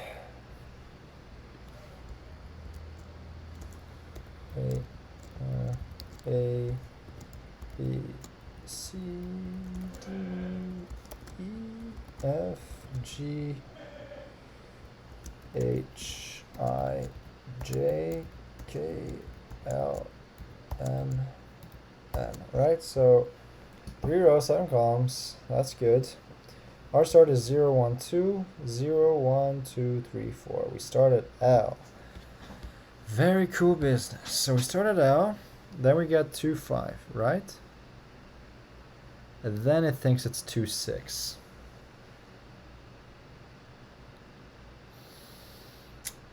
This is interesting, right? Because we wanted to force it to go down, but which we handled, but specifically when we were here. So maybe it's not when we were at bottom left. It's when we were at the bottom row. So, okay. We have this, LF rows equals 1, LF this. Yep.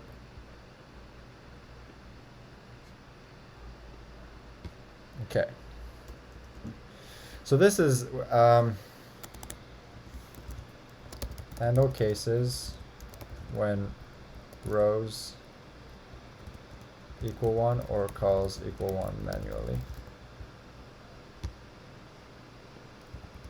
There we go. So now that should be fine now.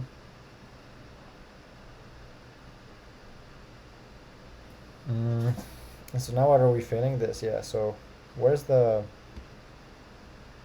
Yeah, so this is no longer needed, right? Assert self.rows. Assert not self.rows equals 1 and c greater than 0, right? And if I get here, that'll be okay. Right? Yeah. This is no longer needed logic. Very cool.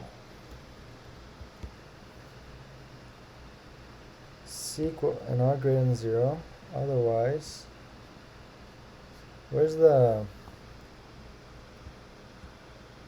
Yeah, if self.rows is equal to -1.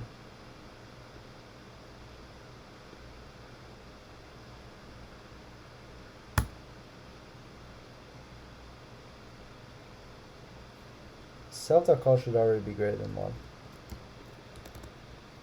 Assert call is greater than 1. Let's see what happens if we get through here. 66 is failed.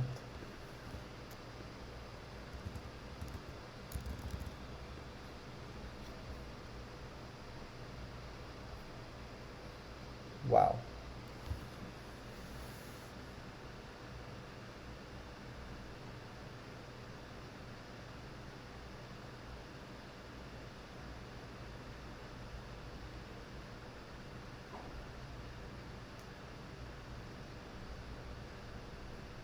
Ah, wait, so this one doesn't work.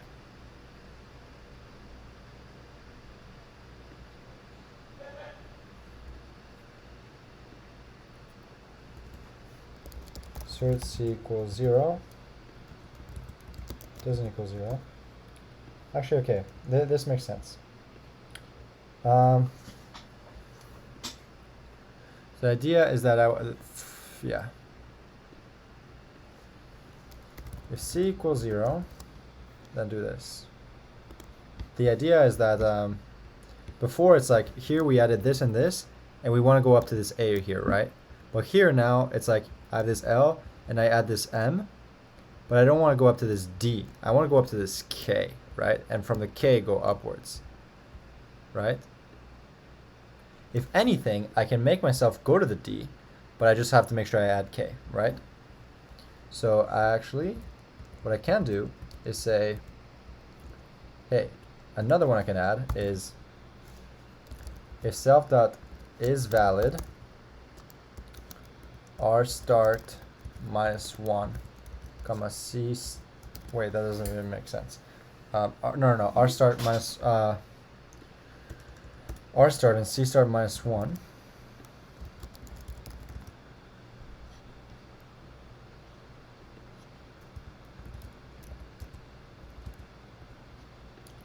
Assert this,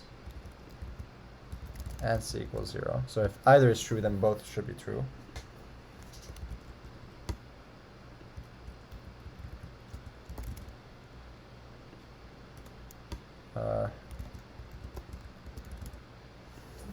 Yeah. Otherwise, what we want to do is we're going to do this. So this should be an OR because of my assert. We're going to say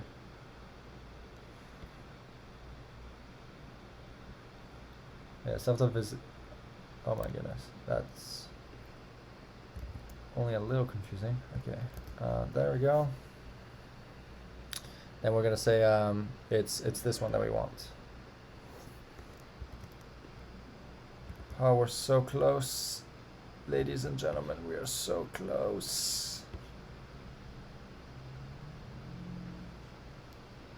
What?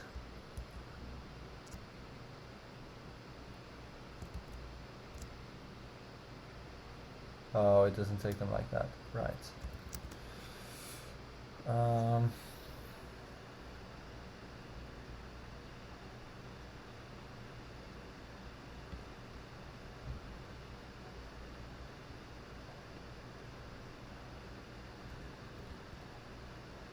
Oh, it's if c doesn't equal 0, assert do both.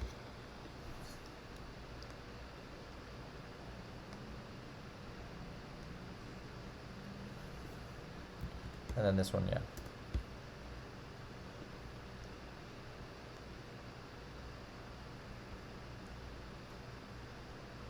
What?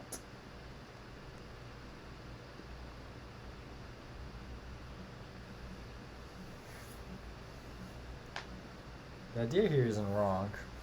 It's like I want to preemptively add k, right? I want to preemptively add k, which is one column left beforehand.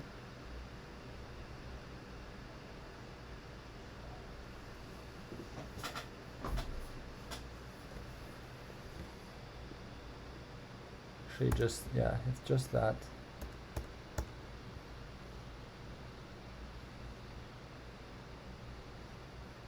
Yeah, that should work. Really?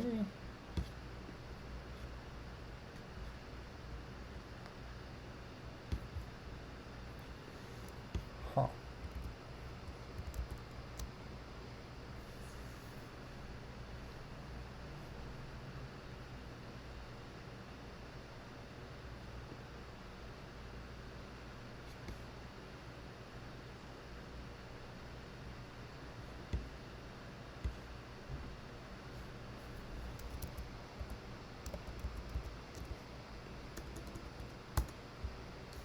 Used to be c equals 0, and yeah.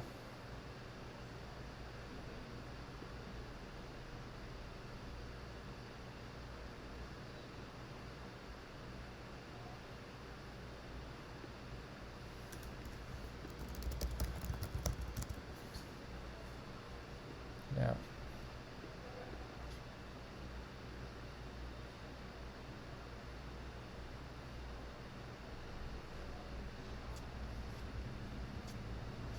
Where's my assertion failure here?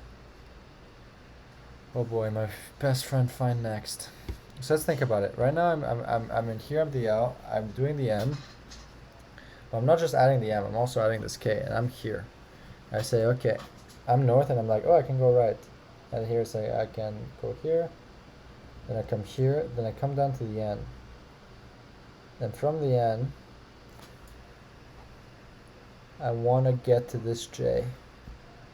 From this J, ideally, I go up to the C. I go up to the 3, and then this, and so on, and then that. This is perfect.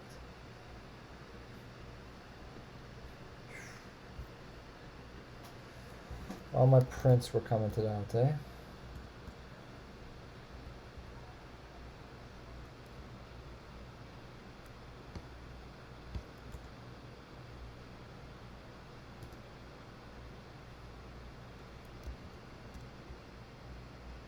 This worries me. Oh, it's because I added to the beginning here. Yeah, I remember doing that.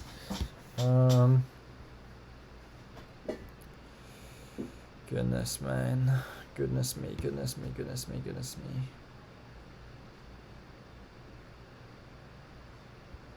Alright, so first of all, I'm gonna print R, C.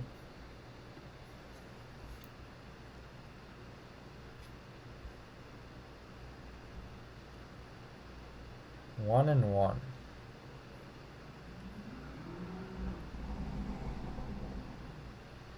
This is test case 7 here. Or 4 and 4. We've done the 4 and 4 before, right? Yeah. It's like here, right? We start off 0, 1, 2, 0, 1, 2, 3. Here we're here.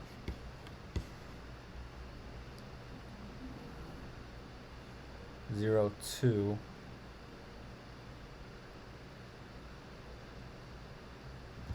What?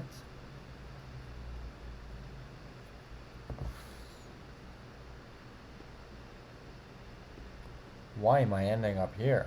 What the heck?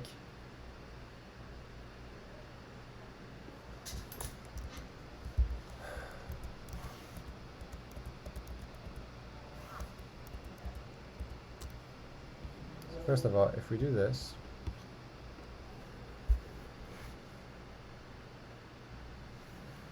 what?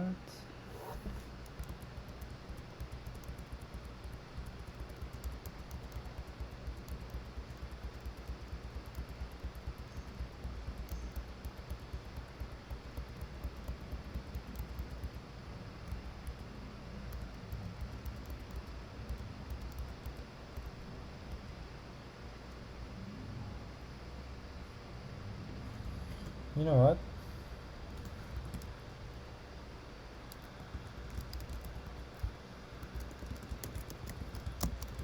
Greater than 0.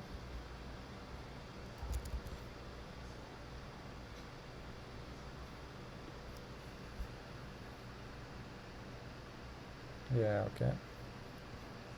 This one right now is the one that gets us to 72.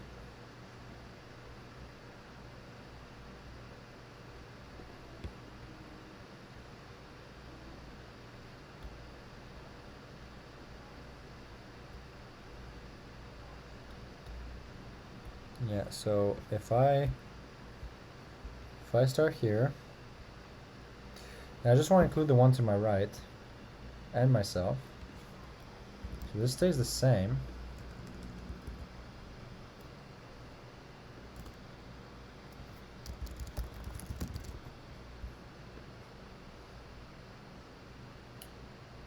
Then I also want to add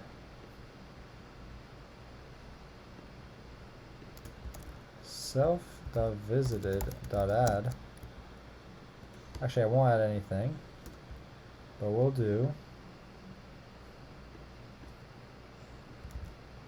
You know what? We'll equals 0, then do this. Else, move the equals 0 here. Self.spiral matrix helper.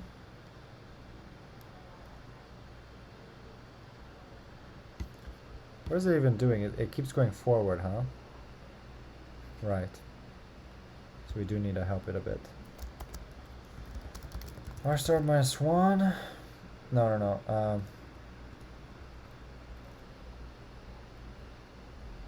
R start, C start -1. And we're here. So from here we want it to go up to the D. So we need to make it face west so that it first tries going right, and that works, right? So we'll do west here.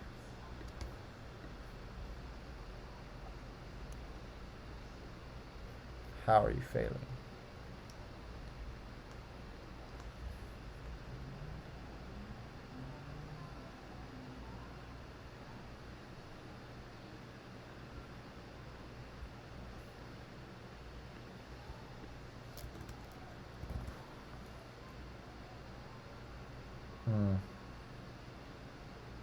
Well, I'll just do C doesn't equal length self dot calls -1.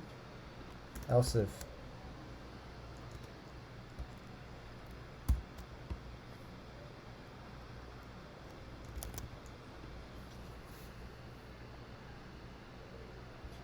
really? Oh my gosh.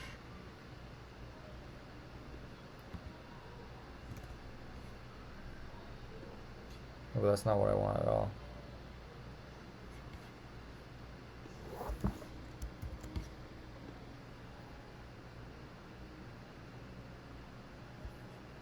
Why does that not work? Why?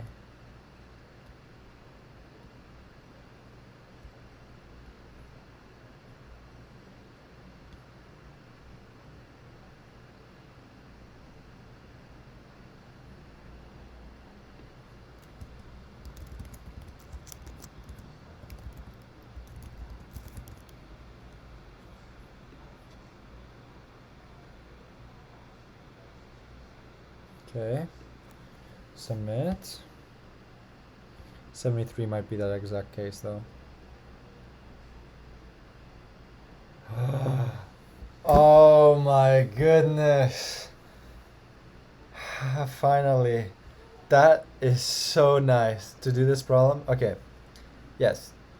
I admit this problem took me forever, but at least I did it with looking at absolutely zero hints and absolutely zero anything. This was a medium too, and so on. I'm curious to see what the solution is. So the very first thing we're going to do is some crazy amount of cleanup, right? First of all, C doesn't equal this. Yeah,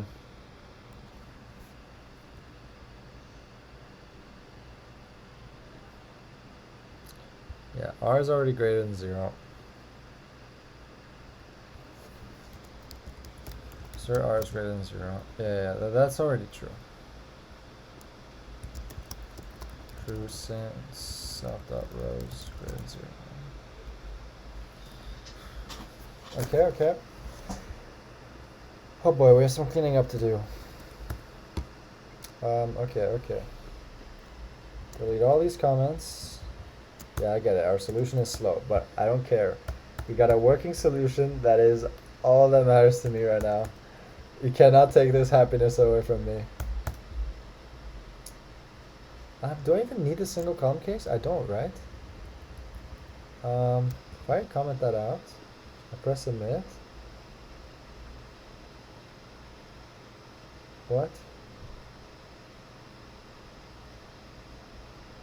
Am I crazy? What did I do? And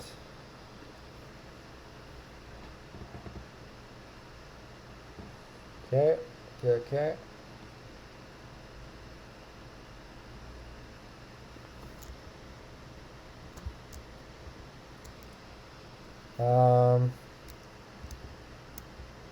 you go. Yeah, I didn't need that anymore.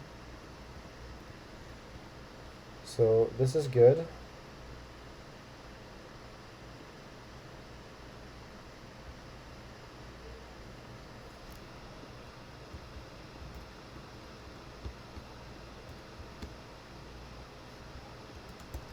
Okay, that's fine. Put this down. All those can go away.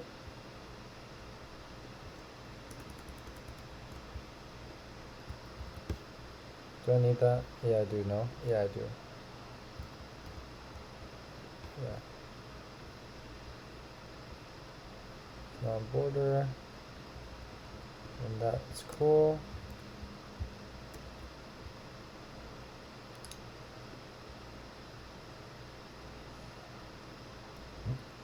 Okay.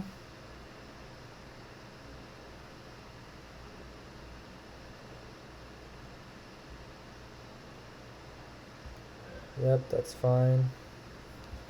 All this code is not fine.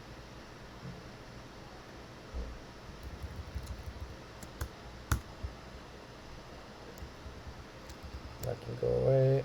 That can go away. That can go away.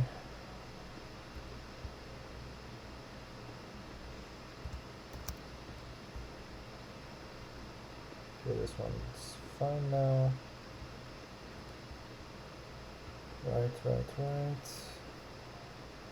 Get rid of this now. This one can go like that.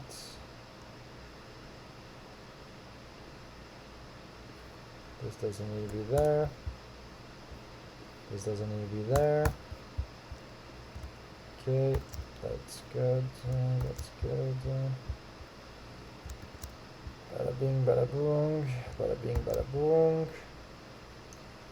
Now this code's finished. This one's finished. Yep.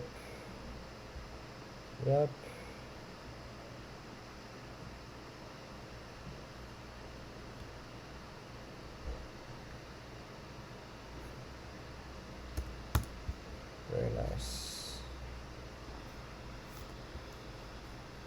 Unreachable code.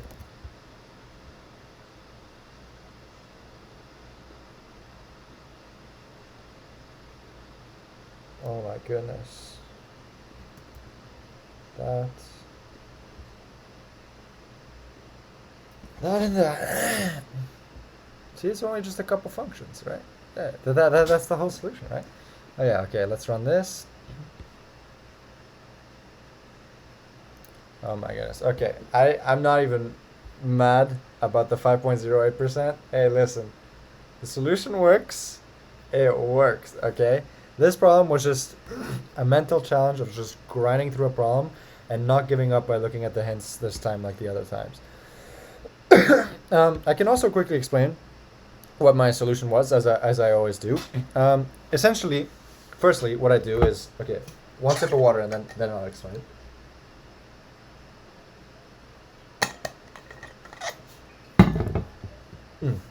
But essentially what I do is very straightforward. First of all, the goal of the problem is to kind of go in this spiral matrix order from a beginning square here and some matrix here, where we're given like rows times columns as numbers, and so there's like rows times columns total like possible matrix elements, and then like we are given a starting position, and from that starting position we kind of want to go like in this right looping spiral kind of way, right? And we want to return the order that we visit the elements if we apply this spiral rotation and so on. So one of the very first things that I noticed is when you do the spiral rotation, you always go right here. So from 1 to 2, you're going right to 2, and then from here you take a right, and from here you take a right, and from here you take a right, and from here you take a right and a right and a right and a right and a right and a right. So you're always going right? If you pretend that you start at 1 and looking northwards, which is why at the beginning here I default my case to looking north, I'm like, okay, right I must go, right I must go, right I must go. So the idea is very, very straightforward. The idea is this. So I start off at 1, for example here, looking up north, and I'm going to say, okay, if I can go right, I should go right. And so the only way to know if going right is possible, if there's exists an element to the right of me, i.e. I'm not going out of bounds. So for example, 2 doesn't have a right element because that would be out of bounds. And as well, if it is the case that we have not seen the element before, right? At the beginning, we have seen no elements. But once we have seen 1, and like say we go right to 2, right to 3, right to 4, 4 is now going in this direction, to the right of it is 1. 1 we have seen before, so like it would not consider 1 as a valid element. So in order for something to be valid, it must, well, first of all, exist. So like to the right of 1, there's an element 2 that exists, so that's good. And second, it must also be unvisited. So at the beginning, 1, we're looking northward, we're like, oh my goodness, 2 is to the right of me, and so and I have not visited it, so I'm gonna return the problem starting from 2, having already visited 1 inside my array. So I append 1 to my visited array, and I put it into a visited set that I can look up later on whether or not I've seen the element, and then I keep going from 2. And then the idea is this. So starting from 1 again, if I can go right, right? So with the case of 1, it was true. Otherwise, if I can't go right, then try the next best thing, which is to keep going forward, right? In the case of 1, you could go right. In the case of 2, you cannot go right because that would be out of bounds here, right? So the next thing you do is go forward. And so from 1, from 2, forward is down, right? That's the next forward it has. And so then from 3, it's like you first ask, okay, although no, am I getting confused here? Wait, so 1 you go to 2? No. So excuse me. From 1 to 2 it was valid. From 2 to 3 it's also valid. Yeah, for forward of 2 would be forward in this direction, which is not valid. But here you can turn right, so you just turn right. And from 3 you can also turn right instead of going down forward. So you turn right and you go to 4. And then from 4, if you want to turn right, you can't, right? Because we have already seen 1 before. So what's the next best thing? Is to go forward until you can take a right again, right? In the case of 4, it's actually the very next element after 4 that can take a right. But say we were at 11 here, right? And we can't go right because 4 is there. We're going to keep going forward until we can turn right. Here at 12, we've already seen all these elements before, so we go forward again. And as soon as we can go right, boom, go through all of that, right? So that's kind of the idea. So from 4, go forward until you can no longer go forward. Until you can go right. So after 4 we're at 5, we can go right, so we turn right and so on. At 7 here, so at 6 here we can't go right because we've already visited 1. At 7 here we can go right because we haven't visited 8, and so we go to 8, and then and to 9. So from 8 here to the right of 8 again would be 1, so we can't go to the right, so it goes forward and it goes to 9. So the idea is first, if I can go right, go right. If I can go forward, otherwise, in the case where I can't go right, go forward until I can go right again, right? And so that's kind of like abuse of DFS, right? Where it's like, if you look at a DFS, let's say you look at the left subtrend, you have a binary search tree and you go through the left node first and then the right node, and it's like, once you get to that left node, it'll then check if it can go to the left node and so on. So when I recall this over and over, the first thing it'll check every time is, can I go right, can I go right, can I go right? So it'll be convenient in that case. But otherwise, it's, let's take the case, so if you can go right, go right. And if you can go forward otherwise, go forward, right? And then when you reach a point where you can neither go right nor go forward, that's the tricky part of this problem. So the first time this happens in this example is at 9, right? So at 9, to the right of 9 is 2. That's an illegal move. And forward of 9 is out of bounds. So that's also an illegal move. So what you have to do is, from this block, I also wrote some logic, which is called the find next available, which also calls get next on border. What you realize is when you cannot go right or you cannot go forward, that necessarily means that you are on the border, right? Think about it. If you cannot, if you cannot go right, like you'll always end at these cases, right? Where it's like here you're at 9, and then when you loop back, you come to 10 and to 13, and boom, you're on the edge again, right? Because the point is that you greedily keep turning right whenever you can. When you can no longer, because you're stuck at whether you can't go right or can't go forward, that means you must be inside this border and you need to be re-looped around into the next valid spot that you can, right? It would all be nice if the starting position like this one was the dead center of a matrix, right? Because then you'd always have elements to go spiraling around, but it's not in this case, so you kind of have to create like these imaginary lines and so on, and therefore it's whenever you can't go right or forward, that means you're actually on the actual physical border of the matrix without pretending that one is in the center. And so what do we do here? Well, you take wherever you are. So in this case, we're at 9, and you bounce around the the matrix in a clockwise direction. The reason why we go clockwise is because you always want to go rightward. So like here from 9, you can either bounce around the matrix this way, right? Bouncing this way, or you can bounce this way, right? And come here and so on. Well, this is clearly going towards the right. This is clearly going towards the left. So, and you obviously, you want to go towards the right so you can re-spiral more and more and more. So this spiral, actually, you can just look at the spiral. The spiral goes in a clockwise direction, right? You start off small, but you're going clockwise. So you want to go clockwise around this matrix to find the next one that you're going to get. Just as equally as you must be on a border in case you have no legal moves, then first of all, it could be the end of the problem. So if it's the end of the problem, just return. And we can know that by saying that if the number of elements that we visited is equal to this rows times call, which is the total number of elements, then we know that we have finished problem and return. Otherwise, necessarily, that's where I created this is end state function right here. So that's how I know. And all this does is return like, yeah, if length of visited is equal to the self, that's literally all it does. Otherwise, necessarily, that means that there's at least one element that we haven't visited. And again, since we're doing the spiral thing, we're going to have to keep going around the matrix until we find a spot from one of the borders. That's how we're going to enter there that we haven't explored yet, right? But again, the next one that we would if we keep going with the spiral. So essentially, this is all fancy stuff for me saying, hey, if we're stuck at a place like 9 where we can't go right or we can't go forward, we need to find the next spot, and it will be on the border as well. So in this case, from 9, we find 10. And so you'll see conveniently, if we hop around clockwise on the border, so from 9 to 2, 2 is visited, so you can't have that one. 3 is visited, so you can't have that one. Oh, but 10, however, we have not visited, so we can continue the problem from there, right? And then from 10, I have some code with find next. No, it's in should change blob direction. No. It's in this function right here, spiral matrix helper, where whenever I call this find next available, right, it'll go hop around the grid. I will necessarily be on one of these 4 borders, right? Next star equals 0 just means I'm on the top row, right? In this case, we want to go. But basically, I made some calculations at the time, but like for example, here we have what? We're on the last column, right? So next calls equals this, then we want to go in a westward direction, right? The idea is if we're entering from the right column side, the only way we really have to go is it means that we're coming down from the left here, so you want to keep going left, right? Versus if you entered here, it means like you entered from a spiral entering the left.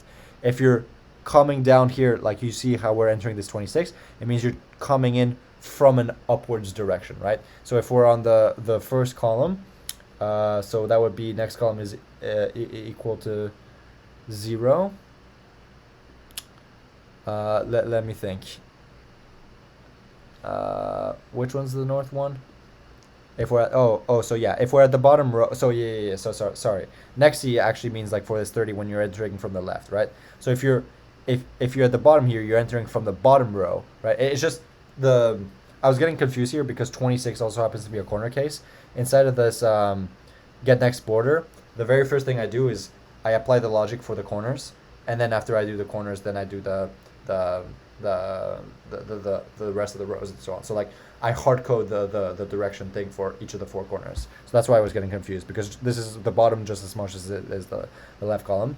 But the idea otherwise is if you're coming from the bottom column, you're going in an upwards direction. If you're coming from the bottom row, sorry. If you're coming from the left column, right, and from the spirally thing, like from the bounce arounds like this, right? If you bounce around 26, 27, 28, and you're coming into 30, you're coming in from a leftward, from a rightwards pointing direction, so you want to keep going rightwards and so on. So that's how I kind of keep the state of what direction to go. So like from 9, I bounce around to the 10, and because I know I'm on this last column, that I need to go into a leftwards or a never eat soggy in a westwards direction, right?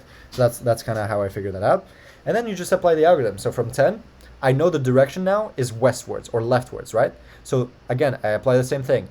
Can I go right? No, 3 I've already visited, so I'm going to keep going in my direction. Forward, what? Can I go forward? Yes, I can. I can go to 11. Same thing, 11. Can't go right, but I can go forward. Can't go right, but I can go forward. Oh, but from 13, I can go right, so immediately start going rightwards. And then from 14, can I go right? Nope, I already visited 5, so go forward. 15, can't go right, so go forward. 16, can't go right. Oh, but I can't go forward again. So again, what am I going to do? I'm going to bounce around this matrix here. And 10, this time we actually visited, until we get to 17. I'm on this last column, so I know I need to go in a westward direction. So then, again, apply the same logic. Can I go right? And then can I go forward if not? From 17, I can't go right. Right, again. And right is because we're in this westward direction, right? If we're going inside of this direction, then to the right of that is upwards for us, right? Looking at the problem, but like pretend you're going into this way, then what is to the right of you? It's this way, right? So that's why to the right of 17 is 10. 10 is already visited, so it can't go there. Oh, but we can go in forward, so to 18. 11 already seen, but we can go to 19. 12 already seen, but we can go to 20. 13 already seen, but we can go to 21. Oh, but here we can turn right. We have not seen 22. So again, from here, already saw 13, so go to 23. 14, already seen, so, but we can go to 24. 24, 15, we've already seen, so we'll go up to 25. 16, we've already seen, so can't go right, go up. Oh, but up we can't go. So again, bounce around, bounce around, bounce around, bounce around, bounce around, bounce around, bounce around. Here again, there's nothing left on this column, so bounce around, bounce around, bounce around, bounce around. And now you're at 26. And again, you're going into 26 in an upwards direction, which is what I'm coding in from here. So yeah, when you're coming in from the bottommost row, right? Where again, this is 0, 0, and this is like num rows minus 1, num columns minus 1, right? So here I'm coming into 26 from an upwards direction. I see that I see 26, can't go right because 21 I've already seen, so I go to 27. Can't go right because I've already seen 22, so go up. Same thing here to 29, same thing here to 30. And then here from 30, we can't go right, nor can we go up. So do we do a loop-de-loop? This time, no, because every time I'm about to enter like a loop-de-loop phase where I bounce around, bounce around, bounce around, what I first check is, did we finish the problem? I.e., did we already like visit every element that is to be seen, right? Because that is a possible case when you have no more moves left because there are no more moves to be done. And so in that case, it's like, oh, okay, I'm actually in an end state, so return the solution. And so that's kind of the idea. Now, the only thing that I did and that I've been struggling a lot for is there are some things like, first of all, what I did is if the number of rows and the number of columns are both equal to 1, that means there is literally only one element. I add that element, I literally hard code. If rows is equal to 1 and columns is equal to 1, return just the singular element at 0, 0. That is the only possible case. It's a 1 by 1 matrix, there's only one element. Otherwise, I hard coded the code for rows equals 1 and columns equals 1, right? If there is only one row like this, and like let's say you start at 3, then it's like you want to hopscotch, right? You add 4, then you add 2, then you add 5. Here 5 doesn't exist, then you add 1, so on. And you kind of alternate, and then if like one is done before the other, you just kind of do the rest, right? And so I just hard coded the code for the if there's only one row and then if there's only one column. Otherwise, the rest of the code assumes, okay, now there's more than one row, now there's more than one column. I was getting a lot of issues with the tests that have only one row or only one column. So I decided, you know what, let me just write the code for those two cases separately and just handle them because they're just 2D instead of, or they're just 1D instead of being 2D. And yeah, okay. And then otherwise, the logic I just shared with you is what applies, right? I also have specific edge cases where it's like yeah,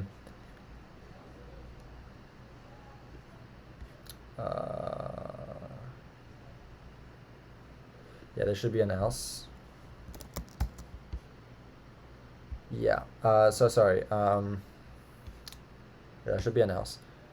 I'm pretty sure that this will still work. So sorry, forgive me. I'm noticing one thing here. Yeah. Okay. So then I also hard coded 2 cases because they were giving me a lot of problem. So the first one was when you're starting on the last row, but you're not starting on the last column, right? So if you're starting from something like, let's say, 19, right? The problem was this, where let's say I go from 19, and then I go northward, but I can go right. So I go to 18. Now from 18, I can't go right, and then I'm like, oh, but I can go forward, so I go to 17. But you see the problem here?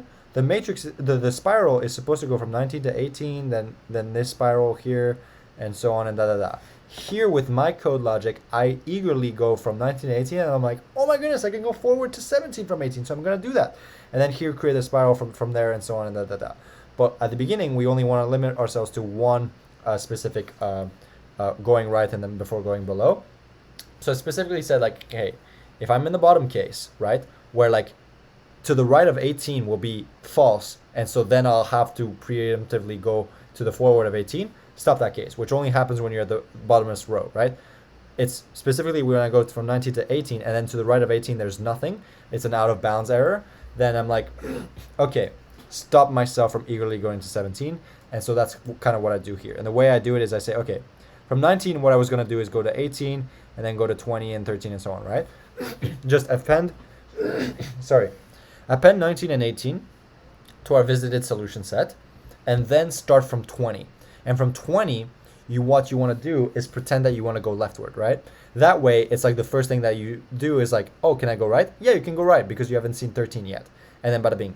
From 13, can you go right? Yeah, you haven't seen 12. So 12, 11, 10, 17, blah, blah, blah. And the spiral just goes on continuously as normal. So there was an edge case where it's like I eagerly go to 17 because of the way my code logic worked.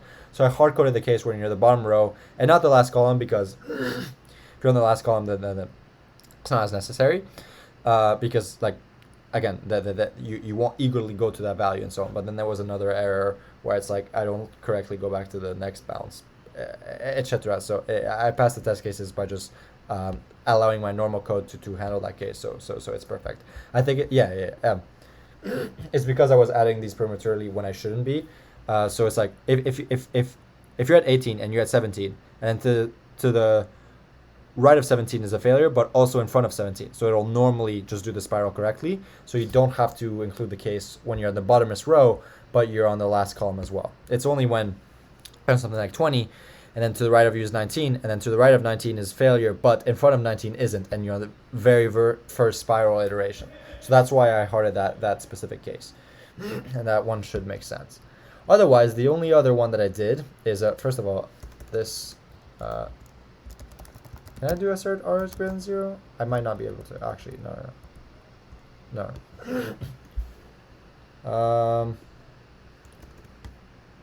Oh yeah. It's r. Actually, it'll fail if I do this, right? Or otherwise, it's just an unnecessary check. Or okay, it's an unnecessary check. But I don't have to do it. Okay. The other one is this, right? If we are on the very last column, right? Let's think about what happens. Let's say we're on 3, right? We are gonna try to go so we start off at the beginning with a solution being north from 3, right? But immediately to 3, to the right is a failure. It's an out of bounds error, right? So what are we gonna do? Oh, can we go forward? Yes. From 3, you can go forward. This is why I'm saying you don't need the r is greater than 0 case, because like if r is equal to 0, right as a failure, but also forward as a failure, so you'll naturally go to 2 and do the spiral as you need it. But otherwise, from 3 here, if you go to the right, that'll be a failure, so going upwards will be a success, which is not what you want, right? From 3, you want the spiral to be going this way and only then catch 2, right? Get 3, 11, 4, 1, and then 2, not 2 immediately. So that's why what I do is I say, okay, if you're on the very last column, what you're going to do is you're going to append a 3 to the result, and you're going to get the direct element below 3 as the next one, point westwards, and start from there, right? And then from 10, it's just like to the right of 10, nope, 3 is already visited, you go to 11, then 4, 1, 2, and so on, and continue with the spiral. But then there's another edge case, which is, what if you're on the end of the columns, but you're on 17, right? And so there is nothing directly below you. So then what's the next element? So let's think about it. To the right of 17, you go into spiral, oh, 18 is the next element. So that's why I have 2 cases. If we're on the last row, so like we're 17 here, then the next element we're gonna continue the algorithm from is gonna be the one directly to the left of us, right? C start -1, but on the same row, and we're gonna point ourselves in a westward direction. Why? Because if we go westward from 18, the very first thing we're gonna check is if the right element is valid, which in this case it is, so we're gonna go to 11, and then from 11 go to 10, and so on, continue the spiral. Otherwise, if we're not on the last row, we don't want the element to the left of us, we want the element directly below us, like I explained. And here I'm going to say, okay, the direction is going to be south. That way, when you look to the right, like from 10, you look to the right, it's 11. It's like, oh my goodness, I haven't seen 11 yet. Let me go to that one, and then again, do the whole thing over and over again. And so that's why I also hard code that case, because again, you don't want to preemptively go to 2 from 3 or to 3 from 10 and so on, kind of like how here from 19, you don't want to preemptively go to 17, kind of the very same idea here. So those 2 edge cases I